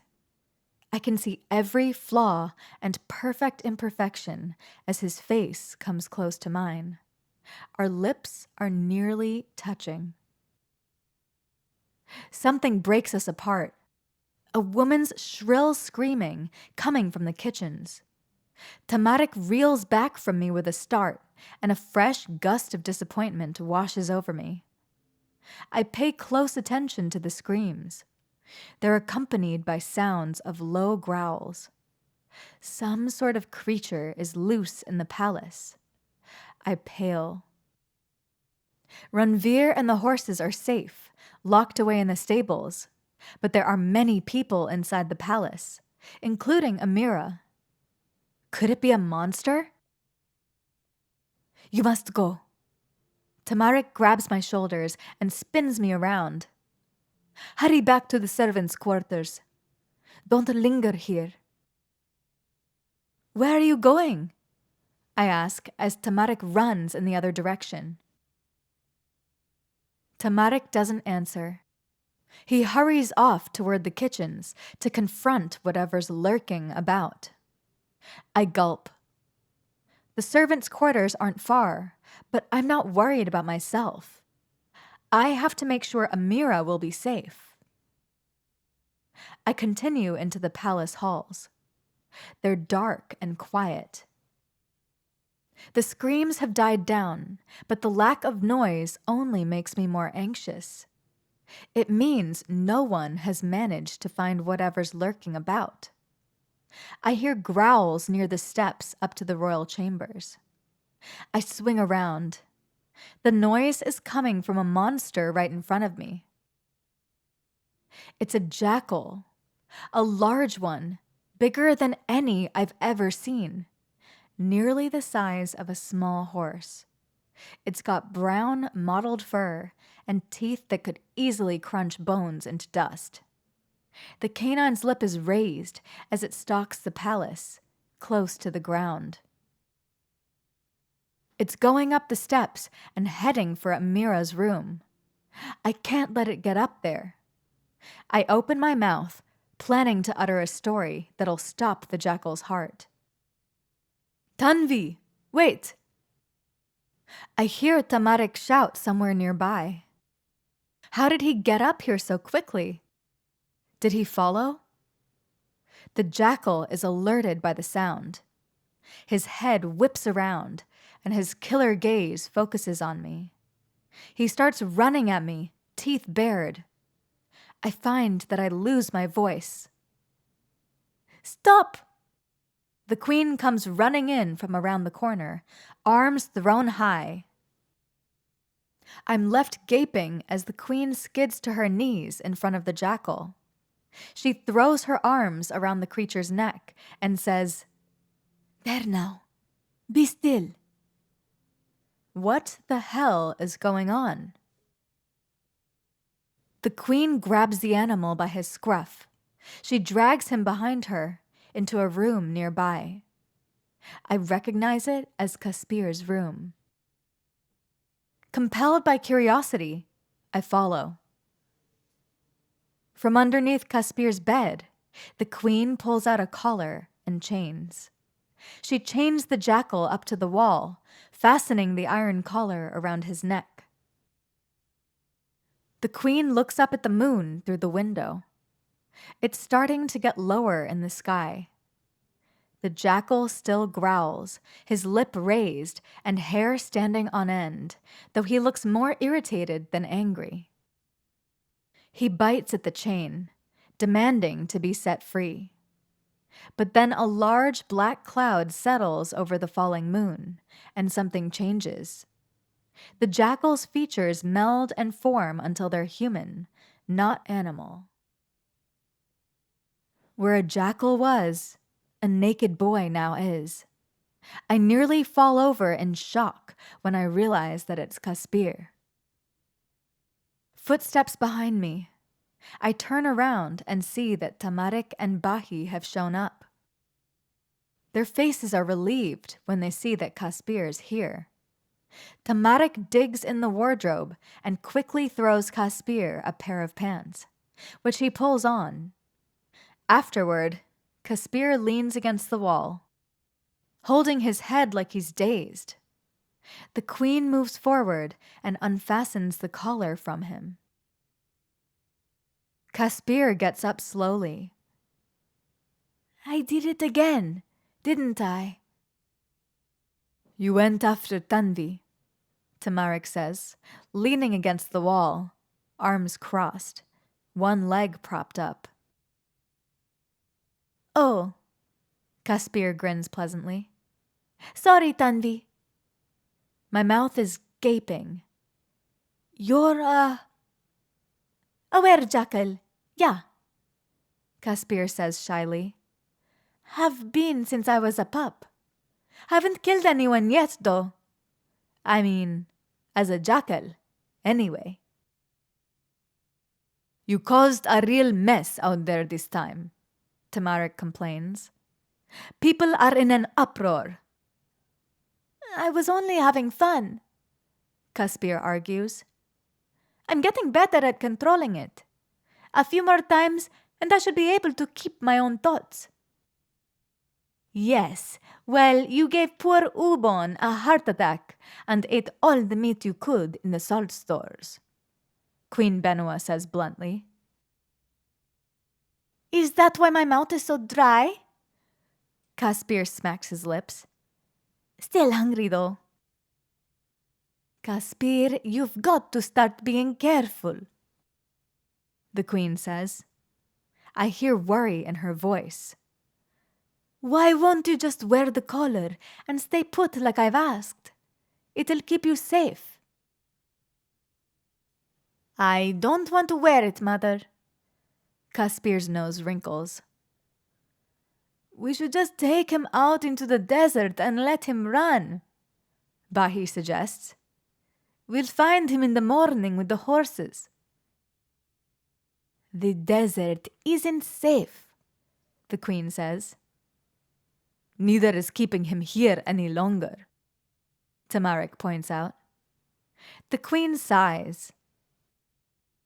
At any rate, we need a contingency plan for when this happens again, before the next full moon, the queen says sharply.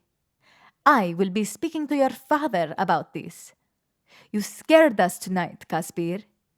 The guards were out looking for you, and if they had found you... The queen cuts off. She can't bear to finish the sentence. Yes, I almost stopped your heart with my magic, I say to him crossly.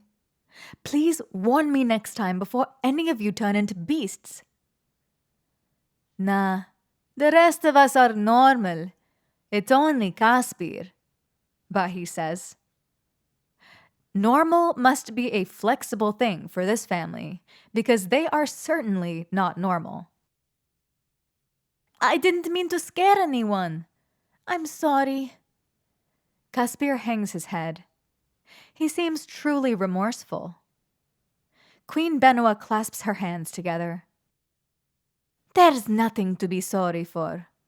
Just, please, figure something out. We can't keep doing this. It's too much of a risk. The queen seems thoroughly anxious. She turns around, and her cloak billows as she leaves the boys and I behind her. I feel miserable, as if I didn't already give the queen enough reasons to dislike me. Tonight, I almost murdered her son by accident.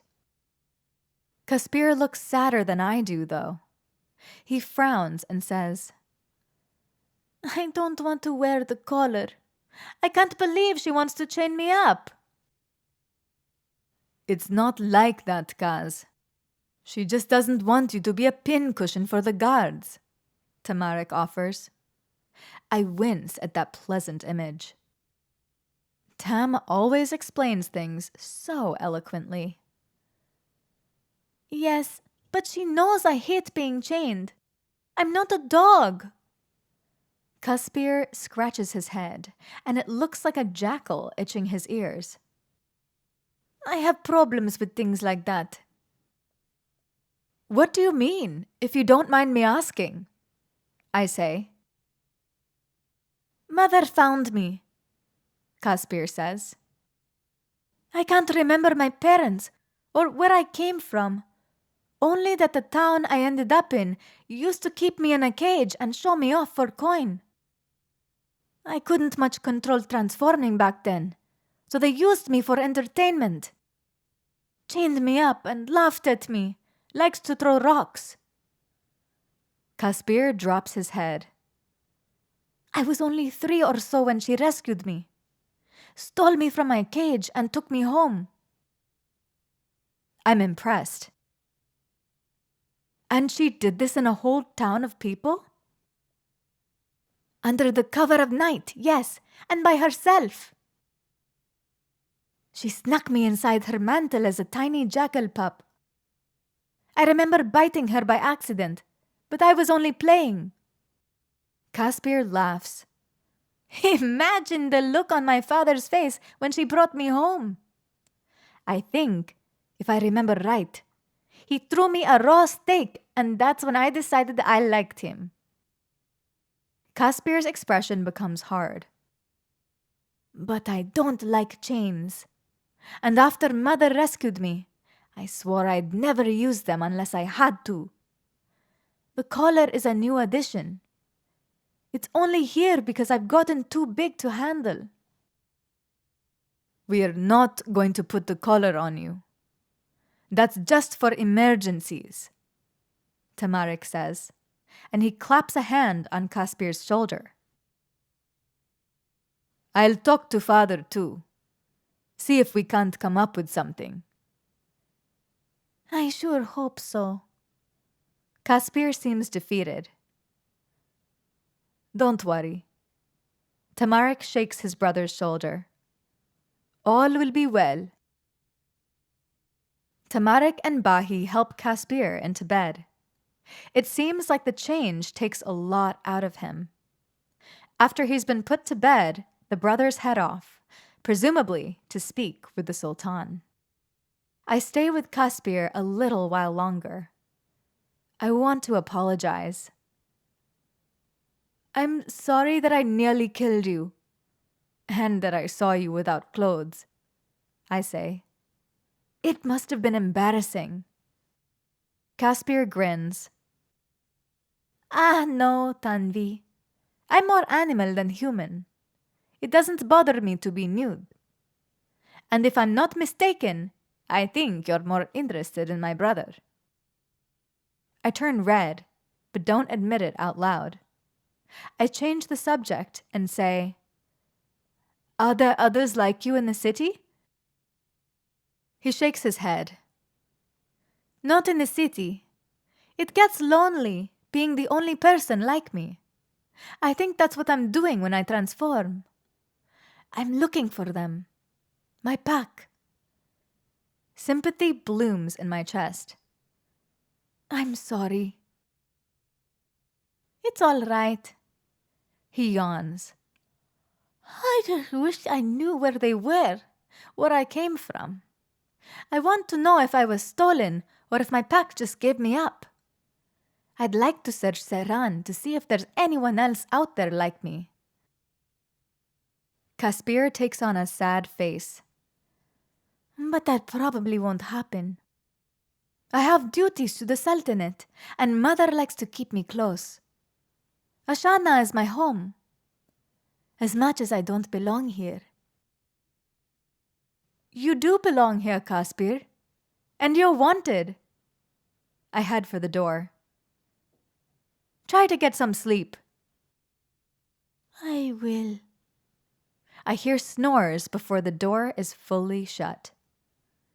Caspir is good-hearted. He doesn't let much get him down, though I can tell that not having a pack to call his own really bothers him. I could see it in his face and hear it in his voice. Yes, he loves his family, but he is something that they will never be, and enduring that alone must be painful, to say the least. I thought I was the only foreigner in a strange kingdom. I was wrong. Chapter 14. With Ranveer here and my duties with Amira still needing to be upheld, I don't get much sleep. But it is of no matter to me. My princess and my elephant both make me happy and keep me busy. Besides, if I am tired enough, I do not think of Tam. One day, after taking care of Ranveer and putting on new clothes, I'm about to tend to the princess. But Uban stops me before I leave the serving quarters and shoves a piece of parchment into my hands. The princess will not need your services today. She is resting, Uban says. She wishes to spend the day in her bed. My heart sinks. I hate it when I cannot see Amira. She'll do this from time to time, and I'll be stuck with all manner of tedious things. I thank Uban and look at the long list. It is no small gathering of tasks. This will take me all day to get done. I sigh and decide to get to it. There's no time like the present. When I head out to the gardens to start polishing statues, I see Tamarik leaning against a wall, chewing on a piece of straw. I tell my disobedient heart to be quiet. When he sees me coming, he grabs me by my shoulders and spins me around. Where do you think you're going? He asks. He smiles, and it lights up my entire day. To perform my duties, I say. Some of us have to work. Why? Take the day off, Tamarik offers. I'm dreadfully bored of soldiers and barracks and would like to enjoy myself elsewhere. My siblings, unfortunate as they are, refuse to come with me. The day is no fun spent alone. I scowl at him. I can't just abandon my post. Why not? Are you always such a good girl? He teases. It's a returned insult for me calling him a daddy's boy a few months ago. I'd thought he'd forgotten that. No, but... Come on. Just this once. Aren't you tired of working? It would be nice to skip a day of work. But I'll get into trouble. Don't worry about it. I'll deal with the other servants, he says. Just relax. Tamarik could convince me to eat a scorpion. All right. Where shall we go? I know just the place. He grins widely. There's an excitement in his eyes that gets me delirious. How often does he skip out on work anyhow? Tamarik wraps a scarf over his face and mouth. Put your veil on, he instructs me. We don't want anyone to see us leaving. Meet me by the back gate. The same one we took out of the city the last time. Oh, gods. Are we leaving the city again? It is the last thing I want or need. Around a half hour later, Tamarik comes trotting up to the main gate with his stallion. He pulls me on, and we slip out with the hordes of travelers and merchants that are coming in and out. We go unseen. Won't the Sultan be upset when he realizes you're gone? I ask him. Oh, yes. Father will be furious. Which is a bonus, Tamarik says. He laughs wickedly in my ear. Hold on tight now. He kicks the stallion into a gallop, and I hold onto his mane. We ride for a good hour or so before I begin to see palm trees dot the horizon. An oasis, I say in surprise. A deep one, he promises. Perfect for swimming, and very secluded. I am beginning to see the picture. Is this where you bring all your harem girls? I ask bluntly. I would never, Tamarik says in mock outrage. Sure. I am most certainly not the first maiden to fall for this. Uninterested siblings, my ass. We dismount the stallion. Tamarik pulls the saddle and bridle off his stallion so the horse can roam free near the oasis. Then he pulls his shirt over his head and tosses it to the sand. What are you doing? I stutter as the flash of the phoenix tattoo comes into view again. Tamarik strips down to nothing more than his undershorts like it's nothing.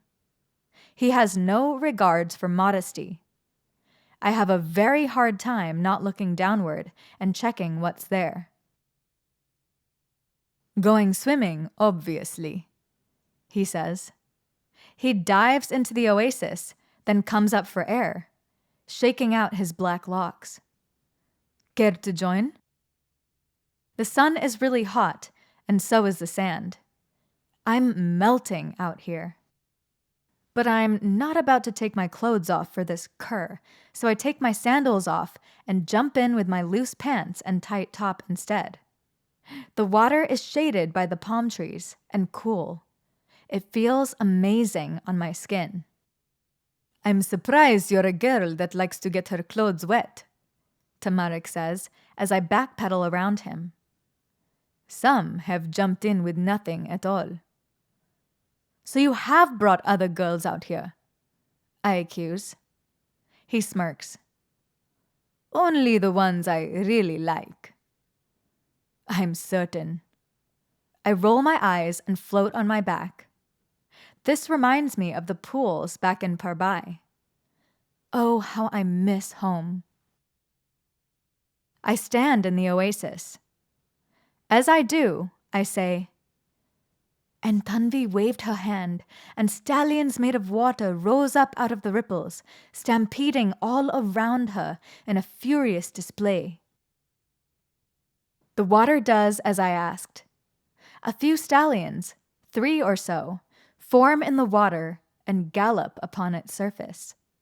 They're small and captivating as they run around us in circles. I smile. I've still got it. You really shouldn't be doing that, Tamarik says. Why? I ask. Afraid of a little magic? No, Tamarik says, almost too quickly. But it's forbidden. As if you care. You are at the top of the tower almost every night with the rest of your siblings, listening to my tales. I let the water stallions fade back into the oasis, leaving only droplets in their stead. It's not that I don't like your stories, Tanvi. I do, Tamarik says gently. I merely think we should not be going against my father's word. You're one to talk, I snort. That's different. This is only a bit of fun. Telling stories is breaking the law, he argues. It shouldn't be, I throw back at him. Certainly, I'd hope you'd see that. In a quiet voice, Tamarik says, I do, but I also know why my father made the law in the first place. This conversation is souring my good mood, and I am mad at him, so I splash him in the face. Hey, Tamarik shouts, and he splashes me back. I laugh, and our argument turns into a water fight. Tamarik leaps toward me and wraps his arms around my middle. I become incredibly aware of how hard his body is against mine, and how amazing it feels to be in his arms. I'll teach you to splash a prince, he says, and he jumps into the air.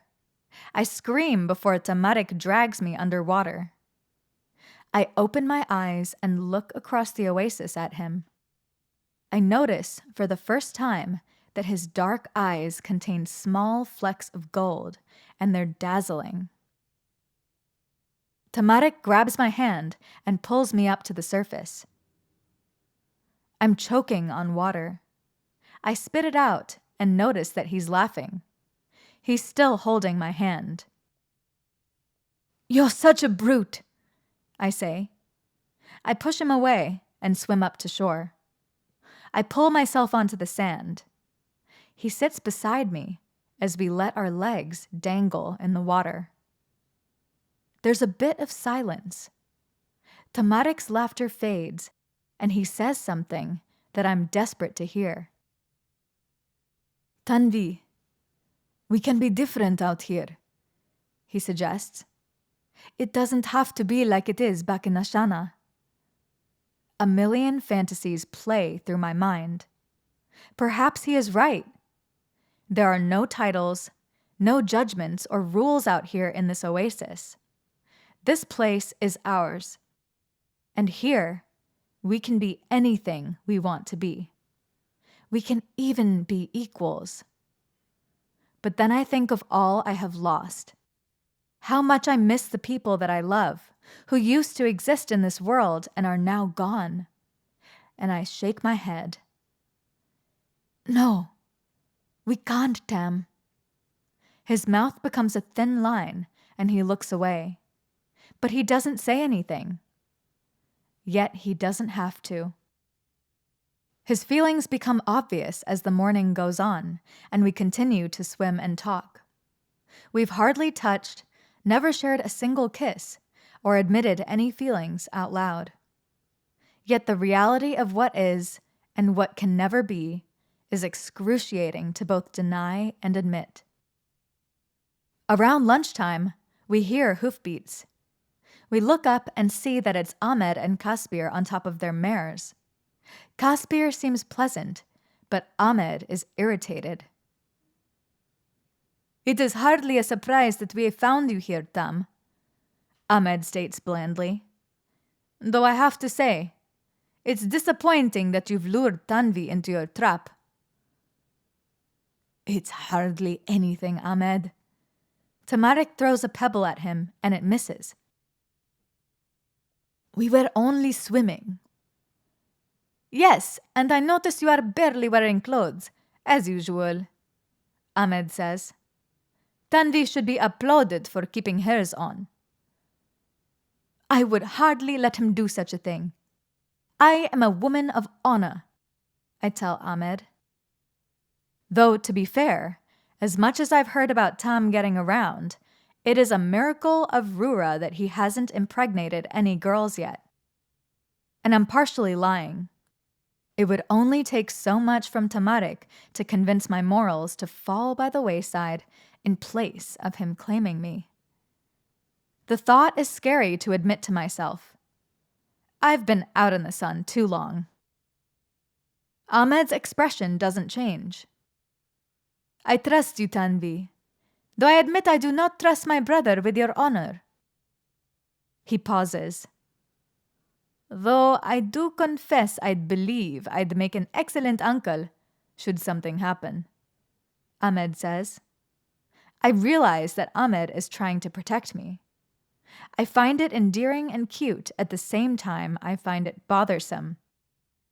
I can take care of myself. Tamarik's face sours. I know how to prevent such things. I would hope so. You've become a master at it by now, Ahmed spits back. Would you two stop fighting? Caspir asks. I imagine his jackal tail wagging. It's very annoying. Tamarik sighs and climbs out of the water. Very well. I suppose father is in an uproar. Oh, if father's right pissed at you, Caspir says. You'd better hurry back. Yes, I'm coming, Tamarik says, and he clambers to his feet. He slips on his clothes and says, Can't even have a little vacation every now and then. More like every other day, Ahmed says. I giggle. My clothes and hair are dry by now. I've been lounging on shore while Tam swims. I cover up my head with the veil before I head back. Tamarik is dragged away by his brothers once we enter the palace gates. I sigh and think of all the work that is yet to be done, that I forgot about because I wanted to spend time with Tamarik. If I start now, I might be able to get at least half the list done before midnight, and Tam will explain the rest for me later. He said he would. Ahmed's embarrassing words follow me. They can't seem to get out of my head, though he can't possibly assume there's anything between Tamarik and I. He is a prince. I am a maidservant. Friendship itself is already crossing too many boundaries. Anything more would be an absolute scandal. And I will not do that to him. His reputation has suffered enough.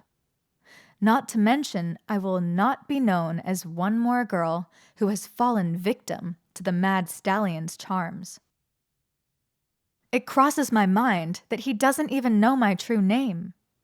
He doesn't know that we are of equal birth.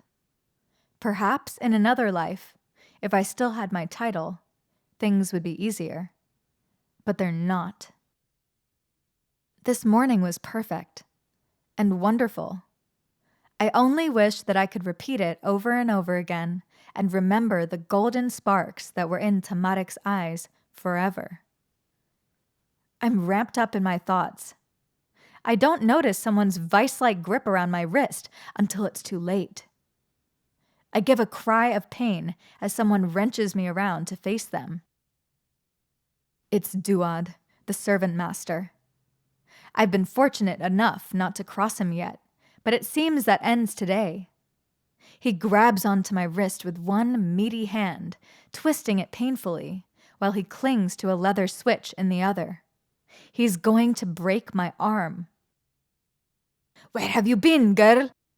Uban told me you didn't finish your duties and were nowhere to be seen this morning. Duad spits. Where were you? I am so terrified I cannot speak. I will not hear any explanations, Duad snaps. He twists my wrist and yanks me to my knees. You shall be punished. I remember what Yasma told me, that Duad enjoys hurting people. He raises the switch, and a sadistic glee comes over his face. And Rura cast light over the world, and all the children. Ow! I'm trying to tell myself a story, to distract myself from the pain. But it doesn't work. It's so excruciating. You can barely hear the words through my sniffles and gasps. I've been sent to mop the upper floors before sunset, but I can barely move my arms back and forth. My body is in terrible agony. Every movement hurts. It doesn't help that wherever I mop, little blood droplets drip onto the floor from my back. A door opens somewhere nearby. I hear a familiar voice say my name. No, not him. I do not wish for him to see me like this. Tanvi, you're bleeding. Hurried footsteps. Tamarik skids to a stop at my side. He takes the mop out of my hands and puts it against the wall. Then he briefly brushes his hands over my arms, not knowing what to do. My lip trembles. How bad is it? It's soaking through your mantle, Tamarik says. Let me see. With shaking hands, I remove the robe. I do not care if Tamarik sees my upper half bare. I am in so much pain. I just want to show someone why I am hurting. The wet fabric, coated in blood, has to be peeled from my raw back. I cry out, and Tamarik gently helps me to remove it. Once my back is exposed, I move the cloak over my breasts to cover them. Tamarik gives an audible gasp. Who did this? He asks. His voice is dark with fury. Duad, the servant master. I'm openly crying now. He wanted to punish me for my absence this morning.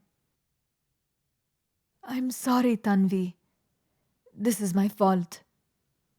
Tamarik's voice wavers. I've never heard it sound like that before. It's not. I bite my lip to stop my tears. No, it was I who requested your presence. I should have alerted the staff as to where you were. I completely forgot. His voice is plagued with guilt. He enjoyed hurting me, I say, and I sob. He took pleasure in it. I heard him laughing. Tamarik's face becomes frightening for a moment. There's the shadow of the killer that I know so well. Can you walk? Barely. You're going to have to. He takes my elbow carefully. Do you trust me? Can you endure it a little longer? Yes. I wipe my nose. I'd endure it forever if he asked me to. Then come. He guides me kindly out of the upper hall and to the stairs. I wince and cry out as I go down them. I would not make it if not for Tamarik's coaxing. He takes me to the same waiting room I was brought to when I first came here, the one outside the throne room. Then he sits me down gently. It almost makes me cry again. Wait here, he says. I'll be as quick as I can. Where are you going? I ask him. Don't leave me. He turns his back. I think it is to hide the monster inside. To take care of this and fix my mistake. Not too long later, I am summoned into the throne room. There are a lot of people here, mostly servants, though a few members of the court and council are here as well. I shuffle slowly into the room and hope I don't get too much blood on the floor. The Sultan and Queen are sitting upon their thrones. Some sort of emergency meeting must have been called. I cringe when I see Duad. I want to scream and run from him. But then I notice that Duad is the one crying. He's on his knees before the thrones, holding up something bloody. His hands and fingers. They're completely mutilated, broken and bleeding in multiple places. Tamarik stands over him. His eyes have gone completely vicious. Duad begs the Queen and Sultan for mercy. I look at his hands again. Tamarik did that? And what's more, he did it for me? Sultan Zahid notices me approaching the throne. My love, would you mind taking a look at the handmaiden's back? Queen Benua stands. Certainly. The Queen gestures for me to come behind a curtain that has been constructed in a corner of the room, out of eyesight of the rest of the palace. She brings me behind it. Show me what you showed my son, Tanvi, the Queen says. I wince. I hope she doesn't think I'm a whore for exposing myself to her son. The bleeding is mostly done, the blood dry now, but that doesn't make it hurt any less when I peel the robe off a second time.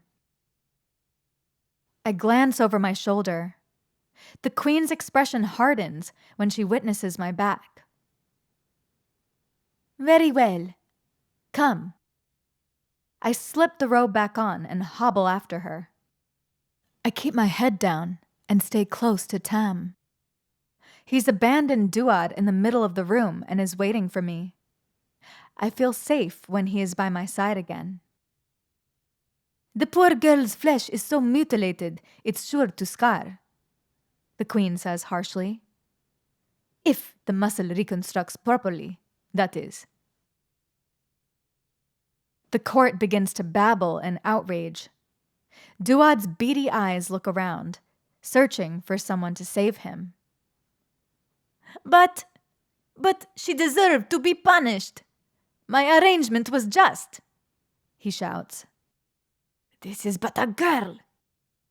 Should she not experience some repercussion for her actions? The fault is mine. It was I who called the maidservant away from her duties this morning, Tamarik admits coldly. Perhaps you'd like to try taking a switch to me, as I'm sure you consider the orders of a prince below your own. Duad's expression is fearful. He knows far better than to ever try raising a hand to Tamarik. Tanvi is no mere maidservant. She is the handmaiden of the princess herself, Sultan Zahid says. Her position is essential here. We do not tolerate servant masters who abuse the staff, the Queen says bluntly. Begone with you. You are banished, now and forevermore. Duad's mouth drops open. How do you expect me to find honest work? Duad protests. I have lost the use of my hands. Be lucky you still have hands, peasant, for I would have been glad to remove them had my father not stopped me. Tamarik spits. Tam, that's enough, the Sultan says harshly, before he turns cold eyes on Duad. Leave, and do not dare to come back, or the price will be your head. Duad is dragged out by guards. I notice many of the servants appear ecstatic at his banishment. I wasn't the only one who suffered under Duad's hand. Just the only one who got him caught. Tamarik strides into the middle of the room.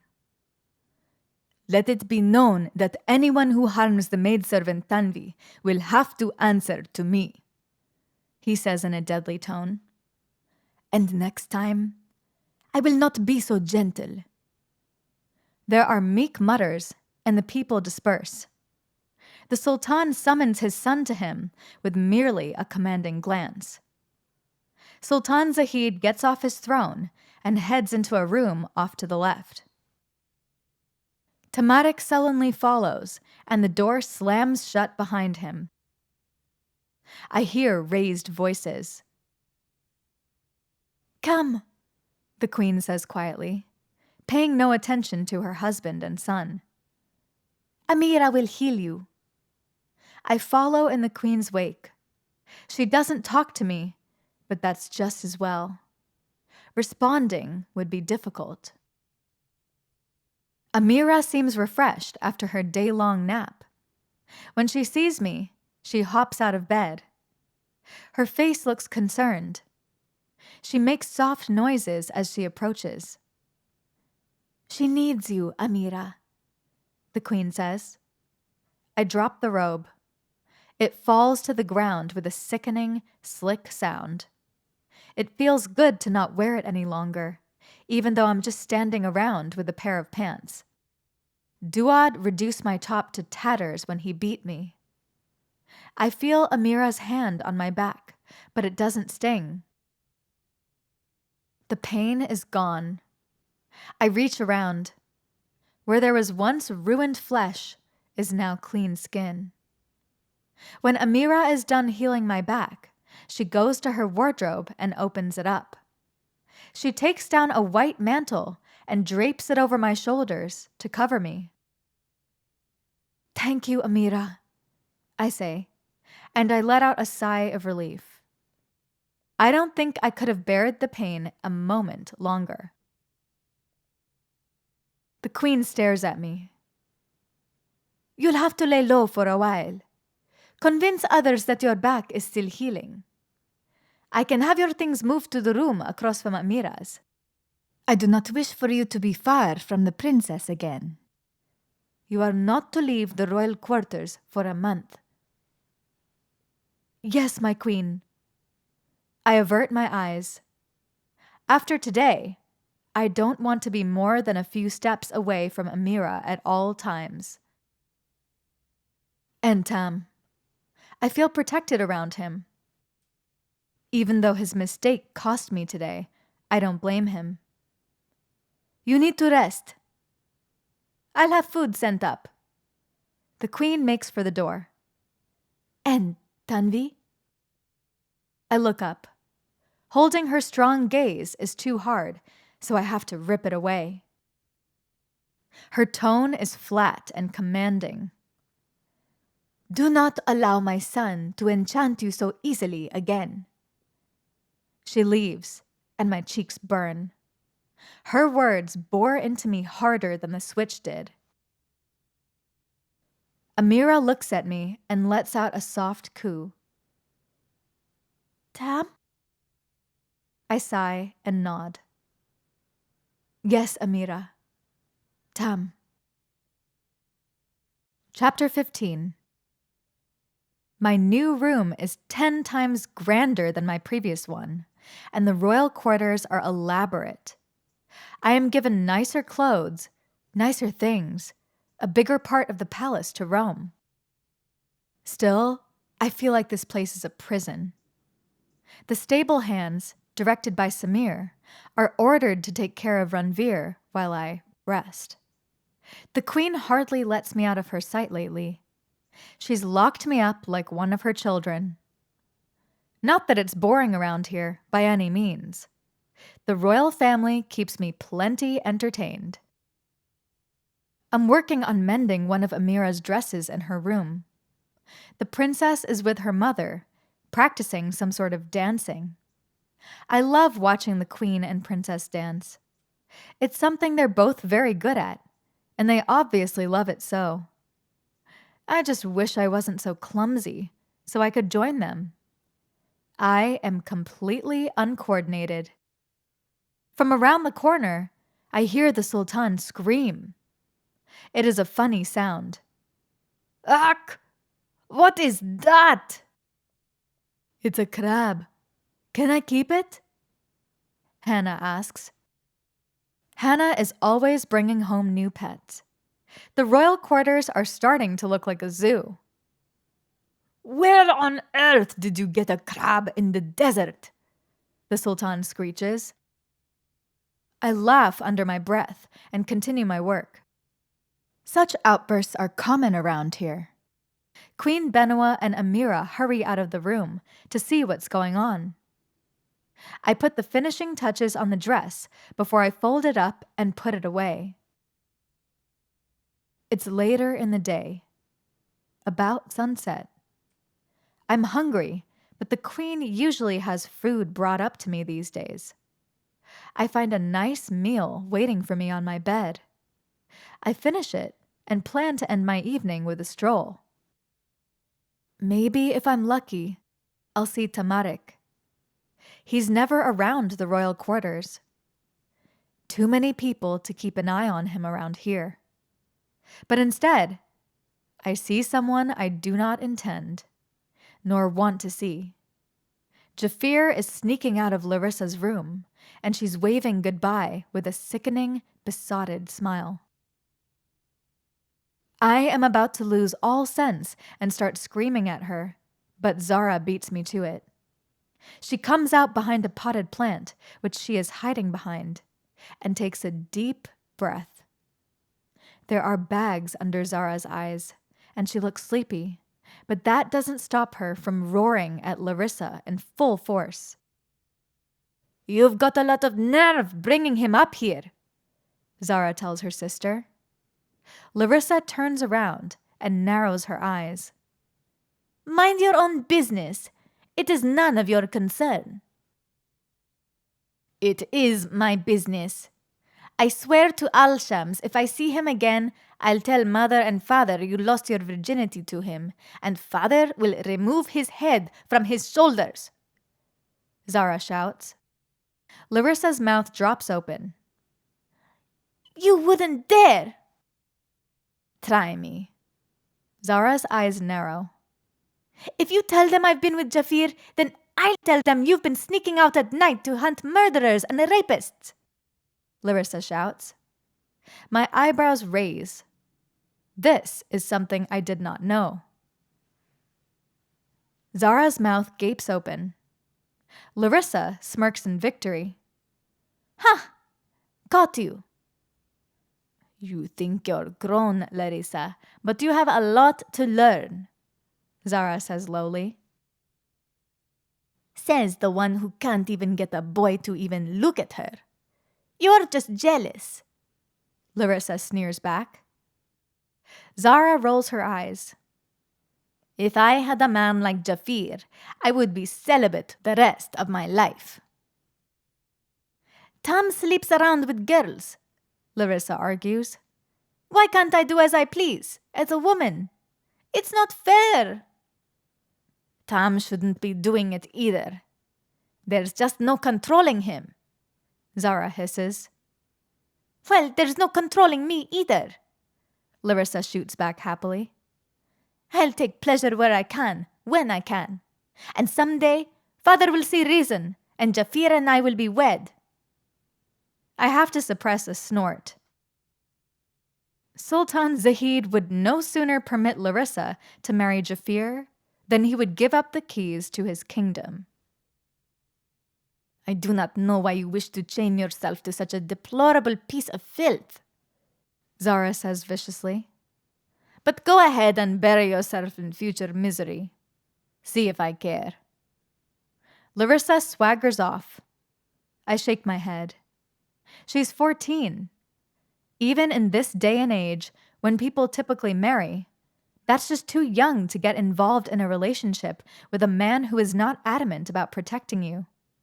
And I am certain Jafir only wants Larissa for one thing, and it is not her heart. I walk toward Zara. Do you really go out at night to assassinate murderers and rapists? Her baggy eyes and tired appearance now make sense. Yes. She seems bitter. Don't tell anyone. Of course. Another secret to lock away.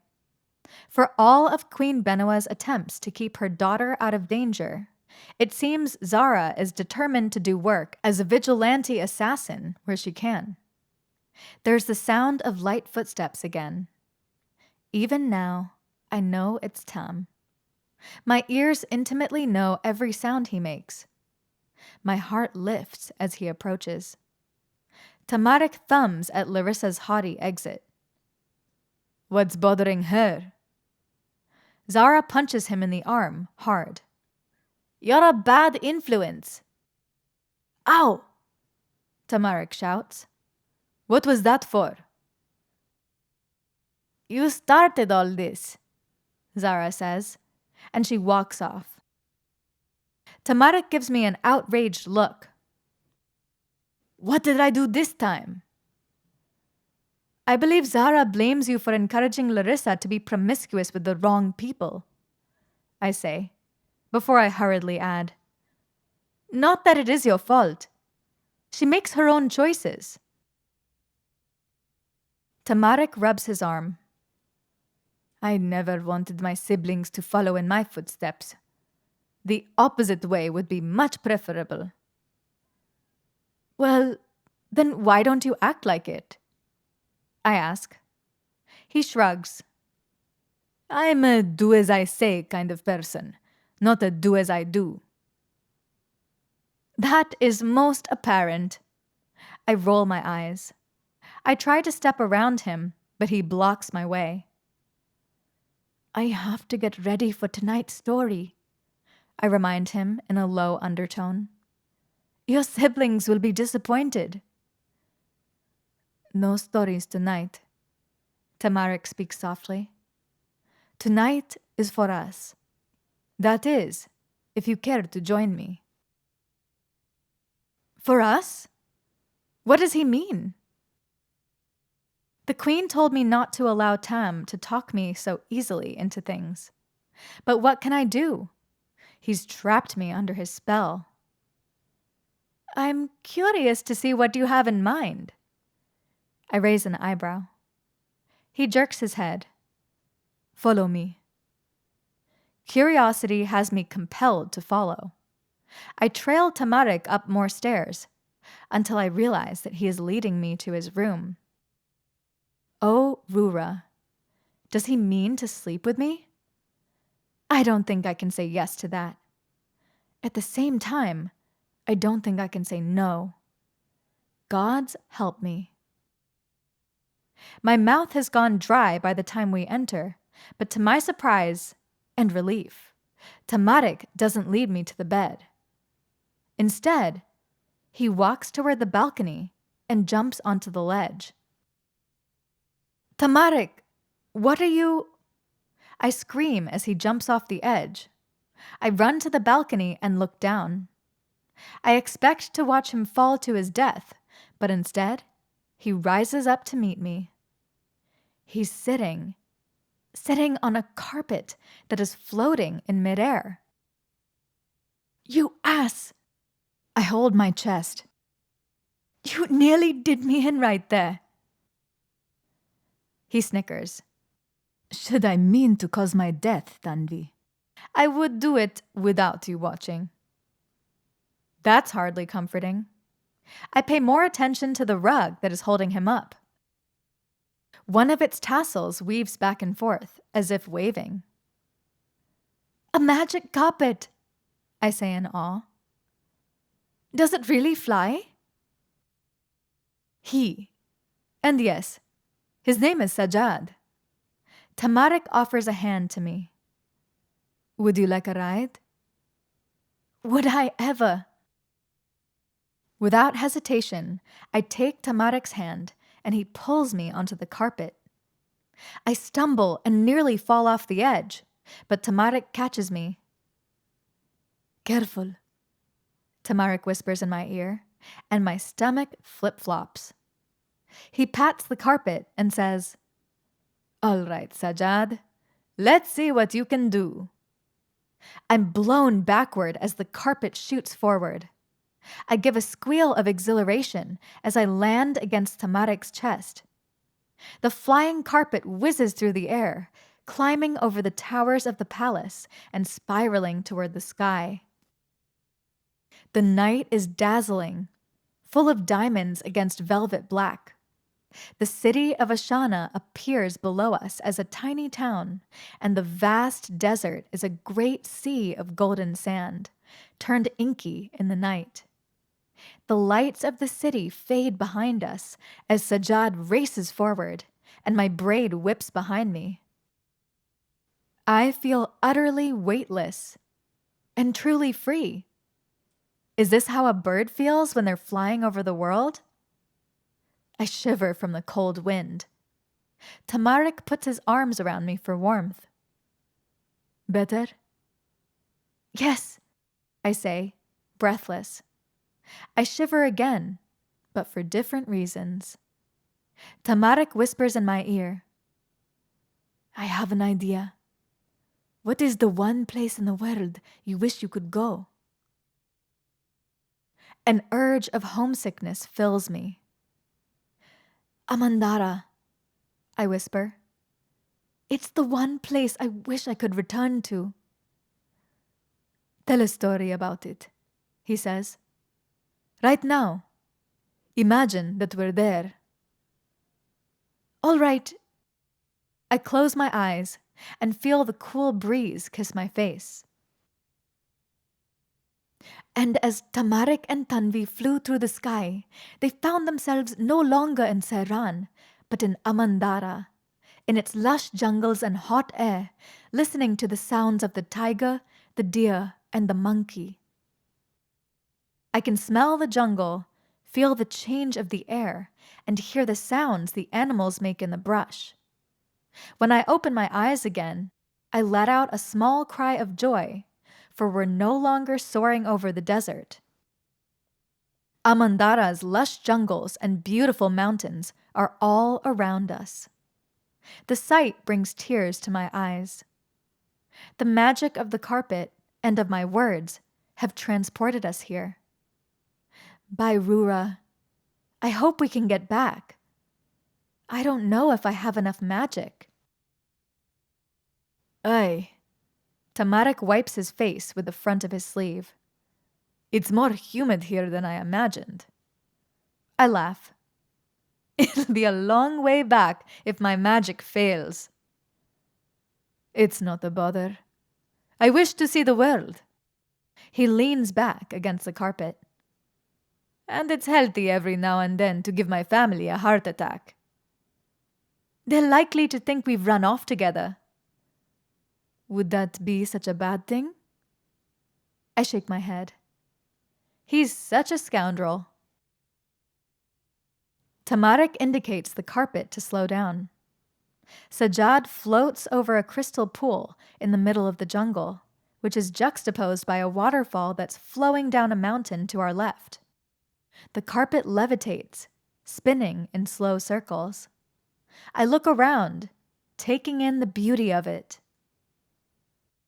But I am confused. Tam, why did you bring me here? I ask. He scratches the back of his neck. I think we need to face things as they are, Tanvi. I purse my lips. Is that so? And how is that? Tamarik smirks, and my heart skips a beat. We pretend as if we don't like each other. My cheeks redden. I have a hard time putting up with someone like you. Yes, but that doesn't mean you don't love me. My throat is choked up. Love is a powerful word. You would deny it? I throw my hands up. What would you have me admit, Tam? You are a prince, and I am a serving girl. We come from different cultures, have different gods. It could never work. And I, for one, do not wish to chase fantasies that could never be. Who says? He asks. Why couldn't we be lovers in secret? Imagine what we could share. That's not enough for me, I say immediately, and I cross my arms. I don't want stolen moments and wishes of what could be. I want something permanent. Slowly, I add, something that we wouldn't have to hide. Tanvi, you don't understand, Tamarik says slowly. I could never and would never let anyone get that close, especially you. Why? I demand immediately. Is it because you're scared? Yes, he responds. Not of getting hurt, but of hurting you. The profession is too honest. And why do you think you would hurt me? He laughs darkly. I'm too wild, Tanvi, and too uncontrollable.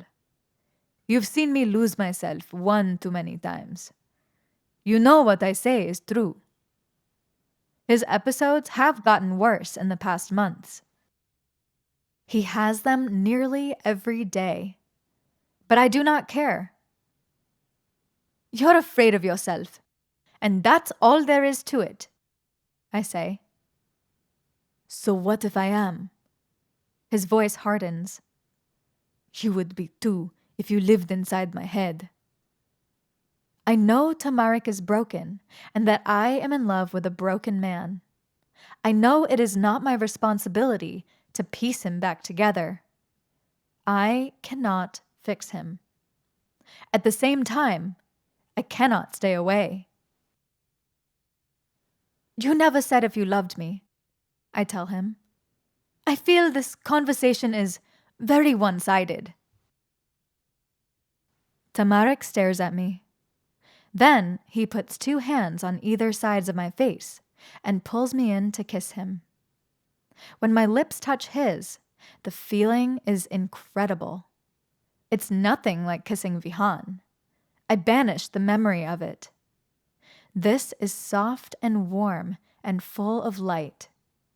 The kiss is full of his scent and his passion as he expertly moves his mouth over my own. I know he's done this before, that he's kissed a million girls. But this one feels different, seems different. It's like him kissing me is different from all the girls he's kissed before, foolish as that is to believe. Tamarik lets go of my face and leans back. That should tell you all you need to know, he says quietly. I'm silent for a second before I add, so what would you have me do? His eyes are full of shadows when he stares back at mine. I don't know. I've liked you for months, Tanvi. I thought things would change, that I'd lose interest like with all the others. But with you, it's impossible. I want more than this, Tam. I don't want to be one of your harem girls, another conquest on an already too long list, I state. It's not like that, Tamarik immediately says. You're different. How? I ask skeptically. If you cannot make a public commitment, then how am I any different from all the other girls you've been with before? That's too much, Tamarik immediately says. You don't want to be bound to me. Trust me. I think about the darkness inside of him. So many people would say he is right. But I know he is wrong. He has light inside of him too. I huff impatiently. If you think I'll merely give up my virginity for a quick tryst, I don't want to do that either, he says quickly. Then what is the point of this? I ask in frustration. He shakes his head. I'm unsure. To be honest, I'm confused about my own feelings. He doesn't even know. Great. I think we need to go home, Tam, I say gently, so you can figure out what you want. I know what I want, Tanvi, Tamarik says gently, but I do not accept the consequences it'll bring for you. So it can never be. He's being so dramatic. I know all I want is him, but how can I lose myself in the process? I cannot. I don't want to talk about this anymore. I want to go home. I shut my eyes. This time, instead of thinking of a place or being desperate to return, I think of Amira. And just like that, we're back where we were, in Sehran again, Sajjad carrying us toward Ashana's towers. It's so impossible to believe that my magic could work in such a way. But no more impossible than Tamarik's professed passion for me, than his incredible kiss, which I'm already thirsting for more of. Your powers are getting stronger, Tanvi, Tamarik says. He's changing the subject. His voice hardened and dull. He seems frustrated and upset. Something wrong? I ask, as Sajjad begins the flight back toward Ashana. Don't think me mad, Tanvi. I'm not upset with you. Merely myself. For asking you for something which I know you cannot give, Tamarik says quietly. What the hell? I can't understand a word he says. Men are ridiculously complicated. Didn't he just ask for us to be together, and now he wants to keep us apart? I need wine. Sajjad drops us off in front of the palace. Tamarik and I hide against the shadows in the walls, hoping not to get caught. Come. I've snuck around here at night 1,000 times, Tamarik says. No one will see. He takes my hand in his. Rura, it feels so wonderful. Like I'm flying again. We silently jog through the hallways, speaking in hushed voices and trying not to make a sound. I trip and fall against him. The stars in his eyes resemble those in the sky. And I lean my head backward and kiss him again. Tamarik deepens the kiss and tucks his hand into my hair. Rura, it's the most amazing feeling, his lips running over mine. I dare to run my tongue over his, and he groans. Then he pulls apart, panting a little, as he says, None of that around here. We get caught, and you'll be in trouble. I stifle a laugh and continue onward. We hear voices up ahead. Excited, high-pitched ones. I think that it's another young couple like us, and peek around the corner, but my eyes widen as I see that it is the Sultan and the Queen. They're alone, tickling each other and stealing kisses. They're sneaking around the palace, giggling and acting like a couple of teenagers. Again, a terrible desire in me rises to someday love a man like the Queen loves her Sultan. Tamarik puts a finger to his lips. We manage to avoid his parents, but it's only because they're paying so much attention to each other. I'm clumsy, and Tamarik has to catch me several times to prevent me from falling. At my room, Tamarik once again cups my face in his hands. The way he looks at me, it is as if I am the world and everyone in it. It is the same way I feel when I look at him. Please don't make wishes for things that'll never come true, Tanvi, he whispers. I will never change. He kisses me one last time, slow and savoring. Then his hands skim down my arms and fingertips as he slowly drifts away. I'm left standing in the doorway, feeling vacant. I didn't like how he said goodbye. It was like a final farewell. The next morning, I wake up to find a scroll on my pillow. I hope it's from Tom. I quickly unravel it, but dread fills my core with each word I read. Tanvi, tomorrow at sundown, I expect to see you in the royal bathhouse. And I expect you to come alone. Her Majesty, the Queen of Ashana. Chapter 16. I thought I was done angering the Queen, but apparently I was wrong. My entire day is filled with anxiety as I await sundown to make my requested appearance in front of Queen Benoit. Why does the Queen want to see me so suddenly? Is she going to punish me for something I did wrong? The bathhouses are a strange place to dole out a sentence. At the requested time, I find them empty, except for the Queen. Steam is wafting through the room, making everything hazy. She's sitting in one of the larger baths, her hair unbound. A snake is swimming in the water around her.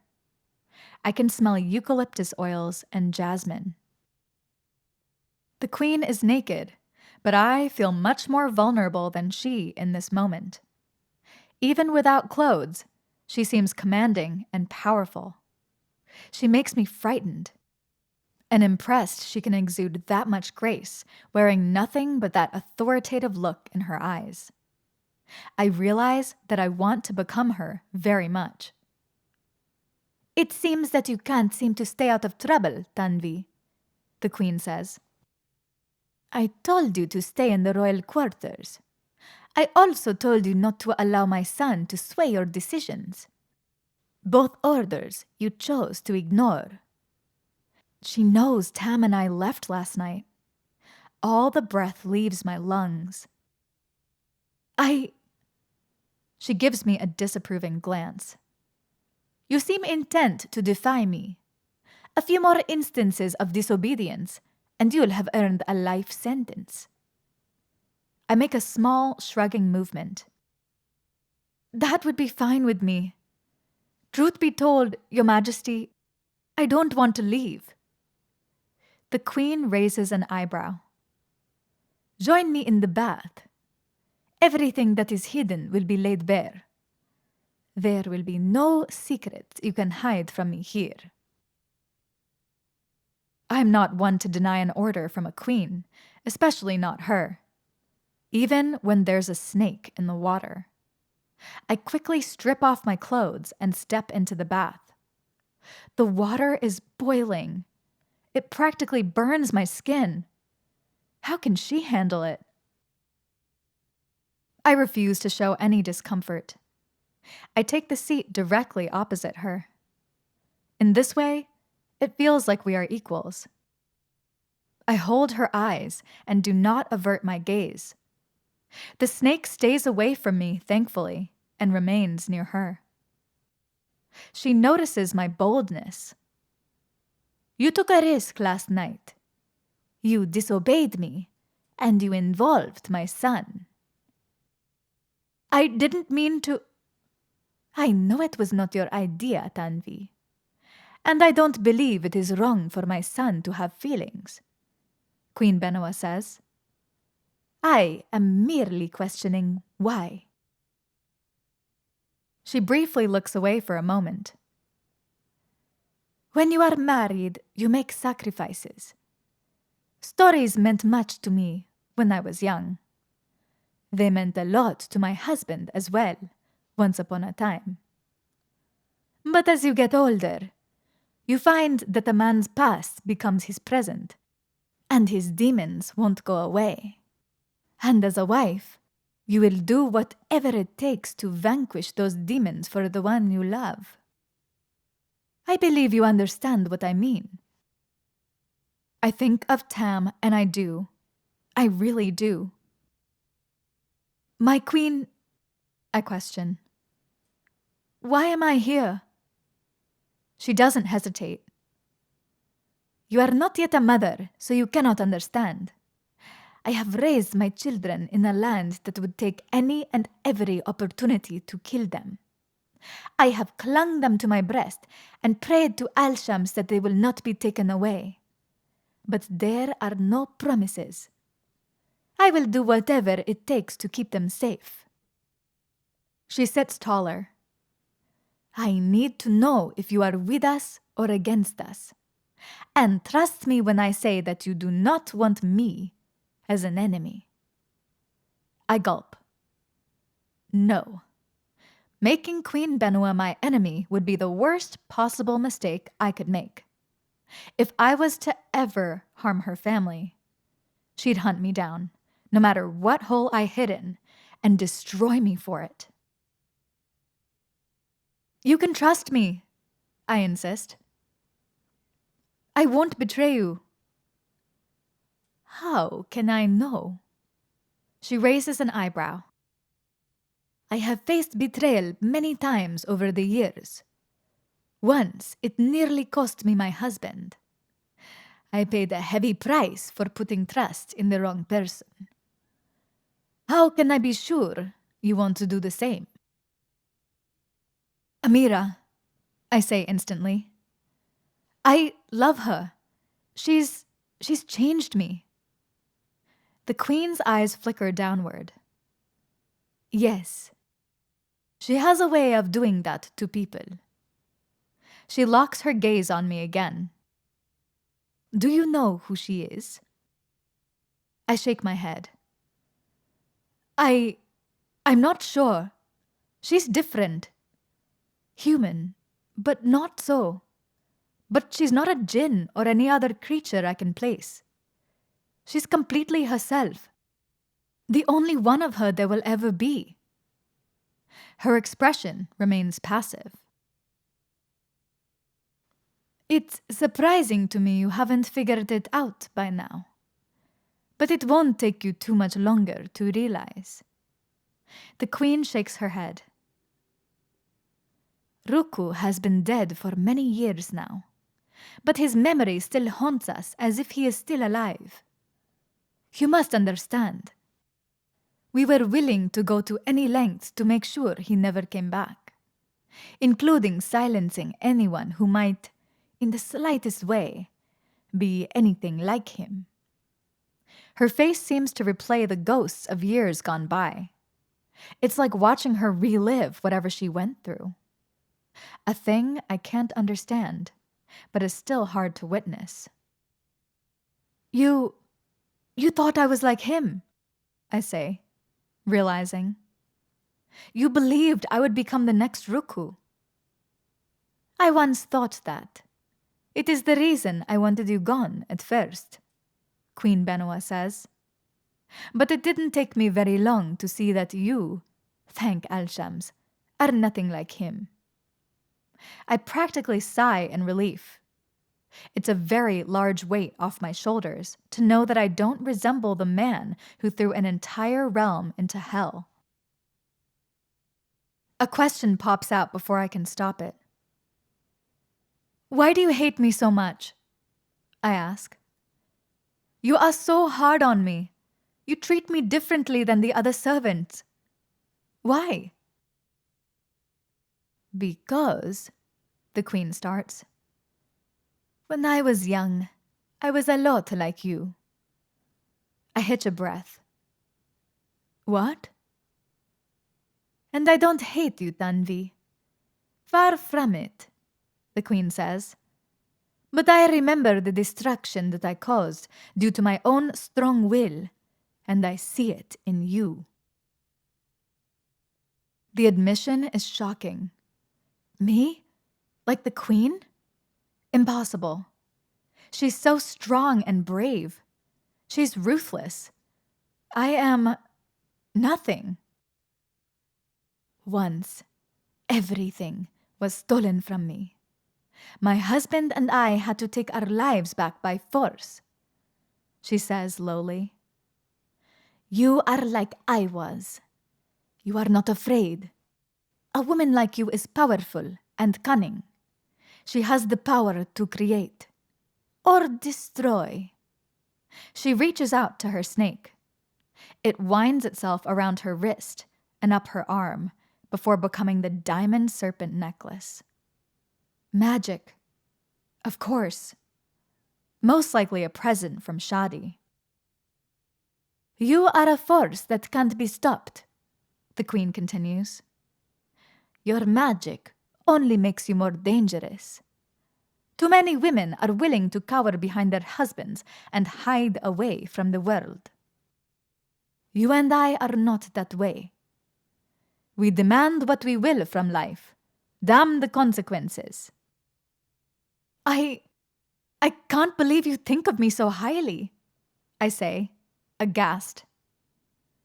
It's not always a good thing, the queen says. The world is changed by women like us, yes. We command change. It's the only way progress can be made. But the world can also be harmed if we let our strength go to our heads or get out of our control. The queen crosses her arms. Tanvi, I know you care for Tamarik. I think it's best if you don't try to lie to me about it. I gape. I know I am not fit to... Please do not consider me prejudiced against people of lower class. Concerns of status mean nothing to me, Queen Benoa says in disgust, waving her hand. My husband was living in poverty before we were married. I do not care that you are a servant and that my son is a prince. She leans forward. I am more concerned that you will not destroy him. There's a tightness in my chest. I wouldn't hurt him, my queen. Not intentionally. But I've never seen Tam act the way he does, with you. You seem to bring him back from whatever darkness plagues his waking hours, she says. Then she pauses and says, But you are hiding something, Tanvi.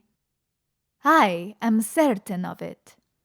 You don't have to tell me what it is, she starts as I open my mouth. You're too crafty of a storyteller. This is getting dangerous. I swallow and say nothing. The queen tilts her head. The matter still stands that you could weave such an intricate lie, it would have me eating out of the palm of your hand. And I am sure you will never give up whatever secrets you are keeping. I swallow. If it means anything to you, I told Amira. That isn't much consequence. Amira knows everything, the queen replies. I told her before I knew she did, I say. Amira is my closest companion, my dearest friend. Yes, and now you've fallen for my son, Queen Benoa says blatantly.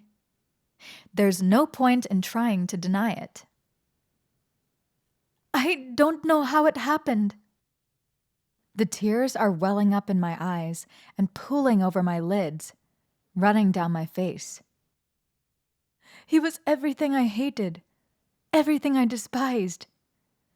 And somehow along the way, he became the only thing I ever wanted. The queen nods. Men have a way of doing that to us women. There is nothing I wouldn't do for him. Nothing. I wipe my face with my palm and look at her. I want you to believe that. I do, she says. You don't have to convince me. The queen stands. She reaches for a towel, which she wraps around her form as she steps out of the bath. I discovered what I needed to know. I don't believe you have malicious intent. But by Al-Sham's Tanvi, tread carefully.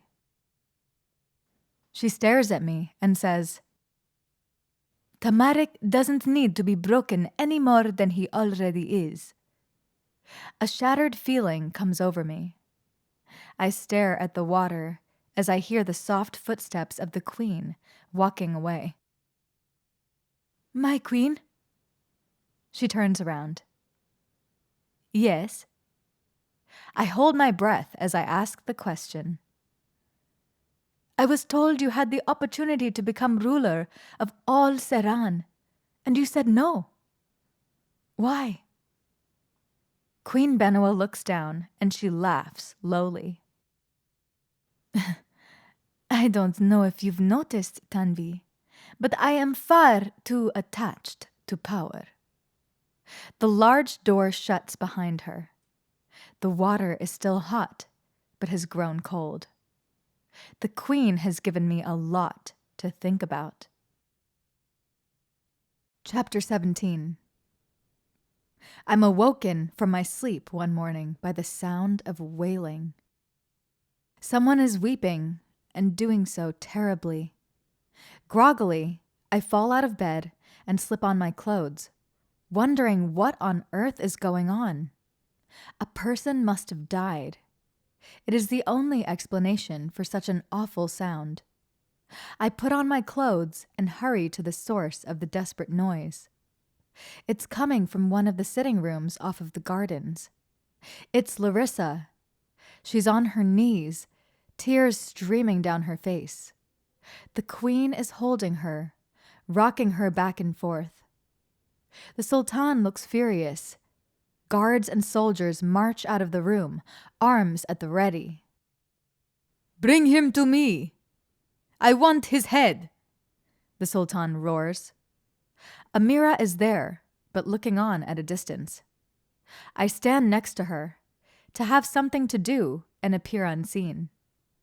Hannah is similarly lurking nearby, and is watching her sister cry with a sad appearance. What is going on? I whisper to her. Hannah's frown deepens. Larissa is with child. She told Jafir, thinking he would marry her, but he fled the city. By Rura. My eyes search the room for the brothers, but they're not around. Where are Tam and the rest of the boys? I ask her. Where else? Looking for him. Hannah wraps her arms around her form. Though I doubt they'll locate him. He left last night. Curiously, I notice I do not see Zara there either. Larissa moans. I cannot have this child. I do not want to live without Jafir. Do not speak of his name in my household, the sultan says, whirling on his daughter. I will not hear it again. There now. The queen wipes away tears from Larissa's face. It will be all right. It will not, Larissa weeps. Nothing will ever be right. It's a pitiful sight to watch. Out of the corner of my eye, I notice that Kamdan is lurking behind one of the palace pillars. Tears spark in his eyes too, like it hurts him to watch Larissa be this way. Sultan Zahid notices. Kamdan. The sultan waves his hand. With me. Kamdan, looking startled, steps out from behind the pillar. The sultan leaves the room, and he follows. Come on, stand. The queen pulls Larissa to her feet. A child is a blessing, no matter how they come into the world. This child is not. Larissa wipes her tears, but more tears keep coming. The people will see me as an adulteress. I'll be stoned. That isn't going to happen, the queen says softly. Your father and I have already spoken. You'll be sent to live with your sister Galliana until the child is born. She and her husband will take care of you. Larissa's lip wobbles. You're sending me away? How could you? We don't have a choice. Queen Benoit kisses Larissa's forehead. It looks like the own queen's heart is going to break. But I know she truly doesn't have a choice.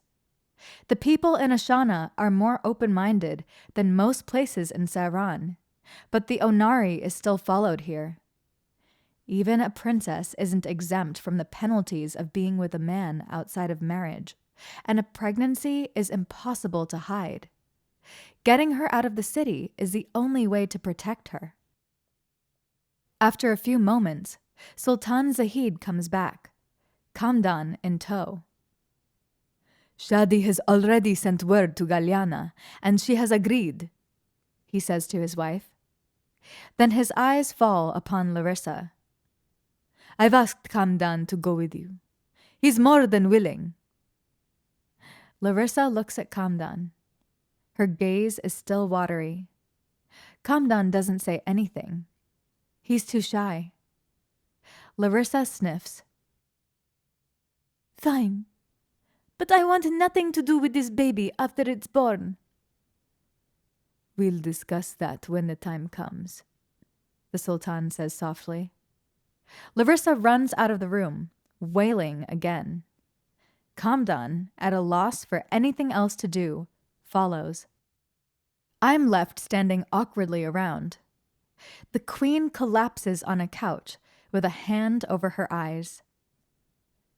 Wine, Tanvi. Even though it's not even noon, I'm more than happy to get it. I pass out goblets to everyone in the room. The queen seems to notice I need one for myself and gestures that I may have one. We drink in silence before the boys arrive. Tam is leading them, and they seem insanely frustrated. Well? The Sultan asks. Tamarik shakes his head. We swept the city clean through, but we did not find him. Damn it. The Sultan slams his goblet down. The queen reaches out a hand to hold her husband's. Larissa's things are packed quickly. Soon, the royal family is standing in the gardens, preparing to give Larissa and Kamdan a last farewell. More tears are shed than what was cast that morning. I feel awful for all of them being separated like this. Just before Larissa's about to leave, Zara returns. She is wearing plain clothes and her sword. I notice there is blood on the edge of her blade that sticks out of the sheath. Zara takes the longest to say goodbye to Larissa. She dotes on her and tells her everything will be all right. For as much as they fight, they are the closest. Jamila Hera transports Larissa and Kamdan away, and soon the garden feels incredibly empty. Everyone disperses one by one, until it is only Tamarik, me, Amira, and Zara. Amira is unhappy. She sits curled up on a stone bench, hugging her legs and frowning. Tamarik appears angry. I wish we could have caught Jafir and made him pay for abandoning our sister. I did, and I took care of him, Zara says roughly. There is no need to worry about it. You did? Did you tell our parents? Tamarik asks in surprise. No, and I don't intend to, she says lowly. They've been through enough. Did you spare his life? I ask anxiously. Not that he deserves it. He will live, Zara growls, but it will be without certain parts intact. Violent images appear in my mind of all the terrible things Zara could do, and possibly did, to Jafir. I shudder. Like her mother, Zara isn't one to cross. Do not speak of it again, not even to our brothers. It's over now. The important thing is Larissa, Zara says sharply. She turns to leave, most likely to clean her blade of Jafir's blood.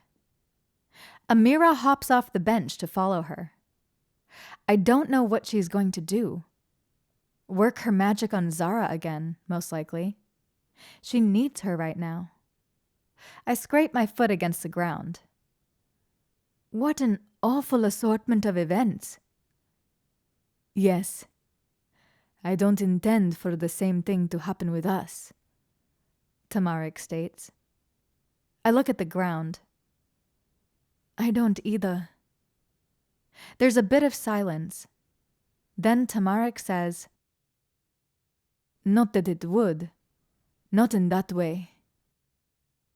I open my dry mouth.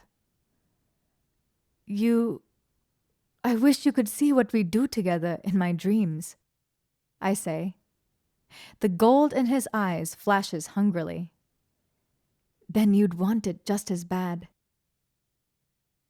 It's not about wanting it, Tanvi, he says gently. It's about what's right.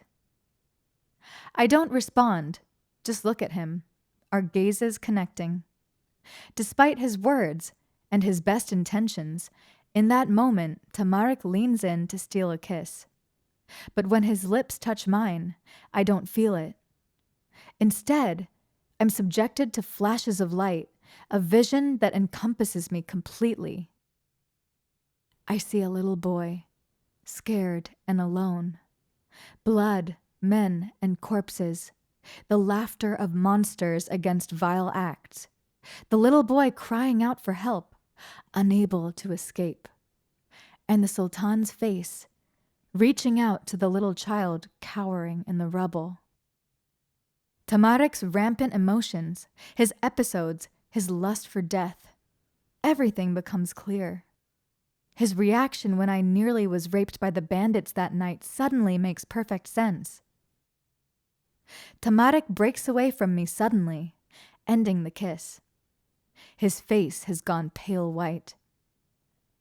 What did you do? He asks hoarsely.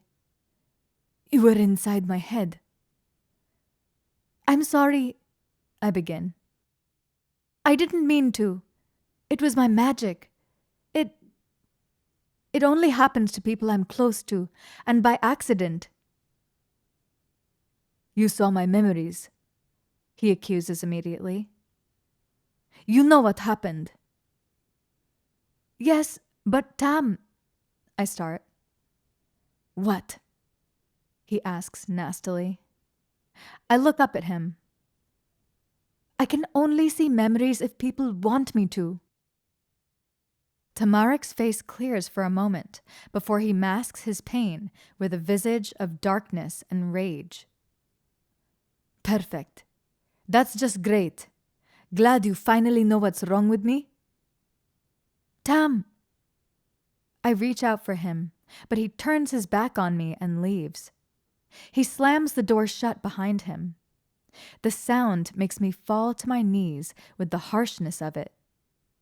A child, brutally molested and abused by all those men, and his father come to save him. I close my eyes. Tears leak out the sides of them for the misery of it. Poor Tam. No wonder he's the way he is. I just can't believe that he managed to survive. He's far stronger than I ever realized. And no matter how much he tries to deny it, Tam did want me to witness what they did to him. He wants to open up to me. His soul is crying out for it. He's just too afraid. Things have been very tense since Larissa left. It is like her absence has caused a rift in the family. I keep to myself and tend to Amira. She's the only one who doesn't seem on edge. Tamarik is still shaken by our confrontation. He avoids me for 2 weeks. We don't speak a single word to each other, and it hurts so badly. A fortnight after Larissa's departure, dinner is quiet. It has been, But tonight feels even worse. There's an undertone of anger and submerged impatience. It takes me a moment to decipher that the tension is between Tamarik and his father. They're ignoring each other. The queen glances between the both of them, appearing nervous. She's ready to break up an argument if one happens. Tamarik glances upward. The sultan won't meet his eyes. All of a sudden, Tamarik explodes. He slams his hands down on the table and stands up. "How could you?" he asks in a low undertone. Everyone looks up to watch Tamarik closely. The sultan slowly rises from his seat. "You had your chance to prove you are capable, and I'm sorry, Tam, but you disappointed me. You will be commander of the army no longer." "It is my birthright. I am the eldest son," Tamarik growls. "You are not entitled to an army. Such a position is earned," the sultan says. "Your previous behavior in the past few months has shown you are still too immature to lead properly." "So you give it to my brother?" Tamarik hisses. Ahmed keeps his head down. He picks at his food, obviously hoping to stay out of this. "Ahmed doesn't lead men into situations he knows he has to gamble in order to win," Sultan Zahid says back. "Ahmed does not take unnecessary risks and put lives in danger. Ahmed does not waste our resources, and he is responsible." Tamarik launches into one of his episodes, spitting out swear words and sentences that don't make sense. I wince. This one is particularly violent, even harder to watch than all the rest. The sultan surveys it with a calm demeanor. The rest of the family tries to act like it's not happening. When the episode finally ends, Tamarik is shaking. "So, after all I've done, you won't even reconsider?" "I've made my decision. Ahmed has proven himself to be more capable," the sultan says. "This isn't about you. It's about what's best for the sultanate." Tamarik does something none of us are expecting. He lunges forward and grabs the sultan by the front of the shirt, as if he's about to start throwing punches. The girls scream, and the boys shout. The queen jumps up from her place with a start, looking terrified. My heart is beating wildly out of my chest. It feels like the air is being strangled from my lungs. The sultan doesn't do anything. He just stands there, completely still. "I'm not the kind of father that'll lay a hand on his son," the sultan says coldly. "So if you want to hit me, you're going to have to throw the first punch."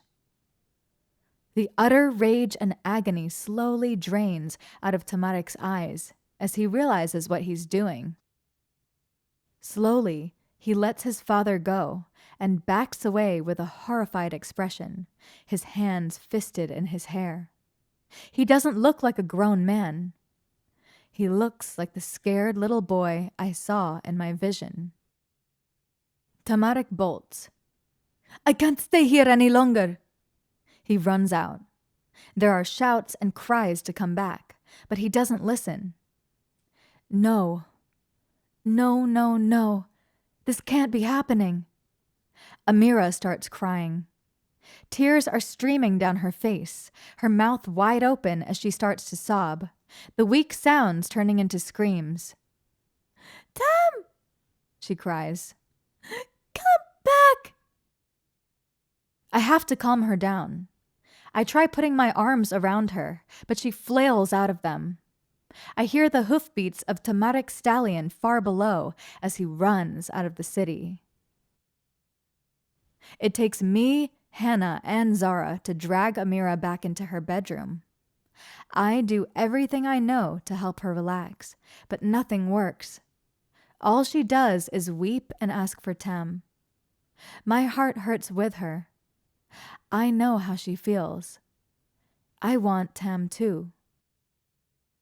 Hannah and Zara are overwhelmed and can't take it. They have to leave. But I will do no such thing. I will never leave Amira. I grit my teeth and bear it as her pain echoes through her chambers. Her cry is so powerful, so strong, that it shatters the glass windows. And I'm afraid that her magic will bring down the walls. Amira screams and screams for Tamarik, but he doesn't come back. I drop to my knees and cradle her in my arms. I don't know what else to do. Amira sobs into my shirt. After a few hours, she quiets and lifts her head up, tears streaking down her face. Tanvi, find Tam. I will not ignore a request from her. I cannot. I get up. I grab my mantle and swing it over my shoulders. I will. Ahmed, Kaspir, and Bahi are by the stables, saddling up when I arrive. They don't seem surprised to see me. We have to bring him back. Mother and father can't take both Larissa's absence and the loss of him, too, Bahi says worryingly. I'll bring him back if it's in a shroud, Ahmed growls. He's furious. He swings himself onto his horse and says, Coming, Tanvi? I nod. Who shall I go with? You can ride with me, Kaspir asks. Don't worry, we'll find him. Where do we start? I ask. He's not in the city, that's for certain, Ahmed says. He's most likely in one of the neighboring villages. There's only so many places he can go. So we check. We ride to the districts outside Ashana, to villages that are still within its jurisdiction. We check 1, 2, 3 places, following Bahi's falcon, but there are no traces of Tam anywhere. I become terrified. Perhaps he has become like a grain in the sand and is gone for good. We continue searching nonetheless. 3 days later, we see a black stallion tied up outside of a small house that's dilapidated and falling apart.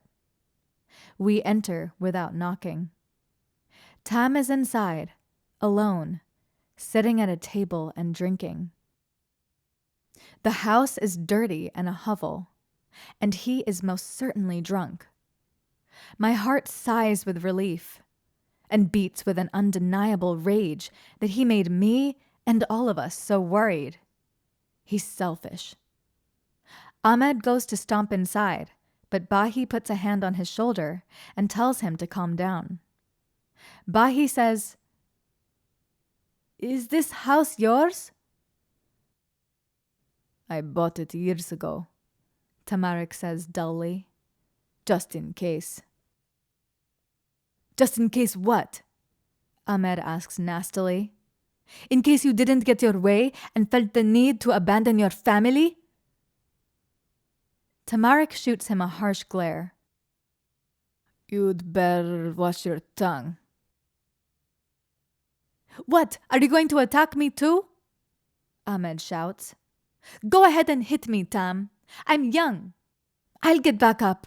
And unlike father, I have no problem with hitting you back. Tam lunges at him, but he's too drunk to stay on his feet, so he ends up careening headfirst into a corner of barrels. I cringe. This is painful to watch. Tamarik stumbles drunkenly to his feet and takes a swing at Ahmed, but Ahmed easily steps out of the way. Tamarik falls again. He's a mess. He needs saving. And I can't do that for him. I can't save him. I don't know why I ever thought I could. Would you quit being insane and come home? Ahmed snaps. Yes, That's me, Tamarik bellows. The Mad Stallion, slaughterer of Ashana. Someone should come and put me down. Isn't that what they all say? Don't be ridiculous, Ahmed says. He reaches out to pull Tamarik to him, but Tamarik yanks his sleeve away. Brother, would you please stop and come back with us? Bahi pleads. There's no need for all this. I'm not leaving, Tamarik says coldly. I'm staying here. I'm never coming back to the palace. I renounce my title as prince. I wish to be alone. Ahmed rolls his eyes. You're being so dramatic. Father didn't pick favorite. He picked me because he knew I wouldn't do all of this. He waves to the disgusting house around us. Would he have picked you if he knew your little secret? Tamarik snarls. Ahmed's eyes narrow. How dare you? Kaspir and Bahi seem baffled. I'm similarly shocked. How did Tam find out about Ahmed? I figure this isn't the time to ask. I step between them before somebody gets hurt. Come back. Now! Ahmed growls through clenched teeth. I've made my decision. Leave me in peace. Tamarik crawls to the corner of the room and leans against the wall. His brothers cluster by the door, speaking in low voices. This isn't working. I say we tie him to his stallion and drag him back to Ashana, Ahmed says furiously. We can't force him. That'll make it worse, Bahi argues. Let's just leave him here, Kaspir says softly. He doesn't have to come back if he doesn't want to. Ahmed's eyes flash. No. Kaspir's right, Bahi says in a low tone. He's an adult. He needs to make his own decisions. But what can we do? We can't just leave him. Look at the state he's in. He could hurt himself. Ahmed says, baffled. There's a bit of silence before I say, I'll stay here with him until he comes to his senses. That's not fair. I don't want to put you in that position, Tanvi, Ahmed says. I shrug. What other choice do we have? We have none. Bahi glances up at me, then says, Tanvi's the best hope we have for getting him back now, and I'm certain he would never hurt her. Kaspir droops his head. Ahmed balls his hands into fists and says, I'll send people to get you in a few days if you're still not back and my brother continues to be an ass. That is, if I can even call him my brother anymore. Ahmed stomps out. Bahi follows, and Kaspir gives me a sad look before he leaves me behind. I shut the door and turn on Tamarik. He's still leaning against the wall, about to pass out. Amira asked me to bring back her brother, and I will not leave until my task is fulfilled. I sit across from him on the floor and fold my legs underneath me. He brings up his head. He seems to notice me for the very first time. What are you doing here? He asks hoarsely. Looking after you, I say bluntly. Someone has to. I'm grown.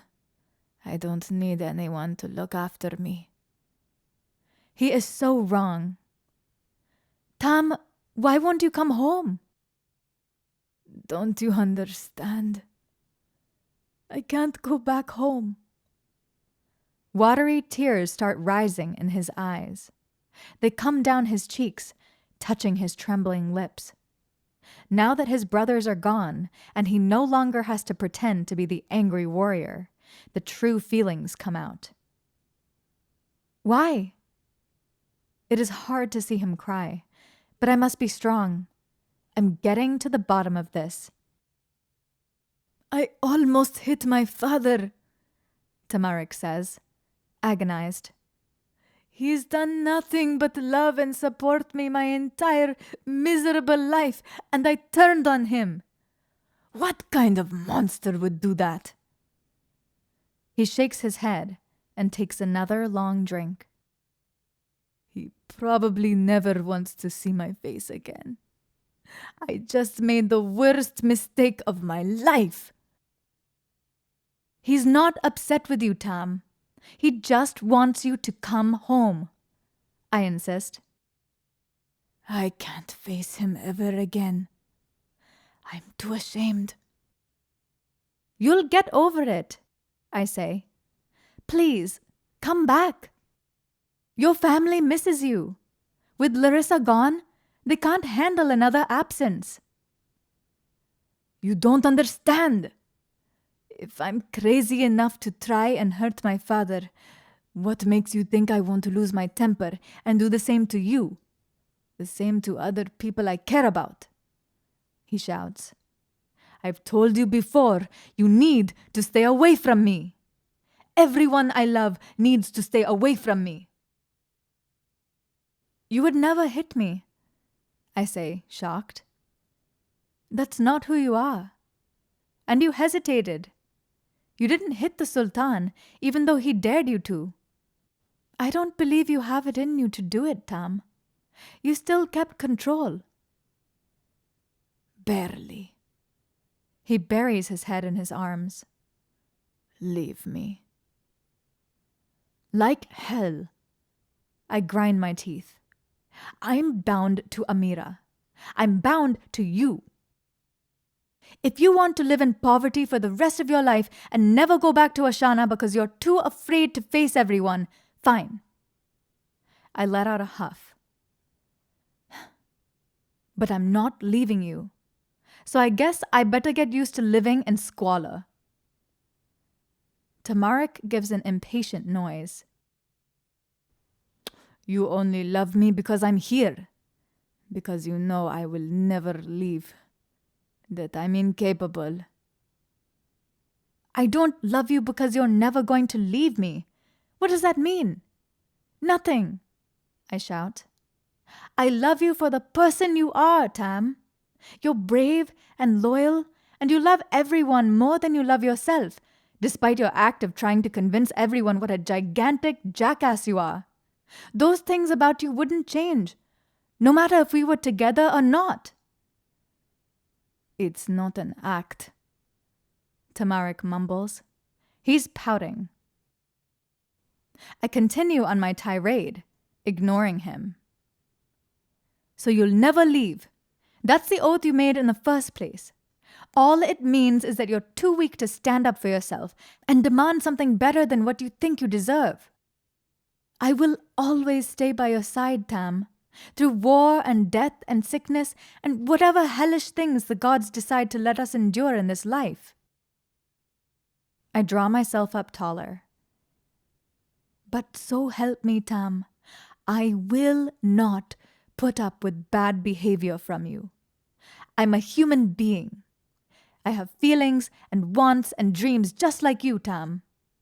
I demand respect, and you should too. I'm just as important as you are. Life isn't all about you. And right now, you're being insanely ridiculous about this entire thing. Tamarik grows quiet. He doesn't have anything left to say. I stand up and say, "Now, what do you have in regards to food?" I don't find much of anything in the cupboard but eggs and wine. I doubt Tam has eaten anything in days, so I cook them for myself and him. He takes a few bites, but throws what he has eaten back up. I clean up the mess and wonder what I am doing here. Tamarik falls asleep, and I pour out what's left of the wine. I feel this is a helpless cause. I fall asleep on the dirty floor. The morning light streaming through the window hits my face and wakes me up. Tamarik is standing on the other side of the room. His face and eyes seem clearer. He's sober. "Are you ready?" he asks. I yawn and wipe my face. "For what?" He stares. "To go back." I don't know what I said that convinced him, but apparently it worked. I get to my feet. Tamarik takes me to his stallion and helps me mount up. "Here we go," he says.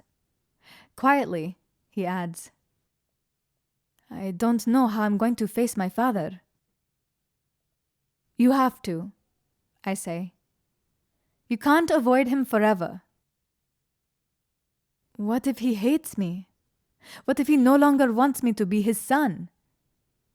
There's true fear in his voice. "That will never happen," I reassure him. "I promise you." Tamarik doesn't seem convinced and is still worried. But that doesn't stop him from racing his stallion as fast to Ashana as the horse's hooves can move. Tamarik keeps his head and eyes down as we enter back into the palace. It's still early, so most people are in bed. Except for the Sultan. He's sitting outside in the gardens by himself, looking rather lonely. The Sultan looks like he's been crying just as much as Tamarik has. I hang back. Tamarik steps into the garden and clears his throat. "Father?" The Sultan's head lifts sharply. He jumps to his feet immediately and races to his son. Sultan Zahid embraces Tamarik tightly with all his might. Tamarik hesitates for a moment, like he can't believe it, before he closes his eyes and hugs his father back. Amira is behind me. I smell her lovely scent before I can see her. She wraps her arms around my middle and leans her head against my shoulder. "Home. Love. Thank Tanvi." I rest my head against hers, and I know all will be well again. Just as I'm about to get ready for bed, I hear a knock on my bedroom door. I open it and see Tam standing outside. "Hello," he greets. "May I come in?" I'm in my night shift, but somehow I don't care if he sees. I nod and step aside. Tamarik comes in and shuts the door behind him. An illegal thing to do, to have an unmarried man and woman together in a room, unsupervised at night. Especially with the woman wearing little more than a thin nightdress. But it doesn't matter now. We've seen more of each other, who we really are, than clothes can cover. "I came by to apologize for my actions of the past few weeks, for avoiding you, and for putting you in an unfortunate position yesterday," Tamarik starts. "The things I did, they were wrong and hurtful, and I never meant to drag you into it." His face is clear, his voice flat. It's clear he's leveled out from what he was last night. But somehow, it's more awful. The way he's acting now, it's so much worse than the drunken, weeping mess he was. He's acting distant and uninvolved, like he's a stranger. He's disconnected from me, and it cuts me to the core. He clears his throat.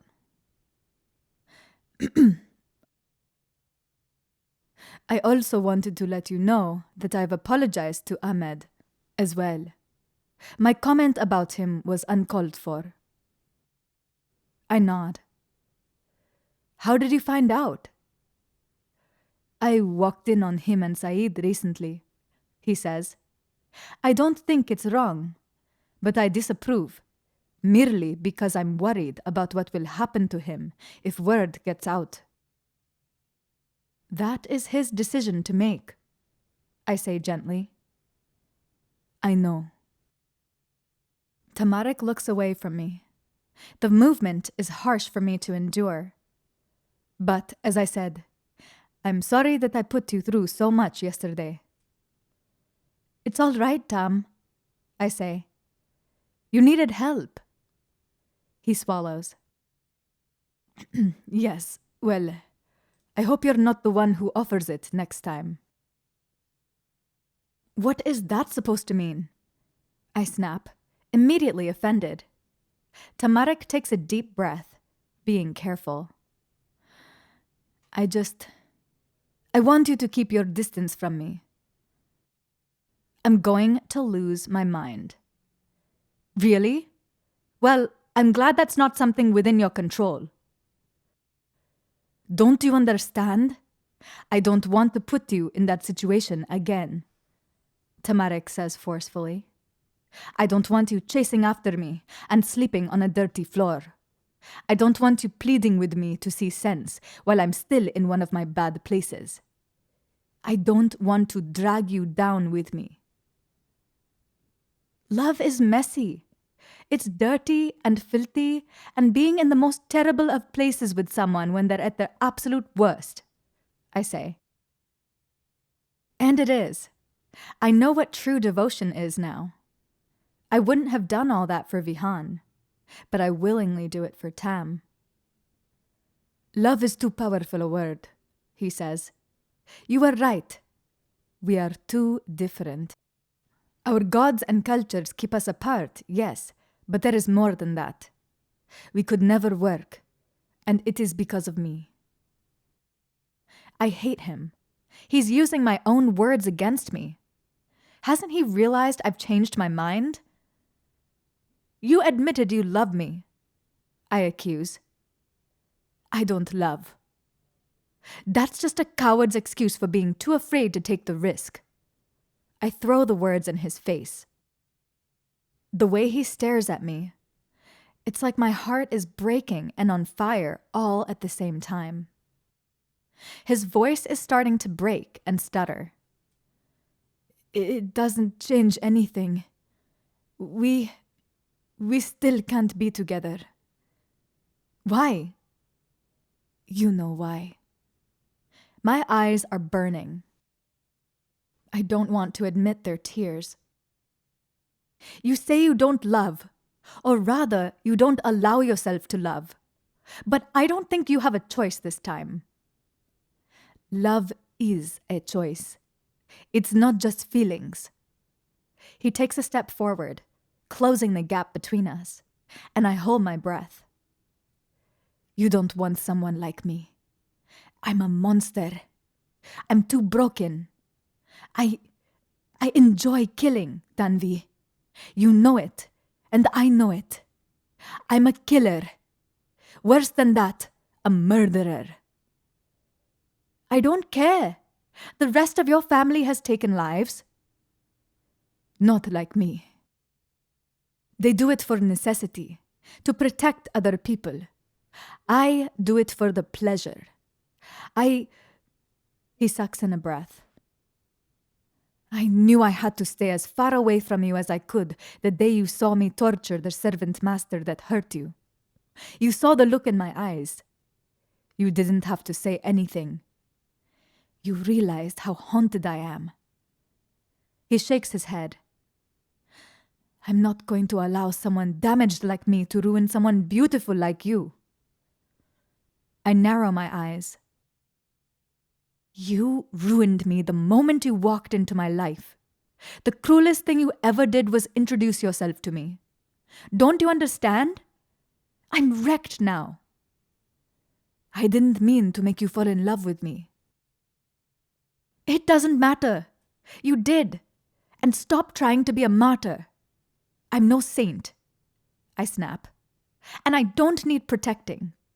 I can take care of myself. Not from me you can't. His fingers brush down my arms, and goosebumps rise there. You're so strong and so brave, Tanvi. But when it comes to me, you're boneless. You become like water in my hands. What he says is true. I'm about to melt into them right now. My knees are shaking. Just his touch is enough to make me collapse to the ground. But I still have some pride in me, so I wrench my arm away and stand tall. Are you going to live your entire life like this? Afraid of the darkness inside of you? You know me. I charm a girl, I bed them, I move on. Nobody gets hurt, and everyone stays away from me, Tamarik says. So that's it. I tremble, but not with desire. It's rage. You want to isolate yourself from everyone. Wouldn't you? His voice is bitter. I hurt people because it's the only way I can tame the monster inside. When I'm out there fighting, I can escape. My mind goes empty, and I become possessed by the rage. My nightmares and my demons haunt me each day. They become worse and worse, but they go silent when there's blood on my blade. He runs a hand through his wavy black hair. He stares at the ground. Sometimes I go out there because I'm tired of living this way, and I want to end it all. But nobody is strong enough to kill me. I'm too good. The confession leaves me breathless. How could you say that? My voice is choked up, and he notices. When Tam glances up, his eyes clear. He strides forward and brings me into an embrace. I close my eyes and hold him, tighter than I ever have. I don't want to let him go, because from this moment on, and until the end of time, I'm just going to keep imagining him charging into battle, desperate for someone to end his life. I'm sorry, he whispers. I don't want to hurt you. Why won't you let me be your escape? I ask. You're safe with me. The demons go away.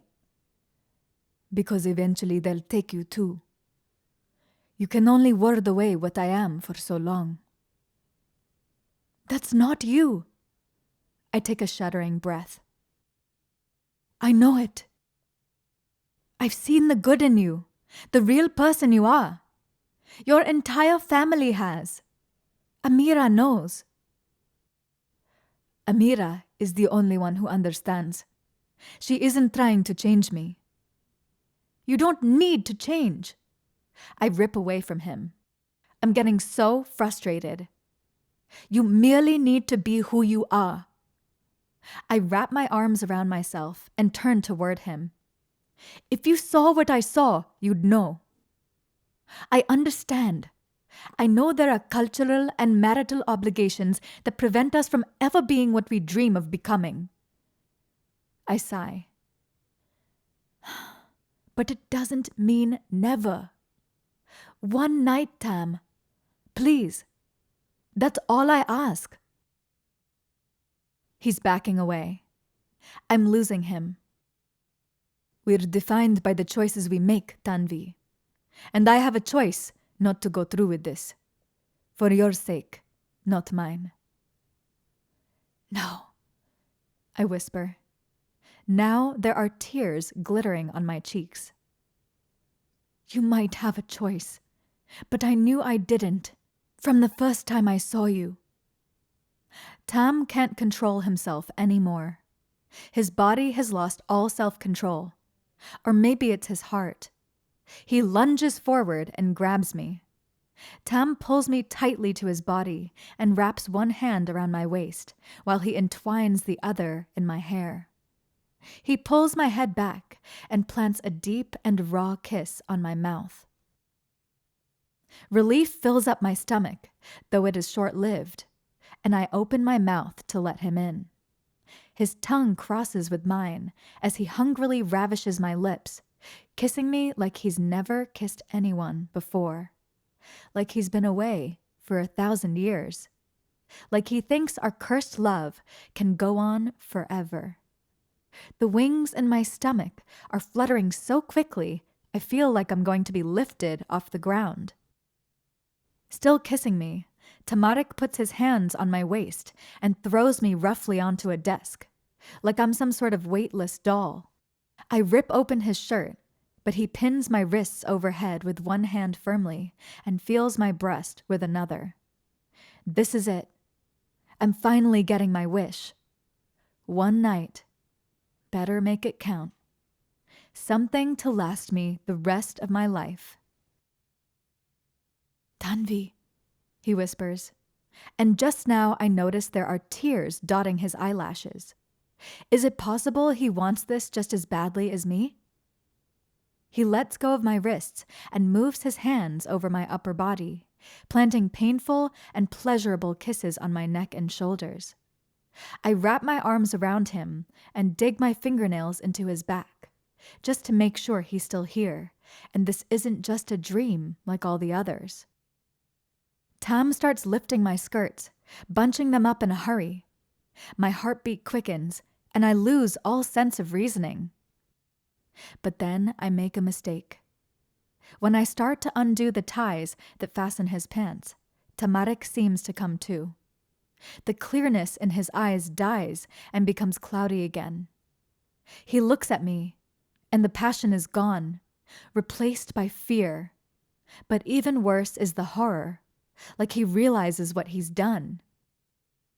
No. Tam springs away from me. He pulls his pants back up and closes his shirt. He's nearly terrified.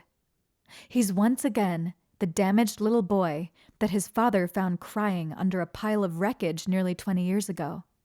Not the murderer, the prince, the warrior. I slide off the desk and walk toward him, reaching for him. I'm sorry. I didn't mean... We can't do this. He's breathing heavily. His eyes are wild. You need to stay away from me. Why can't you be vulnerable? I scream. People outside might hear, might realize what we're doing, but I don't care. My world is ending right now. Is it really so difficult to let your walls come down? Just let me in. You're not one of my harem girls, he growls. This is different.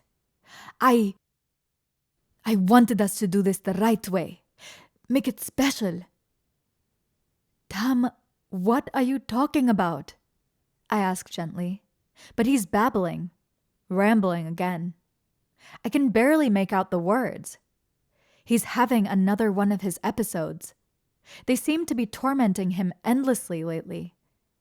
I want to touch him, but I'm afraid I'll scare him off. I've already pushed him so close to the edge. I don't want to cause him any more pain. Tamarik lets out a shudder. He finally gets out the words he's been meaning to say.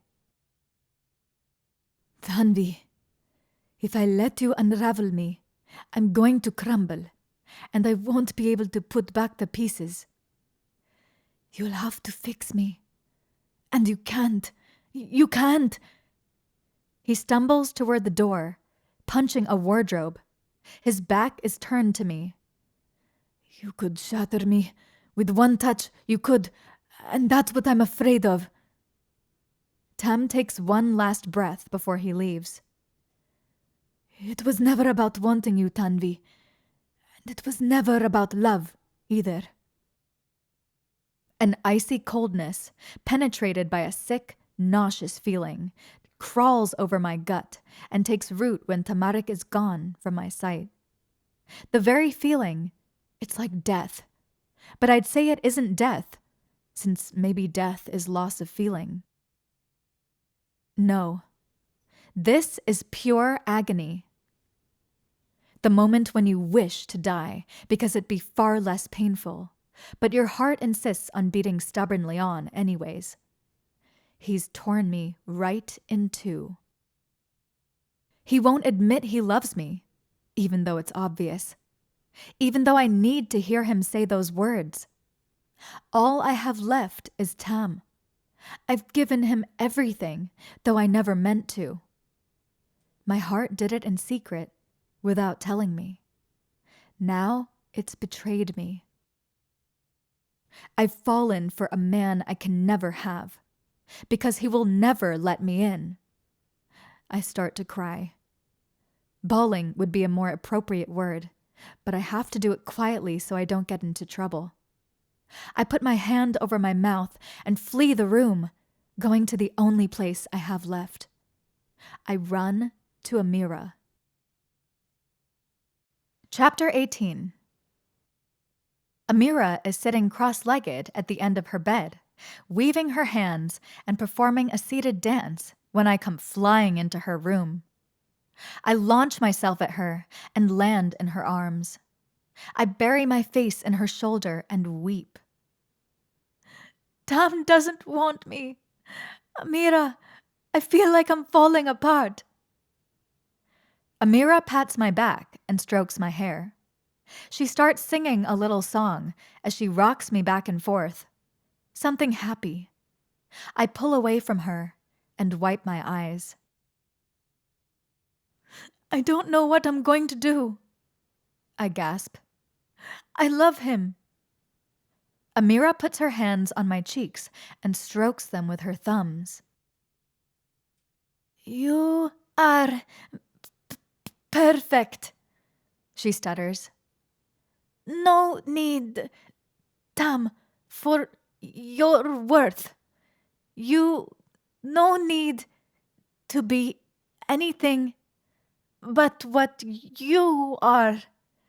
And you are mine. As she says those words to me, everything clears. It's like the light coming out after a very long time of darkness. You're Al-Shams, I whisper.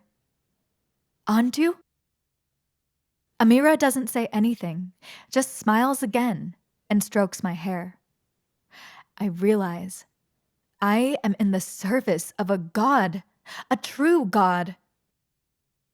Amira is Al-Shams incarnate, the phoenix god of this land. She is here, and I am here, and everything seems to have come together for this one incredible moment. She is the one who can lift me out of the depths of my despair, who can cure the poison in my head and end the madness, end the suffering. She is the only reason why I survived the terrible loss of my kingdom and my parents. She gave me life and a purpose. I forget about Tamarik's rejection. I no longer care about it. All I care about is Amira and her loving desire to have me be in her life forever. She is my sister. She is my friend. And she is my God. I grasp her hands. Amira, swear to me that we will never be separated. Wherever you go, your people will be my people, and your ways my ways. I would rather die to be parted from your side, and so shall it be if we are ever separated. I want to follow you, always. Please let it be so. Amira's mouth twists. She tilts her head and takes a breath. The things I will ask of you difficult, Amira says. You must sure. I am, I tell her. I squeeze her hands. I know all my life there's nothing I want more than to be by your side, forever. Please don't cast me away. I want to be bound to you, now and always. You are everything to me. Amira kisses my forehead. Then she gets up and heads to her vanity. She hands me a small knife, then bunches her hair in her hand. You want me to cut your hair? I ask curiously. She nods enthusiastically and sits on the seat in front of her vanity, motioning for me to hurry. I hesitate. Amira's hair is all the way down her back. I worry I'll get in trouble with the queen if I cut it. But you don't refuse a request from a phoenix god. I begin by cutting off a good portion so that it falls around her shoulders instead of her hips. "There," I say. "All done." Amira shakes her head and makes a loud sound, like she's unsatisfied. "More?" I ask, astounded. She tugs on my arm and then motions with her hand to where she wants it. My eyes widen. "Amira, you look like a boy," I protest. She flails her arms, which I take as a sign not to argue. Hoping the queen won't flail me alive for this, I begin shortening it around Amira's ears. By the time I am done, it is cropped short, only a few inches long. She looks like one of her brothers. Amira is delighted with the result. She claps her hands and grins broadly. Well, if she likes it, it's no mind to me. Whatever makes her happy. I fall asleep in Amira's bed that night. When we wake up, I wrap a veil around her head to buy time before the queen sees. But to my dismay, we meet both of her parents in the hallway while continuing down to breakfast. "Good morning," the Sultan greets pleasantly. He seems to be in a good mood. Seems he made up with Tamarik. I wish I could have done so as well. Amira smiles at her parents and removes her veil. I hold my breath. The queen audibly gasps. One hand claps down upon her mouth, and she takes a few steps back. Watery tears fill her eyes. I don't know what to make of it. I expected her to be angry, not to have this kind of reaction. The Sultan seems similarly gutted. "Amira, this who I am," Amira says, and she lays a hand on her heart. "You understand." The queen nods and wipes away a few wayward tears. "Yes, Amira, we understand." I drop my head. "I'm sorry. She asked me to do it. I should have asked permission first." The Sultan shakes his head. His voice is rough. "It is not that. She merely looks like someone we used to know." I don't have to ask if this is someone that they lost. I already know just by the look in their eyes. A servant bows before the queen and sultan. "My sultan and queen, a visitor from a foreign kingdom has arrived. He requests your presence in the throne room." Visitors? Who would dare to come to Ashana and request the sultan and queen's presence unannounced? They seem similarly baffled. Without a word, they turn to follow the servant. Amira trails after them, looking intent. I follow.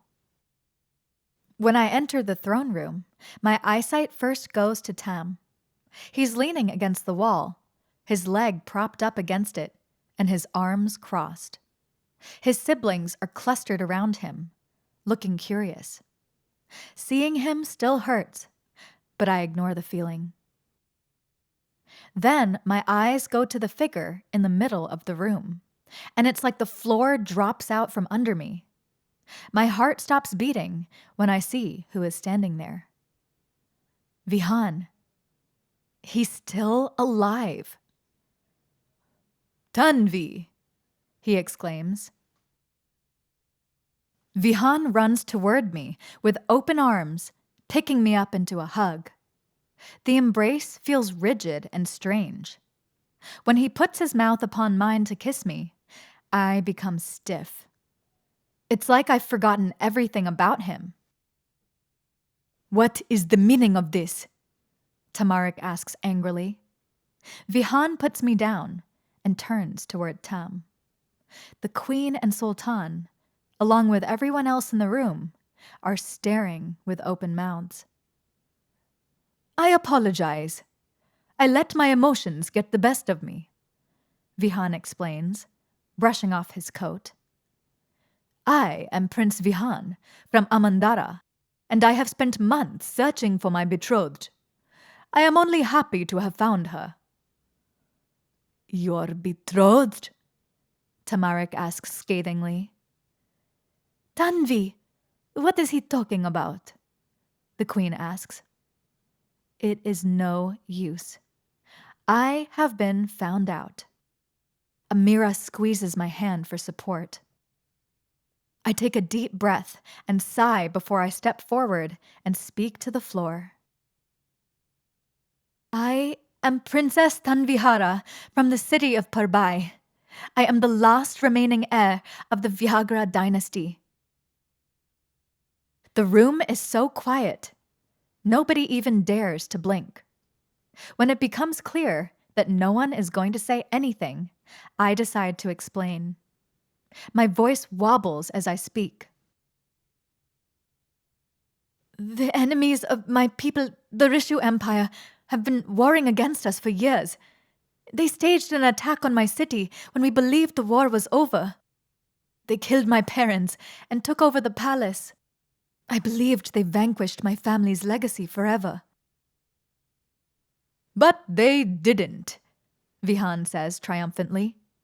My armies and I beat them back. We took back the kingdom again. When I heard you were alive, Tanvi, you have no idea what a blessing it was. Your family name can live on. I'm not sure what you mean, Vihan, I state slowly. Tanvi, your kingdom needs you. The people need someone to rule over them. Things have been chaotic since you've been gone. You must return, Vihan pleads. We can finally be united in marriage, and under your rule, bring peace to all of Amandara. My throat is thick and scratchy. I swallow. Vihan, may I have a moment alone with the royal family, please? I ask. Of course. Vihan claps a fist to his chest and bows. I will be waiting for you to finish with your goodbyes, so that we may leave tonight. My eyes widen. We're leaving? Tonight? I do not want to go. Vihan departs, leaving me in the room with none other than the royal family. They're looking at me like I betrayed them. Tanvi, why didn't you tell us you were a princess? Hannah starts. I shake my head. Tears are already filling my eyes. I didn't think I was anymore. I didn't think there was still a kingdom left for me to rule over. I believed I was the only one who survived the attack. You lied to us, Tamarik growls. Have you ever lost your kingdom, your home, everything you ever cared about? I shout at him. You would understand why I had to start over. Tamarik flinches. The Queen comes forward. She puts a hand on my shoulder. I understand, she says. More than you know. I blink away the tears. I do not want to leave, I confess. I wish to stay here. But if your people need you, you must, the Sultan says gently. You have a duty to your city, to protect it, especially if you are the last one that can. I search the faces around the room. No one goes to object, not even Tam. Should I go? I am unsure. My gaze locks with Amira's. Her expression is serious. She gives a slight motion. A singular, slow nod. My stomach feels gutted. She wants me to do this. I am confused. Why would she want to send me away? Why would she want to separate us when I took an oath only last night to be by her side forever? It doesn't matter. Al-Shams gave a command. I must follow her guidance. My lip wobbles. I am sorry that I misled all of you.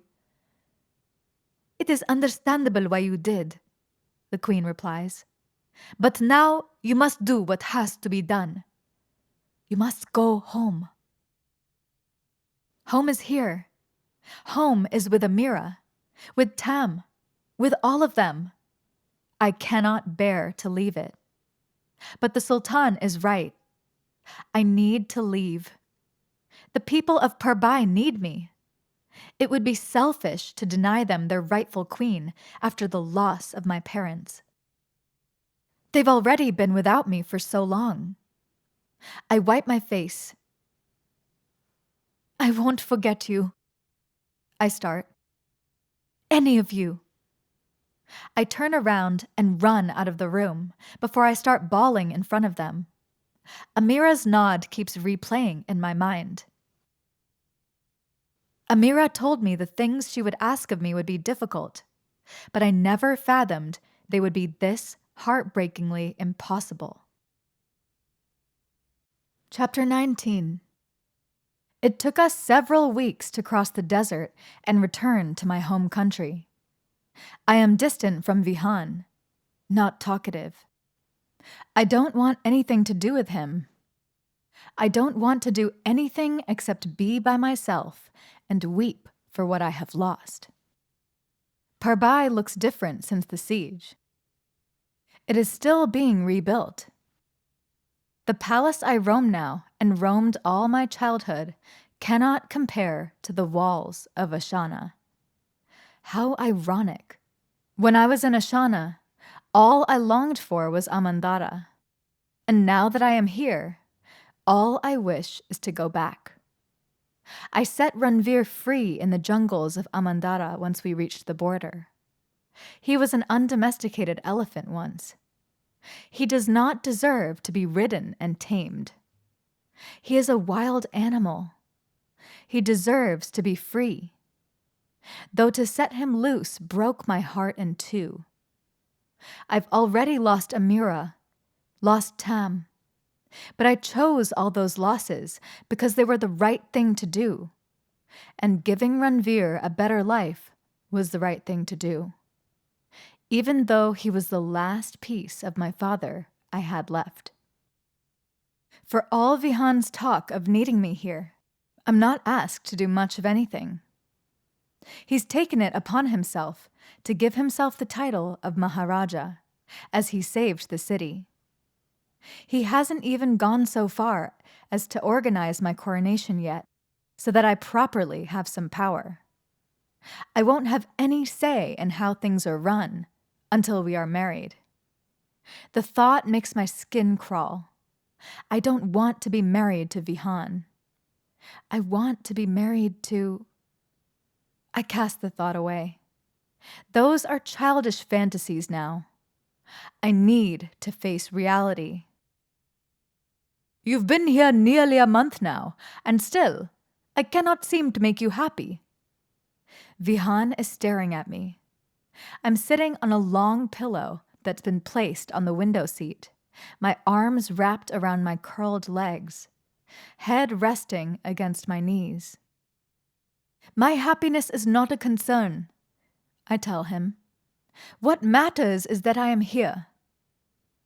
I can hear the frown in his voice. You're still in love with the Ashanian prince, aren't you? I did not tell Vihan of my emotions for Tamarik. He noticed my depression and guessed. I did a terrible job of hiding it. I didn't have the heart to, honestly. I turn my head to look at him. What does it matter? I am here and he is there. We cannot be together, and I am obligated to you. Let things be as they will. Vihan's expression remains unreadable until it brightens. I have an idea. Why don't I invite the prince and his family to join us before our wedding? Vihan asks. You may see him again, and it will brighten your spirits. My heart lifts. Are you sure? Why would you offer? I only wish to see my future wife happy. Vihan takes my chin and lifts it. I believe you would feel better if there was the opportunity for you to say farewell to that part of your life. He steps back. I will send an invitation right away. A few days pass. I'm still sad, but now I have hope. Weeks pass, and finally, a messenger delivers an answer. It seems the prince is willing to accept your invitation, Vihan tells me, folding up the envelope. He and a few guests plan to arrive within the fortnight. We'll plan the wedding for then. I feel like flying. Tamarik is coming here, and he's bringing others. Oh, I hope he brings Amira. But then, the wedding. Tamarik will have to watch me be bound to Vihan. I shake myself out of it. I'm being ungrateful. It doesn't matter that I'm marrying Vihan. I'm thrilled to see any of them again. Besides, Tamarik didn't want me anyway. He rejected me. The next 14 days are filled with preparation. I should be preoccupied with my wedding, but I don't bother with any of that. I make sure the palace is ready, that I have the perfect saris picked out, that my clothes and shoes are of the utmost perfection. I've never been so concerned with my appearance before. Now, I want to look beautiful, and I want my country to look beautiful, so that he is impressed.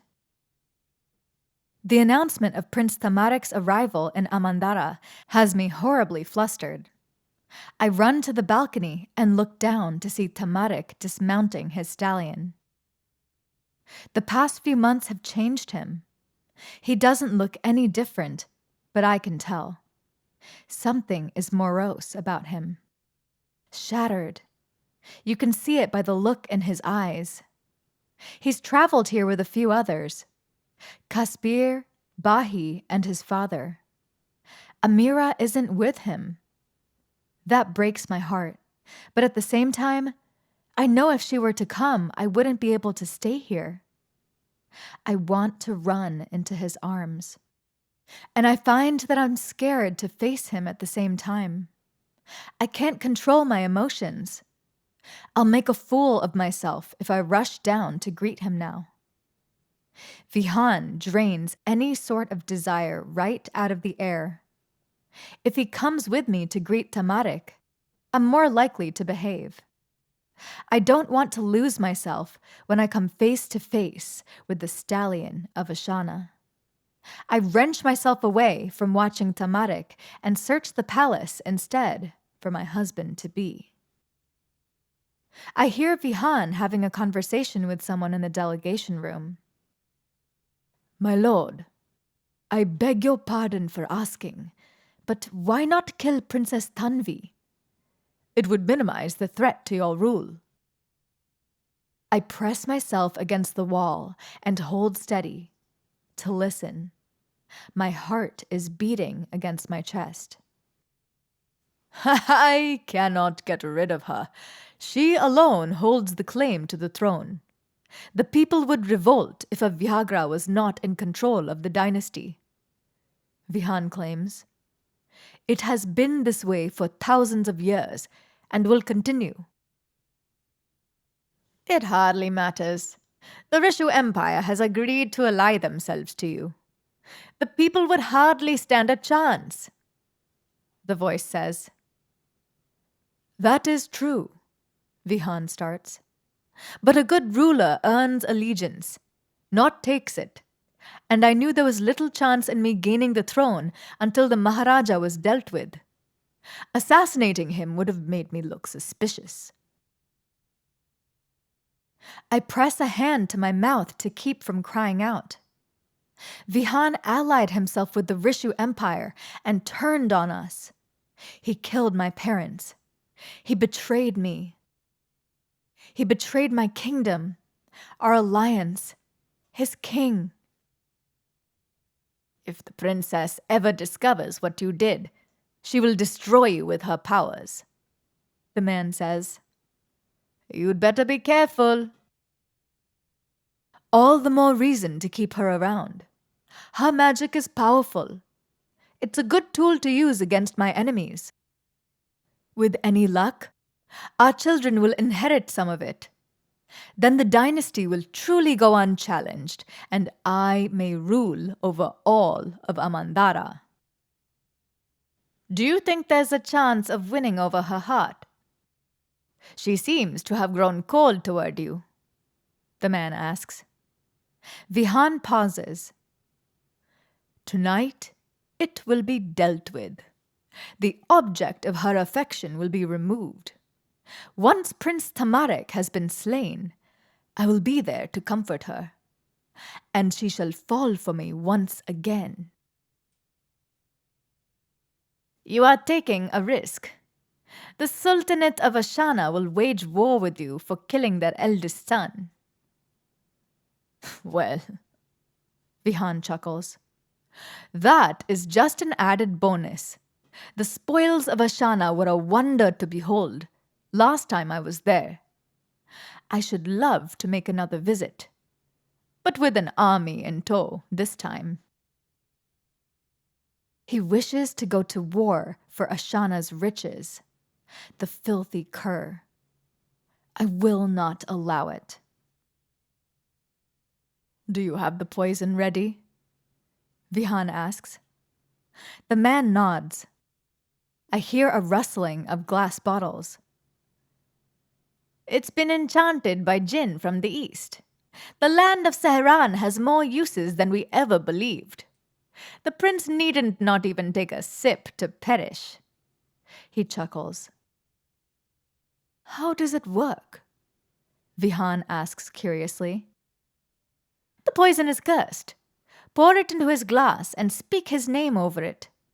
Then that poison is bound to take his life within the hour, whether he takes a drink or not, the man responds. And there's no way for the magic to fail? Vihan asks. The glass tinks again. Not unless someone else drinks of his cup. That's the only way to spare his life. But no one will be taking the prince's place tonight.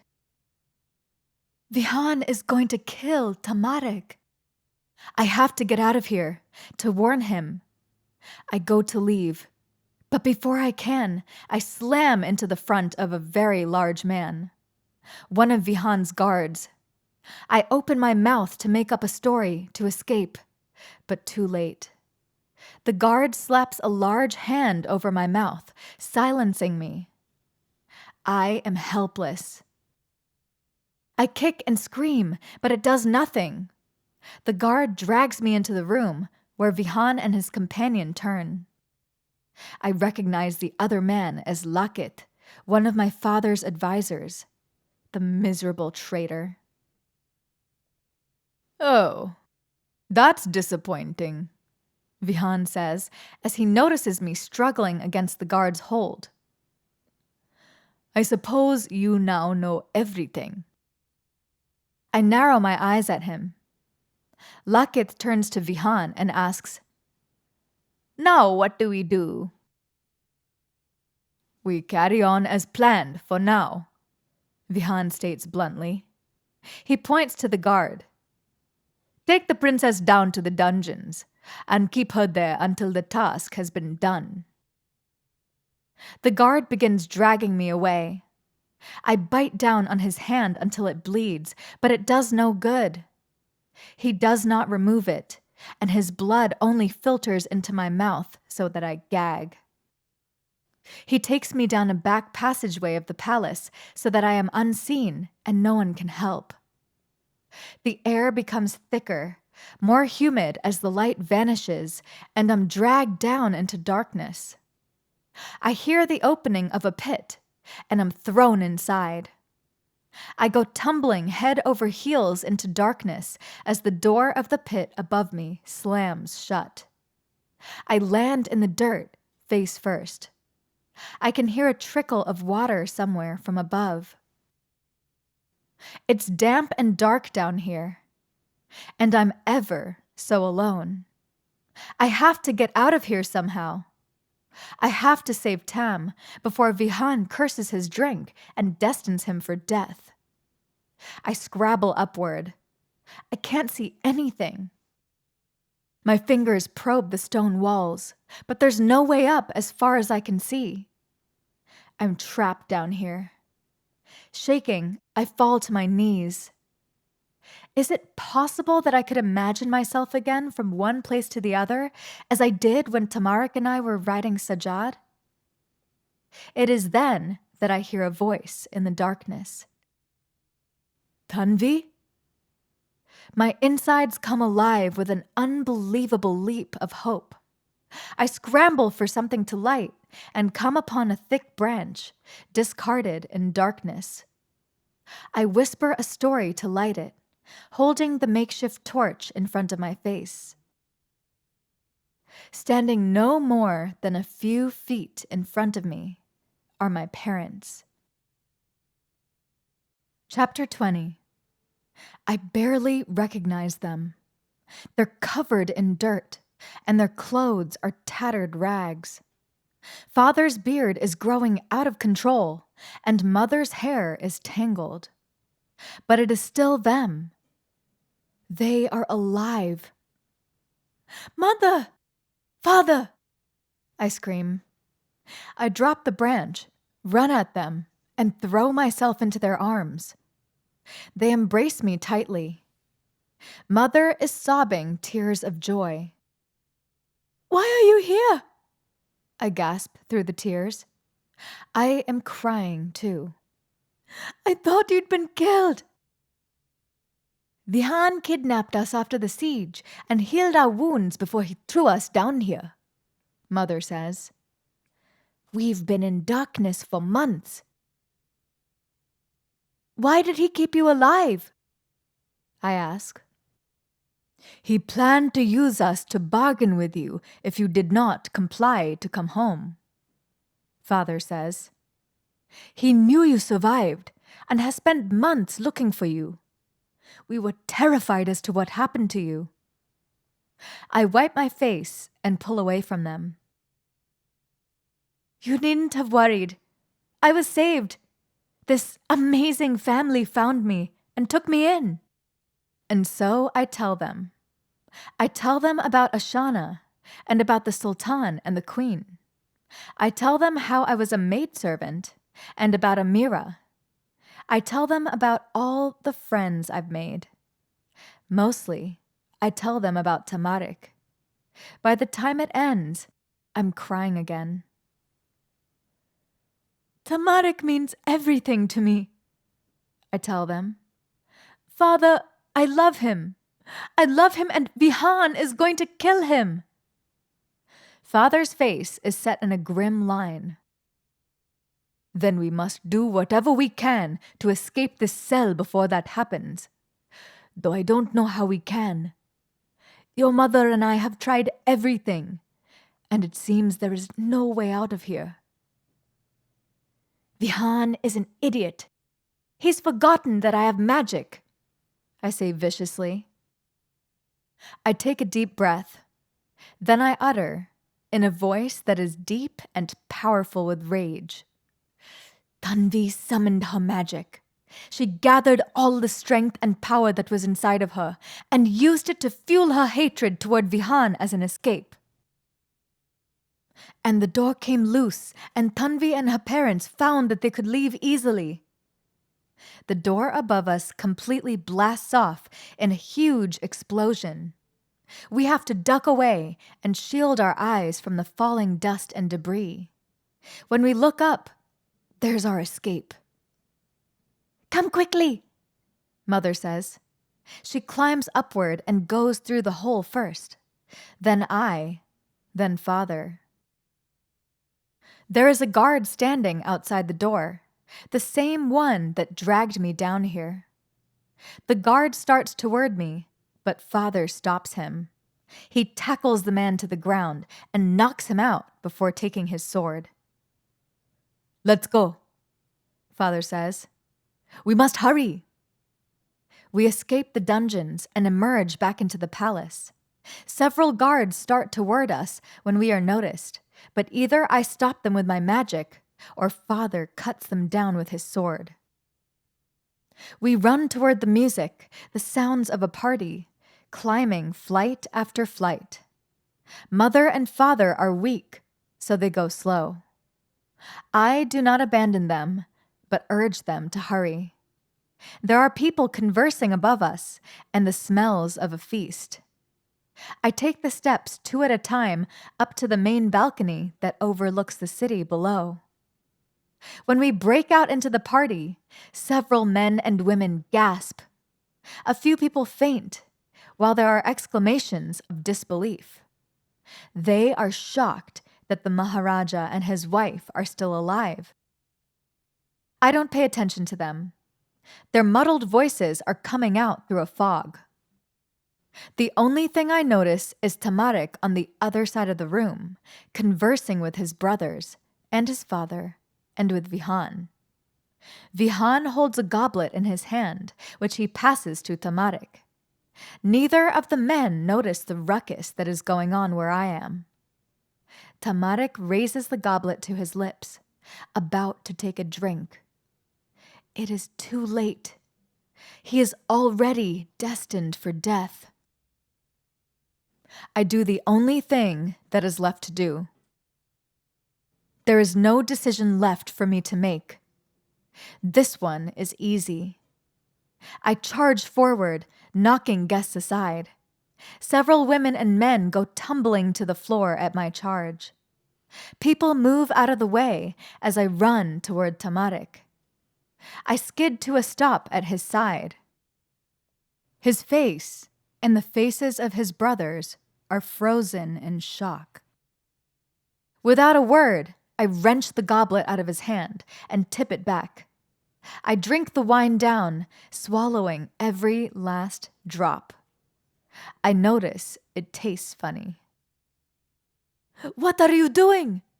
Tamarik exclaims in outrage, wondering where this sudden outburst of insanity is coming from. I toss the empty goblet to the floor and take a gasp. Already, I can feel the poison working. It's twisting my insides, causing unbearable pain. I barely feel it. The thought that Tamarik and I will truly be separated forever now is far more painful. My skin has gone white, and I think he's noticed. "Tanvi?" Tamarik asks, quite frightened. A slight bit of blood begins leaking out of my mouth, trickling down my chin. Yes, Tamarik was destined for death, unless somebody took his place. I raise a bloody smile at Vihan. His enraged expression is all I need to know that I've won. "Tanvi!" Tamarik shouts as I collapse. His arms reach out to catch me before I slump to the floor. People gather around me in a circle as foam and blood starts pouring out of my mouth. I quiver and twitch in Tamarik's arms, feeling my insides rotting from the inside out. My heartbeat is so frail and skips beats. The world turns black and back to color again. "Out of the way!" I hear Vihan's reckless escape as he flees the scene. Tamarik is holding me. He still hasn't pieced together what's going on. He clutches me to his chest, begging for somebody to get a doctor, for somebody to help. But everyone is so shocked, they don't do anything. It's too late for them to act anyway. I feel Tamarik's teardrops hit my skin as he sobs into my chest. It was worth it for you. I breathe.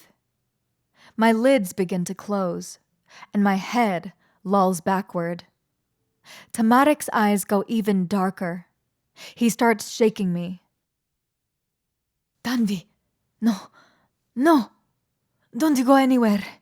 Stay with me, he roars roughly. Too late. My limp hand falls against the palace stone, and I feel every limb in my body go numb. I fall backward into the everlasting sleep, into the sweet embrace of death. Chapter 21. I am floating.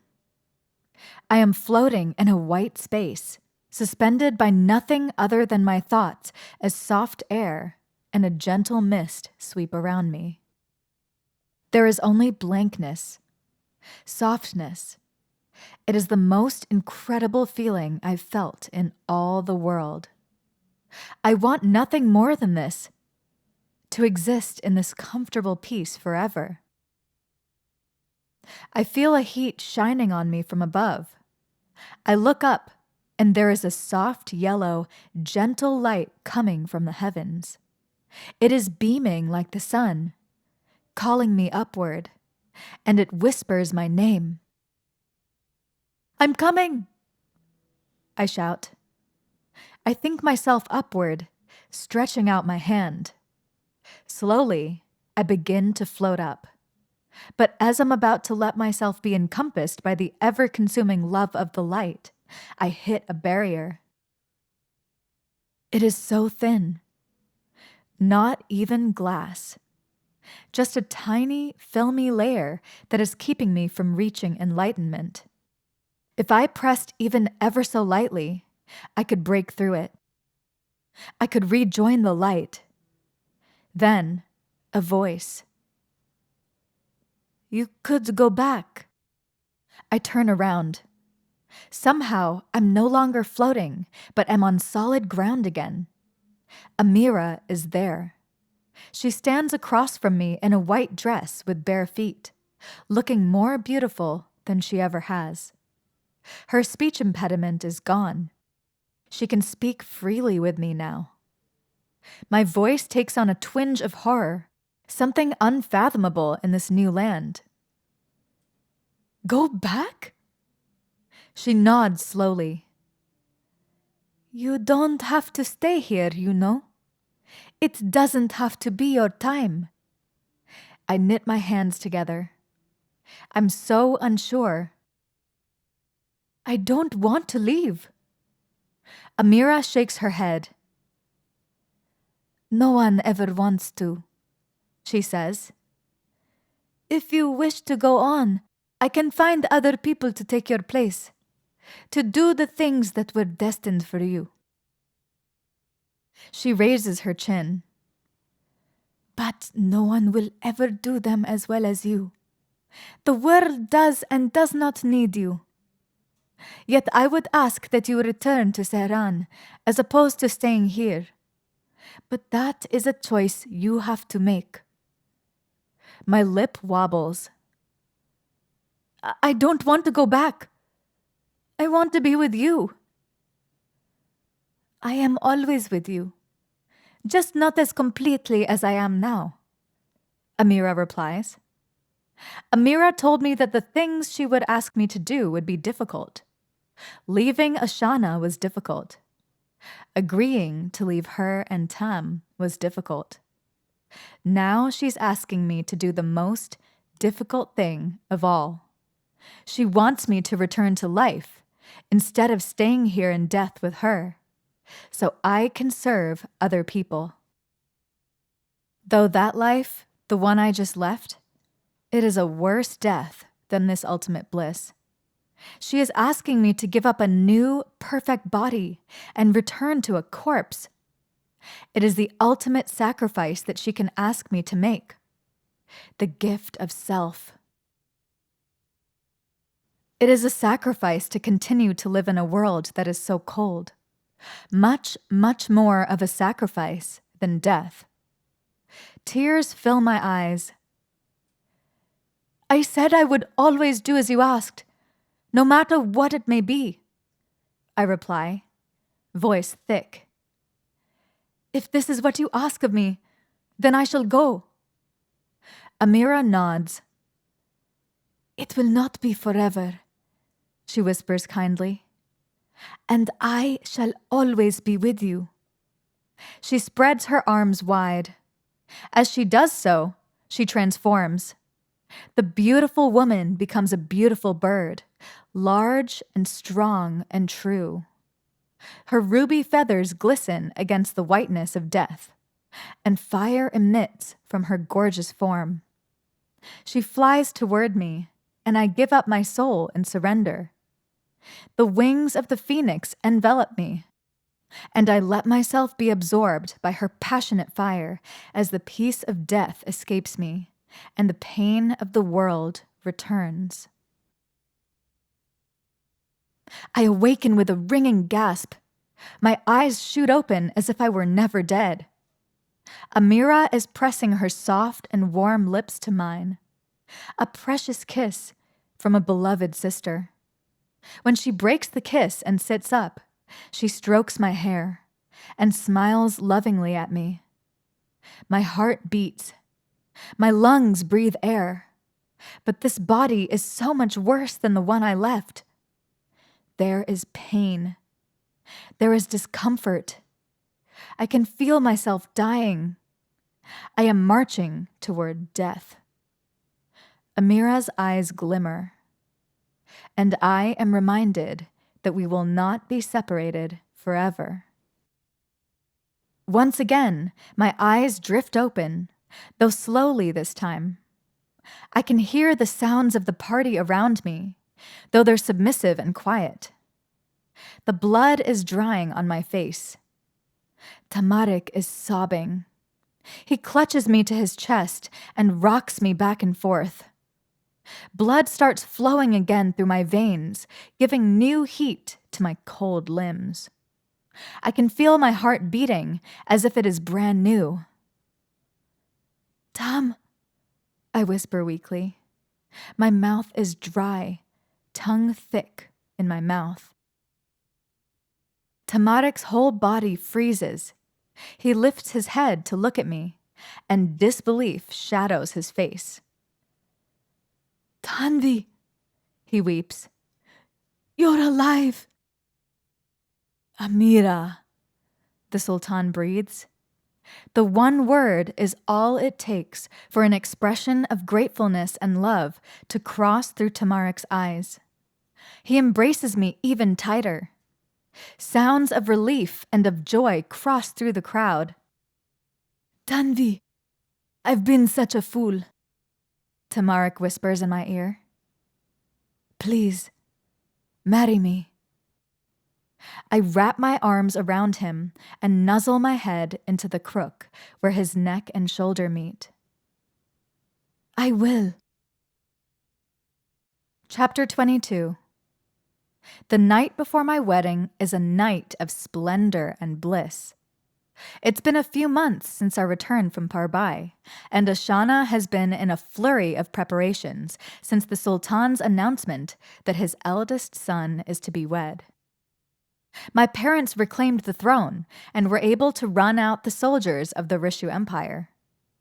They arrived earlier in the day for my wedding. Vihan got away and is nowhere to be found in Amandara or Sehran.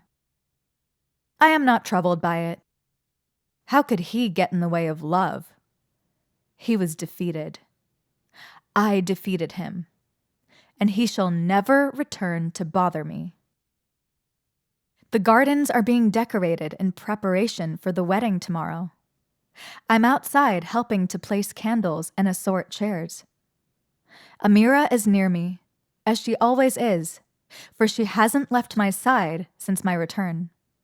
She's busy twirling in the middle of the gardens, dancing to an imaginary music that is inside her head. Oi, stop it with that, Tanvi.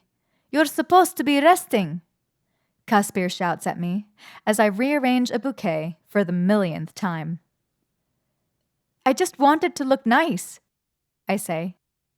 What's wrong with that? She doesn't trust us, Bahi says. His falcon picks at a flower and ruins it. I frown. I wouldn't trust you either, a sassy voice says from behind us. You're likely to ruin the decorations. I turn around to see a familiar face. Larissa! I throw my arms around her and embrace her in a hug. Her stomach is still small, easily concealed by her dress. What are you doing here? Father requested Kami and I come back for the wedding, Larissa says, with an adoring look at Kamdan. Galyana has come as well. Oh, I can't wait to be a mother. Being with child isn't as bad as it seems. Kami? Oh, dear heavens, help us all. Kamdan is giving her an equally sappy gaze back. Gag. I hope that's not what Tamarik and I look like when we gaze at each other. Though we probably do. Oh well. It can't be helped. My son is right. Queen Benua has arrived. She puts a hand on my arm and guides me away. This is your day. You need to enjoy it. I only want to help, my queen. I protest slightly. Of course, but we certainly have enough help. I didn't raise 12 children for nothing. She gives a little laugh. Everything will be ready. You just need to be certain that you don't run off screaming at the thought of marrying my wild child. The queen laughs again, harder. She's been in an exceedingly good mood since the marriage was announced. Happiness is a mood she wears well. I enjoy seeing it on her. She doesn't appear joyful often. Tamarik is my one true love, I tell her honestly. I couldn't imagine being wedded to any other. I know that, my dear. The queen nods solemnly.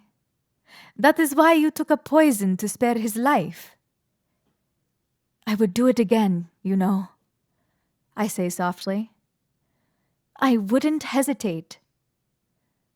I know, she says. My husband says the same. After our return, the queen and sultan took me aside and told me of what happened to them many years ago, how the sultan sacrificed himself for his queen after Ruku attempted to take her life. Out of everyone, Sultan Zahid is the only one I feel I can relate to anymore. He is the only one besides me that has come back from the dead. I cried about it once. I told him that I felt like I didn't belong here, that I wanted to go back, that I felt like a ghost amongst the living. I saw what comes after, and now nothing compares. He says he understood. He feels that way too.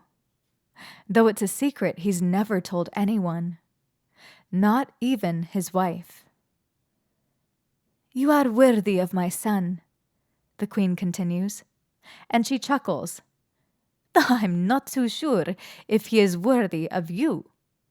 It is something my husband and I discussed in great length long ago, though we are certain you make a good match.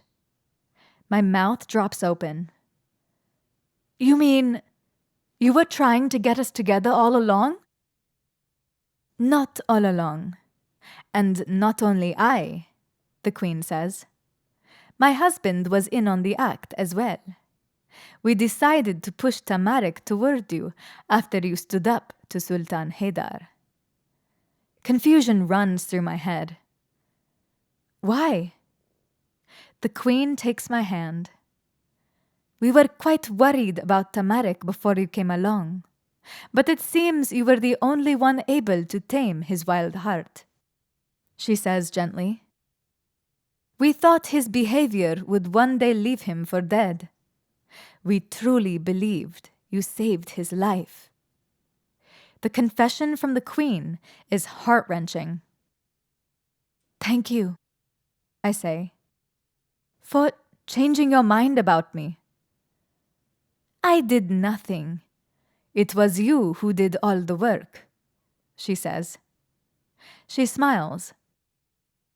Though you and Tamarik did nothing to make our job any easier when it came to getting the pair of you together. The two of you are quite stubborn. This time, I laugh. That is true. The queen strokes my hair. I thought I had earned another enemy, but I gained a daughter. It is such a blessing. My eyes water when I look at her. I always wanted to be just like you, I say. I looked up to you. I thought you were so strong and brave. No one dares to go against you. Wish that's no longer. You don't need to be anyone but yourself. You are better than me, the queen says. She leans forward and kisses my head. By Al-Shams, continue to be better. I'm awoken by the sound of a window opening. The almost full moon shines into my bedroom, and with it, a handsome shadow. You're breaking tradition, I tease. Tamarik and I both snicker as he climbs into bed with me. I turn and curl against him, cuddling to his chest. Tradition be damned. I wanted to see you, Tamarik says. His voice is low and quiet so we don't get caught. In the moonlight, his smile is big. I can feel his quick heartbeat thudding against his chest. He's practically glowing. Tamarik is a man in love. It looks good on him. Tamarik wraps his arms around me and pulls me close. My breath comes in short gasps. This is the best part of living, for certain. He is the person I always miss, no matter how close or far away he is. I'm so glad you're back, he whispers. I can hear the pain in his voice. Living without you for that time. Are there any words to describe it? I ask. Unbearable. Intolerable. Those are the only words that come to mind, he says. He shudders and says, The only thing that would have been worse would be to know that you were gone forever from this world, and we would only be reunited in death. I came back for you, I say, and I stroke his hair back. I can't imagine why, he says lowly. I am nothing of worth. Stop that. I roll on top of him. If it takes me the rest of my life, I will convince you otherwise. His expression becomes puzzled. Tanvi, why do you love me? I've done so much wrong. It is not about what you've done. It is about what you are. A killer, a madman, a whore. He laughs darkly. I take his face in my hands. No, mine, my soul's equal half. I kiss him because no more words are meant for that moment. What I feel for Tamarik cannot be described in a story or in words. It has to be felt. It might take me the rest of my existence, but I will get Tam to understand. He will, because someday he will finally experience what is in my heart. Tam kisses me back. His kiss is a feverish hunger that cannot be stopped and that enslaves. His arm crushes my body to his as his hand buries deep in my hair and pulls. I gasp and nip at his lips, wanting nothing more than to be with him forever. I deepen the kiss, gracing my tongue into his mouth, and he groans. I can feel him growing beneath me. "Wait," Tamarik says.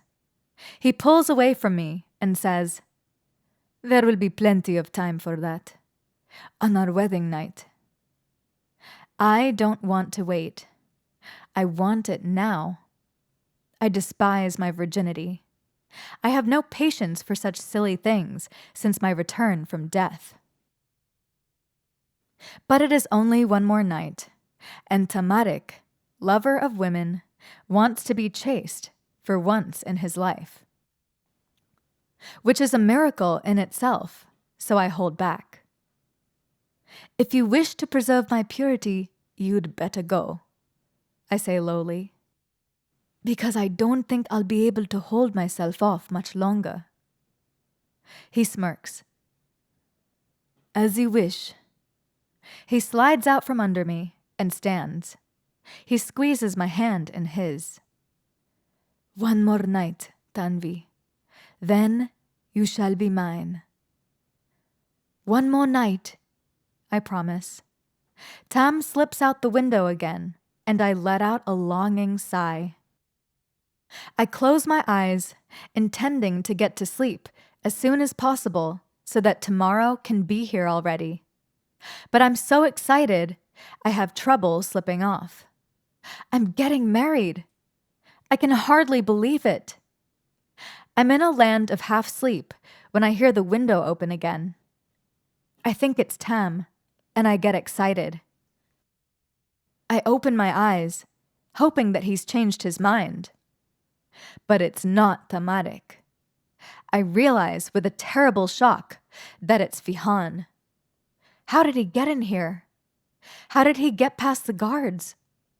I go to scream, but before I can, Vihan raises his fist and violently punches downward into my temple with all the force he can muster. The hit barely registers, but still hurts. I pass out. Chapter 23. My head lolls on my neck as I come to. The first thing I see is a fire burning brightly, its red and orange colors mingling with the darkest hour of night, as the sharpest of these die into embers. Then, other colors and shapes start to take form. I see the inky black sky, the fading stars, the color of morning. The dawn hasn't risen yet. All around me are the desert dunes and white remains of an ancient city that has long gone to ruin. Crouching across from me is Vihan. He's staring at me calmly, a dagger in his hands. I go to run, but I find that I've been tied to a stake, my hands behind my back, my mouth bound. Vihan slowly stands. The dagger in his hands is sharp and deadly. He twirls it in his fingers. I don't know what he's going to do with it. Vihan is calm and collected as he speaks. The voice that comes from him is haunted and dull. It's not one of a madman, rather, of a man who's lost everything. "I was so close to ruling over an empire," he says.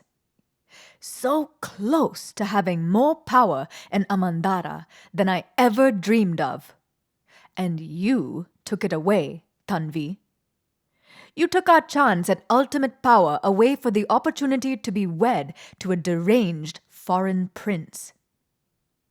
I scream, but the gag muffles the sound. I try to scramble away from him, but the ropes are too tight. His face has gone emotionless and vacant. You hurt me, Tanvi. You stole my dream. I'll never achieve it now. So I'm returning the favor. I'm going to take away the only thing that means more to you than Prince Tamarik. The only thing that makes your life worth living. Vihan yanks the gag away from my mouth and grabs my chin harshly, forcing my mouth open. He lifts the dagger and points it at my mouth. He's going to cut out my tongue. I'll never be able to speak again. Never be able to tell stories again. I know this is the most terrifying moment of my life. I try to get away, but it is no use. I won't take your life, he harshly spits. I merely want you to suffer for the rest of your days, knowing that you will never again be able to utter another precious story. The dagger cuts into my tongue. It is so agonizing that I start screaming again as blood fills my mouth. Then there's a wild yelling, the sound of an enraged man. Vihan is pulled off of me, and the red dagger falls to the sand. I spit bloody globules out of my mouth and weep over my cut tongue as I look up. Tamarik has arrived. He leapt off of his galloping stallion to tackle Vihan full speed. He's on the ground, wrestling with Vihan and trying to choke him out. Vihan kicks Tamarik in the stomach, forcing him off before he scrambles to his feet and pulls out a sword. Tamarik has also come prepared. He yanks out his sword and duels with Vihan feverishly, a mad craze in his eyes. They appear as two wild stallions fighting over a mare as they battle. Sparks fly as the blades hit each other, and the edge of the sun begins to rise over the horizon. I watch helplessly, in pain and in terror. Vihan didn't cut out my tongue, but the gash he rendered me before Tamarik showed up caused blood to fill my mouth so that I'm unable to talk. I can't use my powers if I can't speak. I'm totally helpless.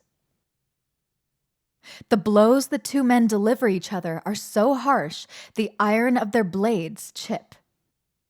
Tamarik carelessly discards his sword and loses all sense. He charges at Vihan and grabs him by the collar of his shirt, punching him over and over. Tamarik takes his dagger out of his belt and goes to drive it into Vihan's neck, but Vihan dodges.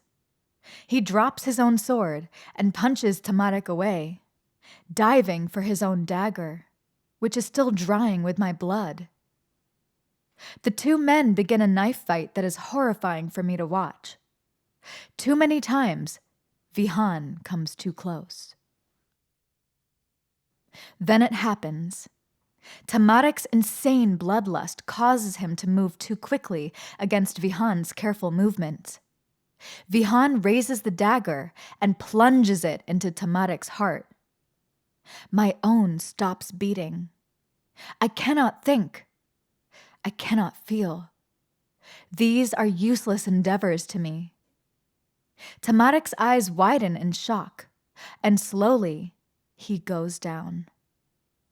Even from here, I can see the light slowly leaving his eyes as blood seeps out through the open wound. The reality hits me and becomes too close for comfort. Tamarik is going to die. Then Vihan is going to turn on me and finish the job. I'll have to live the rest of my life without Tam and without stories forever. I'd rather burn in hell. Now that Tamarik is dealt with, Vihan turns toward me. Though his face is streaked with blood, it is still vacant of all emotion, like he's just doing an errand instead of shattering my entire world. I do the only thing I can do. I shut my eyes and tell myself a story. The voice doesn't come from my mouth, but emerges within my head. As Vihan advanced on her, Tanvi summoned all the light and power that was inside of her. She focused on Alshams, on her love and her fire, and how badly she wanted to be home again. She believed that she would get out of this, that her tongue would be healed, and that this was nothing more than a horrid dream. Tamarik had not been stabbed in the heart. No, not even stabbed at all, but was perfectly fine. Vihan would lose that day, as he had lost before, and Tanvi and her lover would remain triumphant. There would be a happy ending, for nothing could conquer true love. I feel my bond slide off of me, and the ropes collect around my feet. I open my eyes and step away, opening my mouth experimentally. My tongue is healed. The blood is gone, and I am whole again. Likewise, Tamarik rolls upward. The blood has vanished from his shirt, and there is no open wound. He grabs at his chest in a hurry, panicked, then looks up at me in wonder. I healed myself, and Tamarik, the mark of a powerful user of magic. Now Vihan is angry. He grinds his teeth, expression crossed between rage and disbelief. His shadow elongates against the ground as the embers of the fire die out, a new dawn rising behind me. "How is this possible?" he asks hatefully. "You shouldn't have the power." "Because," I say with a wavering voice, and am crying now, "I never needed my voice, my magic, to make the story come true. The power to create my story has always been inside of me. And it is enough to vanquish you." Vihan opens his mouth in outrage to say something, but his voice comes out in a gargle. Tamarik has snuck up behind him and ran him through with his dagger. Tamarik leaves the blade in his back as Vihan sinks to his knees, then falls face forward in the sand, dead. Tamarik doesn't pay any attention to him, nor do I. I fling myself into Tamarik's open arms. He embraces me tightly, clinging me to his chest. "By Al-Shams, Tanvi, I thought I lost you." Tamarik's tears soak my hair. His whole body is shaking. "All the world couldn't take me away from you." I smash my face into his shirt. "How did you find me?" "I was in the gardens. I saw Vihan carry you away, down to the stables. I tried to catch up, but lost him in the desert." Tamarik's voice wobbles. "Caspier helped me find you. He was able to transform and keep his mind with him. He used his jackal nose to trace your scent. I followed the trail here." Thank Al-Shams for Caspier. I look up. Tamarik is staring at me with all the adoration that is in him. "Thank you for saving me." "I told you never to thank me for saving your life." He gives a heartless laugh. "I could not bear to lose you, Tanvi. It would be equal to losing myself. When I saw that bastard about to cut off your tongue, I went mad." "Nothing has happened, and we are together," I tell him gently. "Everything will be all right again." The dawn hits his face, tears still drying on his cheeks. He is the most beautiful sight that I have ever seen. Tamarik wipes his eyes. "We should get back. Everyone at the palace is very worried. The entirety of Ashana is out searching the desert for you." He gives a watery grimace. "Yes, I smile back. We have a wedding to get to. That we do. He gives another laugh. A real one this time. I believe this would be considered breaking tradition. We're not very good at following the rules. Damn tradition, I say, and I kiss him. I grab the back of his neck and press him into me, wanting to drink in every moment I can with him. For we almost didn't get another. Tamarik holds me close before he helps me onto his stallion. We leave Vihan's body for the desert, coward that he is. When we get back to the palace, we are greeted with sounds of relief and joy. The entire royal family gathers itself around me in the throne room, and I'm encompassed in a giant group hug. Tamarik and I are squished together by the weight of it. Amira, of course, doesn't appear like she's been worried. She just flings herself on me and coos a happy little tune. The queen has been sobbing. She wraps me in an embrace that crushes my bones. I didn't know the queen could hug so tightly. Oh, Tanvi, we thought you were dead. Queen Benua weeps.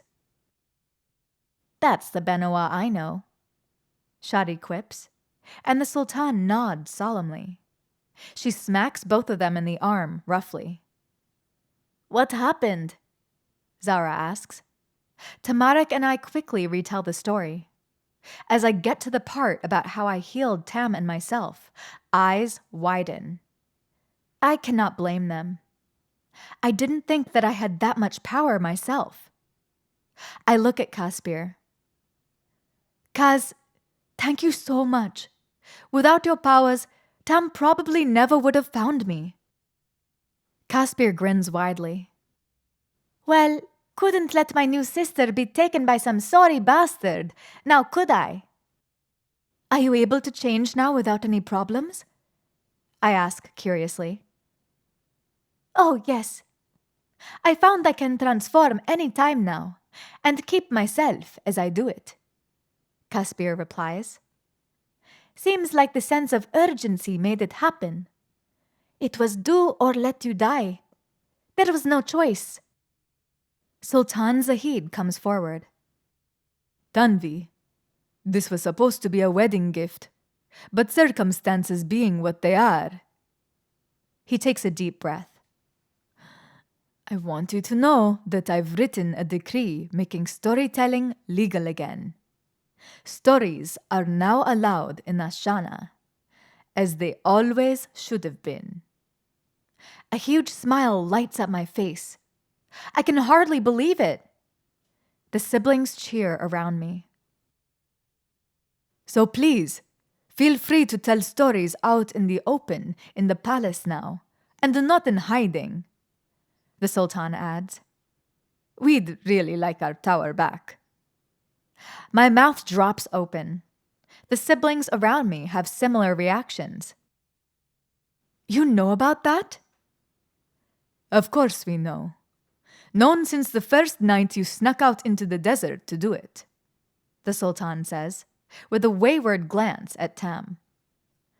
I believe you children think we're oblivious to everything. I scratch my head awkwardly. Well, I thought we had them fooled. Guess not. Queen Benua steps forward. I've made a similar decision, Queen Benua says, and she wipes her eyes. I've been a bit paranoid when it comes to the safety of my children. A bit? Hannah pipes up. Zara nudges her. Yes, I have been, the queen admits. But I know that I cannot protect you all forever. You must go your own way in the world and make your own choices. You must be free to live your own lives. The queen pauses, as if what is next is difficult for her to say. You all may choose your own paths from now on, and whatever you may decide, your father and I will support you in it. You mean I can go out and search for my pack? Caspier asks, unable to believe it. And I can be an assassin? Zara asks, a similar disbelief in her voice. Yes. The queen nods. It is not for me to choose what paths your lives will take. That is between you and Al-Shams. Though don't expect me not to worry. She makes a face. All the siblings have huge smiles. This is truly incredible to believe. The queen relinquishing control. She's finally learned that she has to let her children go. Hannah sighs. That's just too bad, though, that the wedding has to be cancelled today, she says sadly. I was really looking forward to it. Who says it has to be cancelled? I say. I don't want to wait. I think we should proceed with the ceremony. I agree, Tamarik adds. I wish to be married today. The two of you have been through a rather horrible ordeal, the queen says, and she frowns. Is today really the right time? All the more reason for it, Tamarik says. We need something cheery to lighten the mood. The queen sighs. Well, all right. She rolls her eyes before she smiles. I suppose the party won't go to waste. Amira takes my arm and drags me toward my bedroom. The girls follow with giggles and excited noises. Well, there isn't any time to waste, Queen Benoa says. The punctual, practical side of her is back again. We'll have to hurry. The ceremony will begin so soon, and we have so little time. I throw a sneaky smile back at Tamarik. I wish to be by his side, but I will be soon, and there are other things that must come first. I have to get ready to be his bride. Chapter 24. The girls have almost too good of a time getting me ready for my wedding. My sari is bright red, decorated with beautiful embroidery and precious stones. Henna is drawn on my hands and feet, and thick earrings with rubies lie in stark contrast against my curled black hair. An extravagant headscarf is placed over me to finish the outfit. Red was always my favorite color, Queen Benoa says adoringly. It looks fantastic on you, Tanvi. Hannah and Larissa are both crying tears of joy. Oh, you look so pretty, Hannah cries. Yes, I wish I was getting married. Larissa dabs at her eyes with a handkerchief. Your time is coming, I tell her, though hopefully not too soon. She's still young. Yet the way she and Kamdan are acting, they may as well be getting wed right after Tam and I. It's time, the queen says, and she leads me to the door. The ceremony is about to begin. The gardens, beautiful as they are decorated with swaths of red fabric and all sorts of candles. The flowers pop amongst the bright colors. A mandap, a traditional Amandarian wedding tent, has been erected in the middle with 4 pillars and a circular covering gracing the top.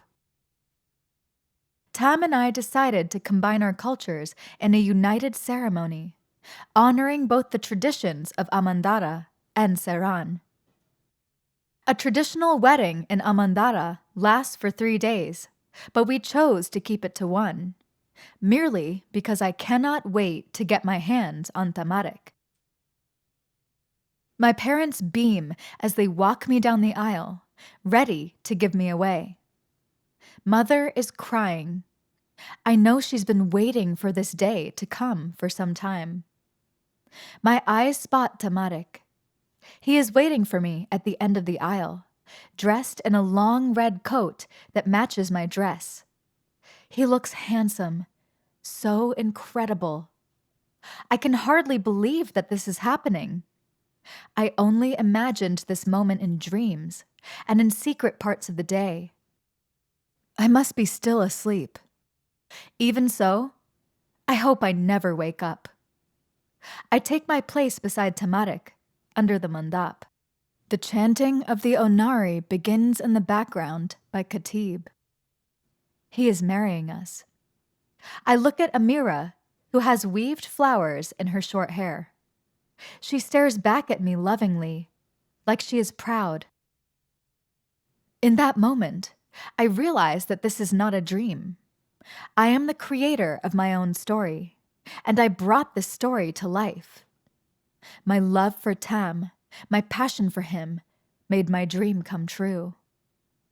As Tamarik applies the red powder to my head and places the gold and black necklace around my neck, symbols from Amandara of his devotion, it is over, and I've never been happier in my life.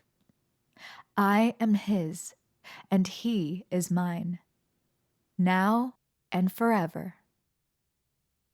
The reception is something to behold. Everyone from Ashana, and many people from Parbai, are crowded into the throne room.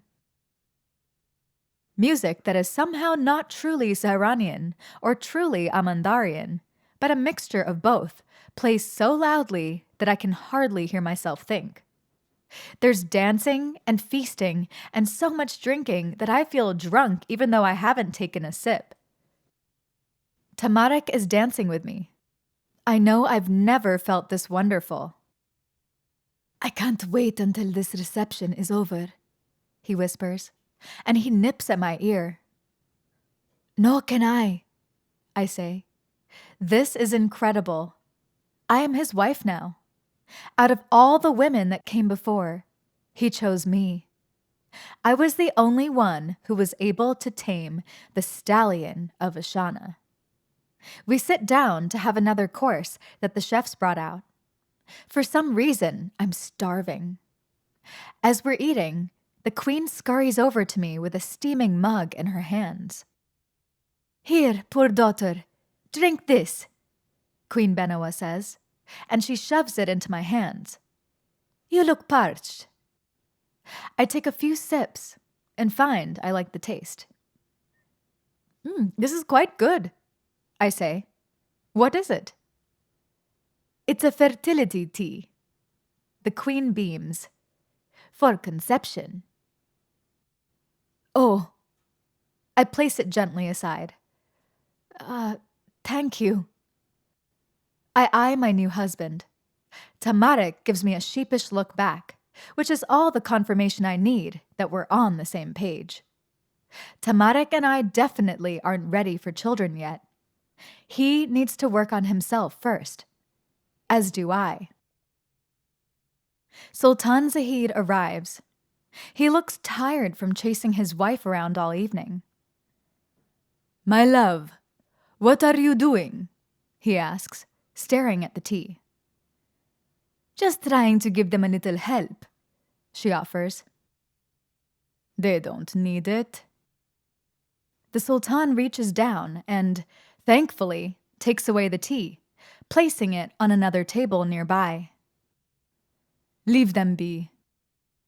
It's all right, I say. I don't want to offend the queen, though really, I'm glad the Sultan came to save us. Nonsense. If my wife had her way, she'd have you come back pregnant on the wedding night, the Sultan says, eyeing her. And what's wrong with that? The queen asks indignantly. Concern yourself with something other than grandchildren. We have enough already, Sultan Zahid says. Give them time. When it comes to grandchildren, you can never have too many, the queen argues. She's practically singing. Now that Tam's been married, it's time to sort out the others. I don't know why you're so concerned with marrying off our sons and daughters, the Sultan grumbles. My love, If you were the mother of 12 children, marrying them would be all that's on your mind, the queen replies. They're bickering again. But it's endearing. Adorable to watch, really, as the Sultan guides his queen away from us and back to the dance floor. As they leave, Ahmed comes to the table. He's the only one at the reception who doesn't look like he's been enjoying himself. Something bothering you, brother? Tamarik asks. His expression is tight and drawn. I've decided to tell mother and father about me. What I am. Ahmed starts lowly. Mother said we all had to choose our own paths, and I have chosen mine. I choose Saeed. But I think they deserve the right to know. Today? Tamarik's eyes pop out of his head. Yes, while they're in a good mood. Right now, actually, in the gardens. I don't think I can stand it a moment longer. I'll lose my courage if I delay. He turns a slight shade of green. Wish me luck. And if I don't see the two of you again, I wish you a lifetime of happiness. Ahmed walks away with fists clenched in the direction of his parents. Tamarik and I look at each other. We should go with him and hide ourselves away, Tamarik says. Just in case something happens. Something happens sounds ominous. Agreed. It's not an easy thing for the groom and bride to sneak away at their own wedding, but luckily, we manage to get away through a back door. Tamarik and I head to the gardens and crouch against a collection of bushes to hide. We're married now, and alone. I sneak my hand downward toward his pants, but Tam slaps it away. Not now, he hisses, and I giggle. He goes to fondle something of mine, to tease me, but we hear a door open and our playful demeanor fades. Through the bushes, we can see the faces of Ahmed, of the Sultan and the Queen. What's this all about, son? Sultan Zahir asks. Yes, dear. We'd like to rejoin the party, so please, say what you must, Queen Benawa says. Ahmed draws himself up. He no longer looks nervous, only determined. This won't be easy to admit, but it has to be done. I want you to know that I'm in love with Saeed. And I'm sorry, but there's not a thing you can do or say that will stop me from loving him. The Sultan and Queen look at each other. It's one of those long, knowing looks that nobody can make a thing out of except the two of them. They're communicating silently, without words. I never used to understand how they could have a full conversation without uttering a single syllable. Now that I have Tam, I know. Their faces remain blank and passive. A few moments pass, but no one utters a word. Obviously, they're not going to say anything. Ahmed continues on. I realize the pain I've caused you.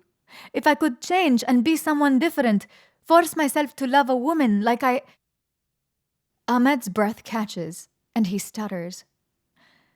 But I can't.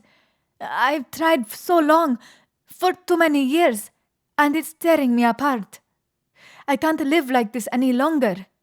I'll forsake my inheritance and the family name. I will leave Ashana to avoid bringing disgrace to you. I will take nothing, but I ask that you allow me a sword so that I may defend myself. I will not even need a horse. I will cross the desert on foot. I will no longer be your son. More silence. Do they no longer even think him worthy of speaking to? For Al-Sham's sake, say something, Ahmed pleads. There's a pause. Of course you're in love with Saeed, Queen Benoa says. Is there anything else? Tamarik and I nearly keel over in shock. Ahmed is equally surprised. You... what? And stop with that leaving nonsense, Sultan Zahid says. You're not going anywhere. That's final. I thought you'd be furious with me, Ahmed says, baffled. You love who you love. The Queen shrugs. There is no changing it. Ahmed's face is curious. You've known for a while, haven't you? Some time. Since you were a child, the Sultan admits. But it doesn't mean we love you any less. Ahmed's entire body is sagging in relief. Tears spark in his eyes. I can't believe you would accept me so readily. That is a parent's job, Queen Benoa says, and she cups his cheek. Not to judge. The Queen glances our way. Also, you two can come out from behind the bushes now. We aren't going to hurt him. And Tanvi, you'll ruin your gown kneeling like that. Tamarik and I stand up. I brush off my dress. It's a bit unnerving how you two seem to know everything, I mutter. It's a consequence of having 12 children, Sultan Zahid says, before he rubs his eyes. Why did we decide to have so many kids? You were the one who kept bringing them home, the Queen offers. Excuse me, my love, but if I'm counting correctly, we both had an equal number. Ahmed looks at us. He seems happy. Different in a way I've never seen before. And I'm happy for him. The world doesn't accept him, but his family does. And for Ahmed, that's all he needs. This conversation is pointless, Queen Benoa says, cutting her husband off. The sun is setting. It's almost time to wish Tam and Tanvi off. Tamarik and I glance at each other in excitement. The tradition of a new husband and wife going away for a week to pleasure each other for days on end is one I can actually get behind. Tamarik's horse is decorated with beautiful flowers and a saddle and bridle the Queen and Sultan gifted to us. My parents kiss and hug me goodbye before Tamarik sweeps me up onto his horse. The people of Ashana cheer, and doves fly overhead as we make our way out of the city. Once we're out of the city's line of sight, Tamarik races his stallion through the desert toward the oasis where our tent lies in waiting. I hold on tight and don't care how much sand I get on my dress. I lose my veil. It goes flying out from behind me as I cling to Tamarik, feeling my heart race wildly. Tamarik quickly unsaddles and turns Adham loose before he takes my hand and pulls me into the tent. I barely register that there's a bed and pillows inside, candles dimly lit to set the mood. There is no hesitation, no fear of what is to come. Tamarik and I throw ourselves at each other with a primal want that has been conjured from our very nature. He discards his clothes before he loosens my dress. It comes falling off at my shoulders, leaving us both naked. He takes a quick moment to drink me in with his eyes before he swoops me into his arms. I giggle against his muscular chest before the moment turns serious again. He puts his mouth on mine, and I groan. When he places me on the bed, he crawls over me and presses his body into mine, kissing his mouth against a million places. I entwine my fingers in his hair and hold him as he makes love to my body with his mouth. I do not care that he's done this to 1,000 women, done this 1,000 times before. This is different. It feels different. And it's because he's allowed himself to love me. Al-Shams, I'm so lucky. I reach downward and run my hands over him. He groans lightly, and I'm ready, and he's ready. We can't wait any longer. It's like we've been waiting forever, been waiting a lifetime. I missed him before I knew he existed. I longed for his soul even when mine wasn't fully formed. I desired his body long before I ever knew he would be mine. Tamarik enters me. The feeling of him within me is enough to complete me. He loves me with expert movements, and for once, I'm glad that he knows how to do this and has done this before, because he can make it 1,000,000 times better for me. I no longer have my virginity, and I don't want it. Tamarik's incredible body is a much better exchange. We reach our peak together, crumbling into 1,000,000 pieces of starlight, gasping and heaving in a pile of heat. A short while later, Tamarik and I make love again, and again and again. We barely talk. There is no need. I just need him. I don't think I could ever get enough of this, enough of him. My desire is all-encompassing and burns me up from the inside out. When we're finally tired out, we lay beside each other on the bed and just breathe. It's enough just to exist when we're in the same room. It's a miracle. I think we hid our passion for each other far longer than either of us wanted to admit. I say lowly. Tamarik nods in agreement. Yes, though I'm glad we did. That night I came to apologize to you. We came very close. We did, I sigh. Though now that I know it's that good, I wouldn't have minded if you had slept with me that night, or any night before. I would, he says. I didn't want to do that to you. I think, before something dawns on me. That's what you meant, that night in my room. I marvel. You didn't just want to sleep with me. No. He shakes his head. I didn't want to take your virginity from you until you had become a bride. My bride. I didn't want you belonging to anyone else. It was as I said. You weren't like the other girls.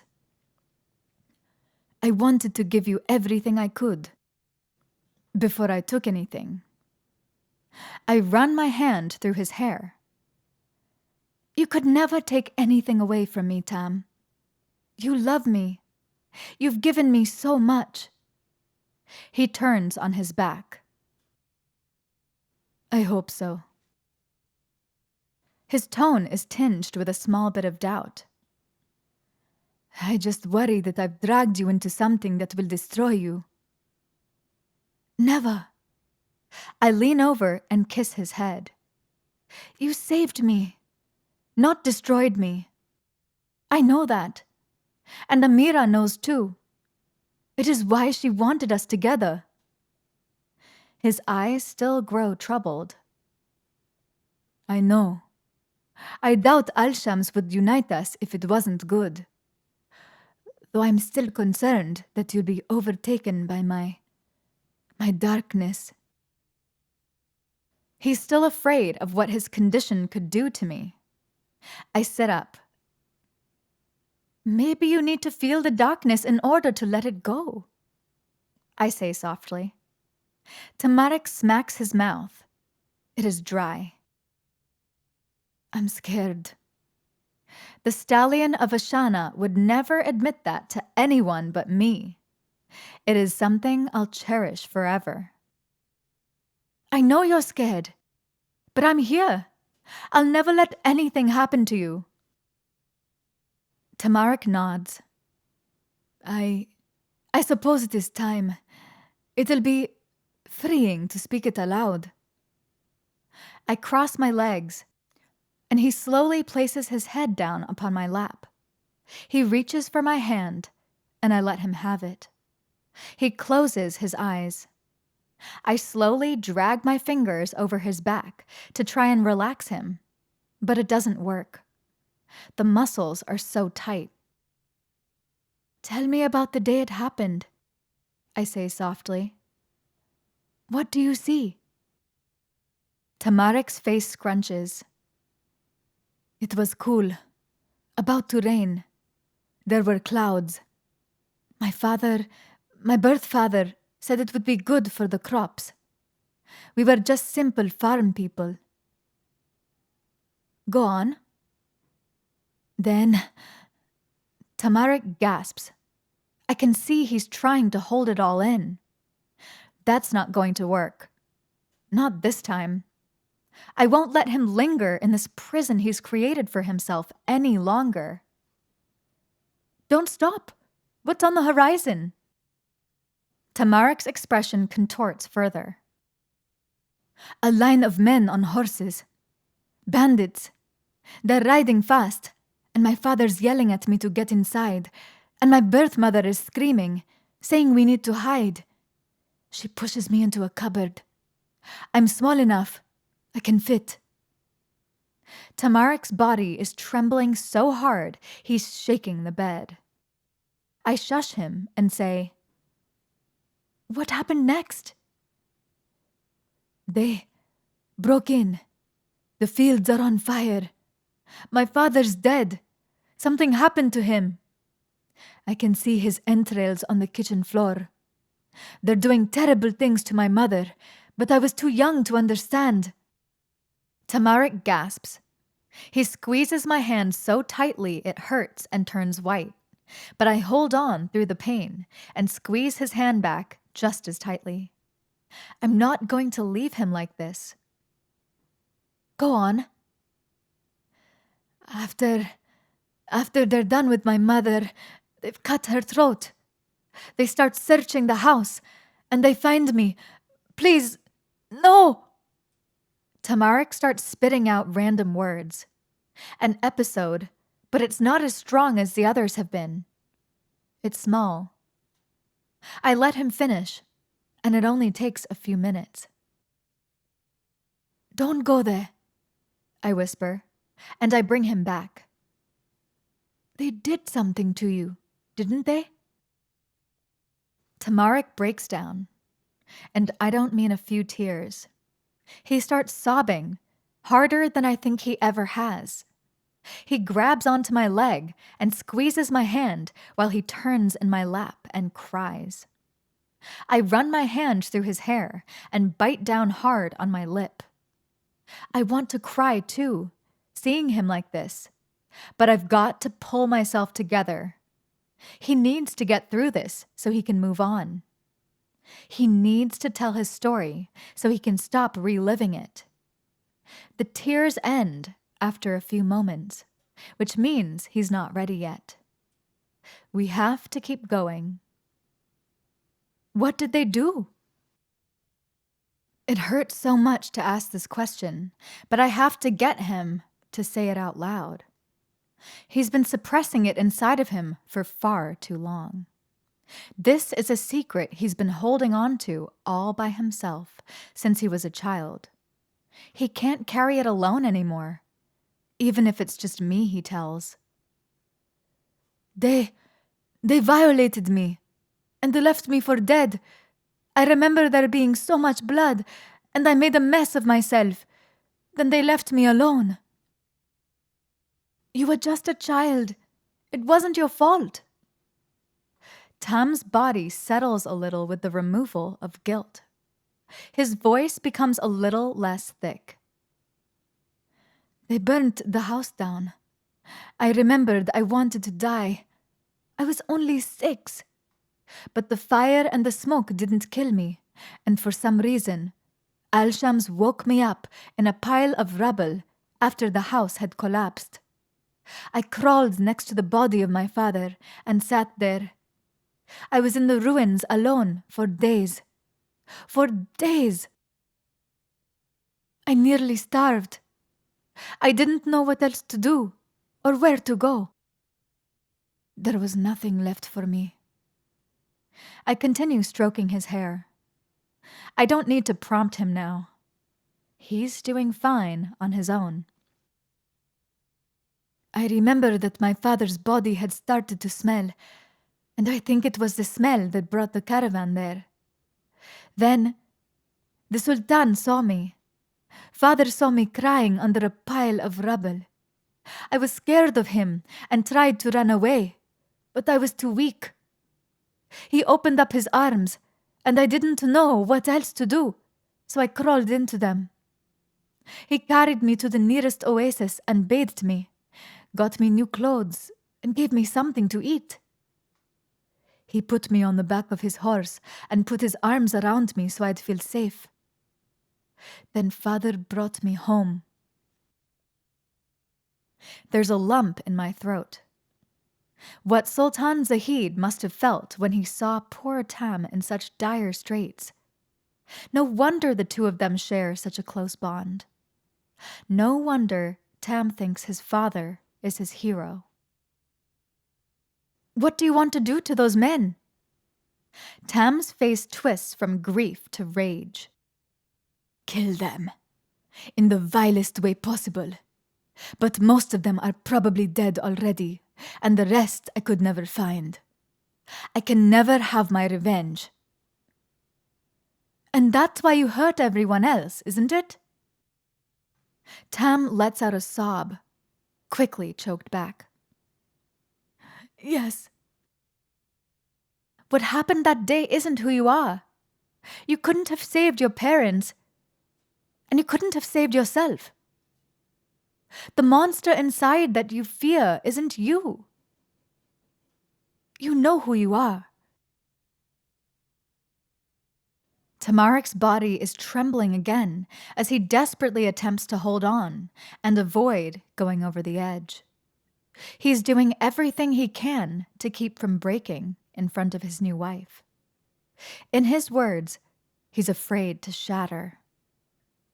It's all right, I whisper, and I kiss his cheek. You don't have to be strong anymore. Let go. It's at that moment Tamarik finally falls over the precipice. He breaks, and his weak sobs turn to wails of desperation and sorrow. Years of utter grief, repressed and shoved down under a persona of carelessness and apathy, is finally allowed to burst through and pour out. It isn't pretty. I have to let a few tears drop myself. This is the most painful thing I've ever witnessed, and during these past few months, that's saying something. I'm grateful we did this in a private tent, far away from anyone's hearing in the middle of the desert. Tamarik's moans of pain are enough to make Al-Shams weep. He doesn't want anyone to see him like this. But he needs to be like this if he wants to be free. Tamarik doesn't cry quickly this time. He does what I asked and lets it go. I don't count the minutes or focus on how much time passes.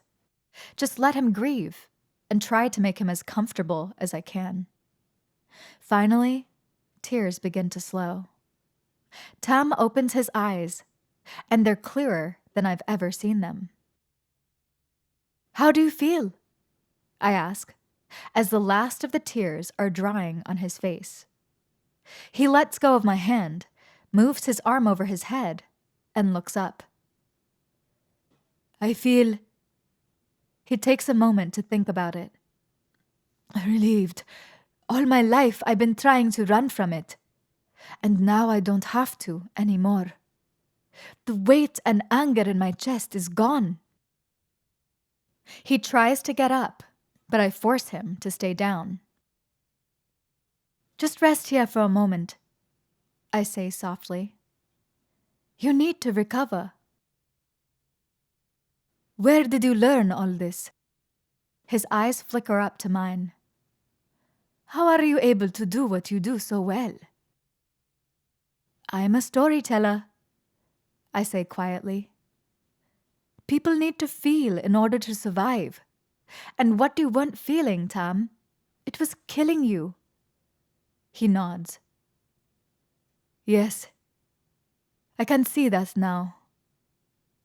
After a long while, Tamarik sits up on his knees and takes my hands. Tanvi, I don't want to be the person I once was. I want to be a better man. For you. Don't just do it for me. Do it for yourself, I tell him lovingly. His gaze is precious and true. I want to give you the world. Everything that's within my grasp to give. I've got everything I need when we are together, I say sincerely. I don't need anything else. He tilts his head like he doesn't understand. How could you say that? How could you feel I am all you need? I kiss his hands. I just do. And it is true.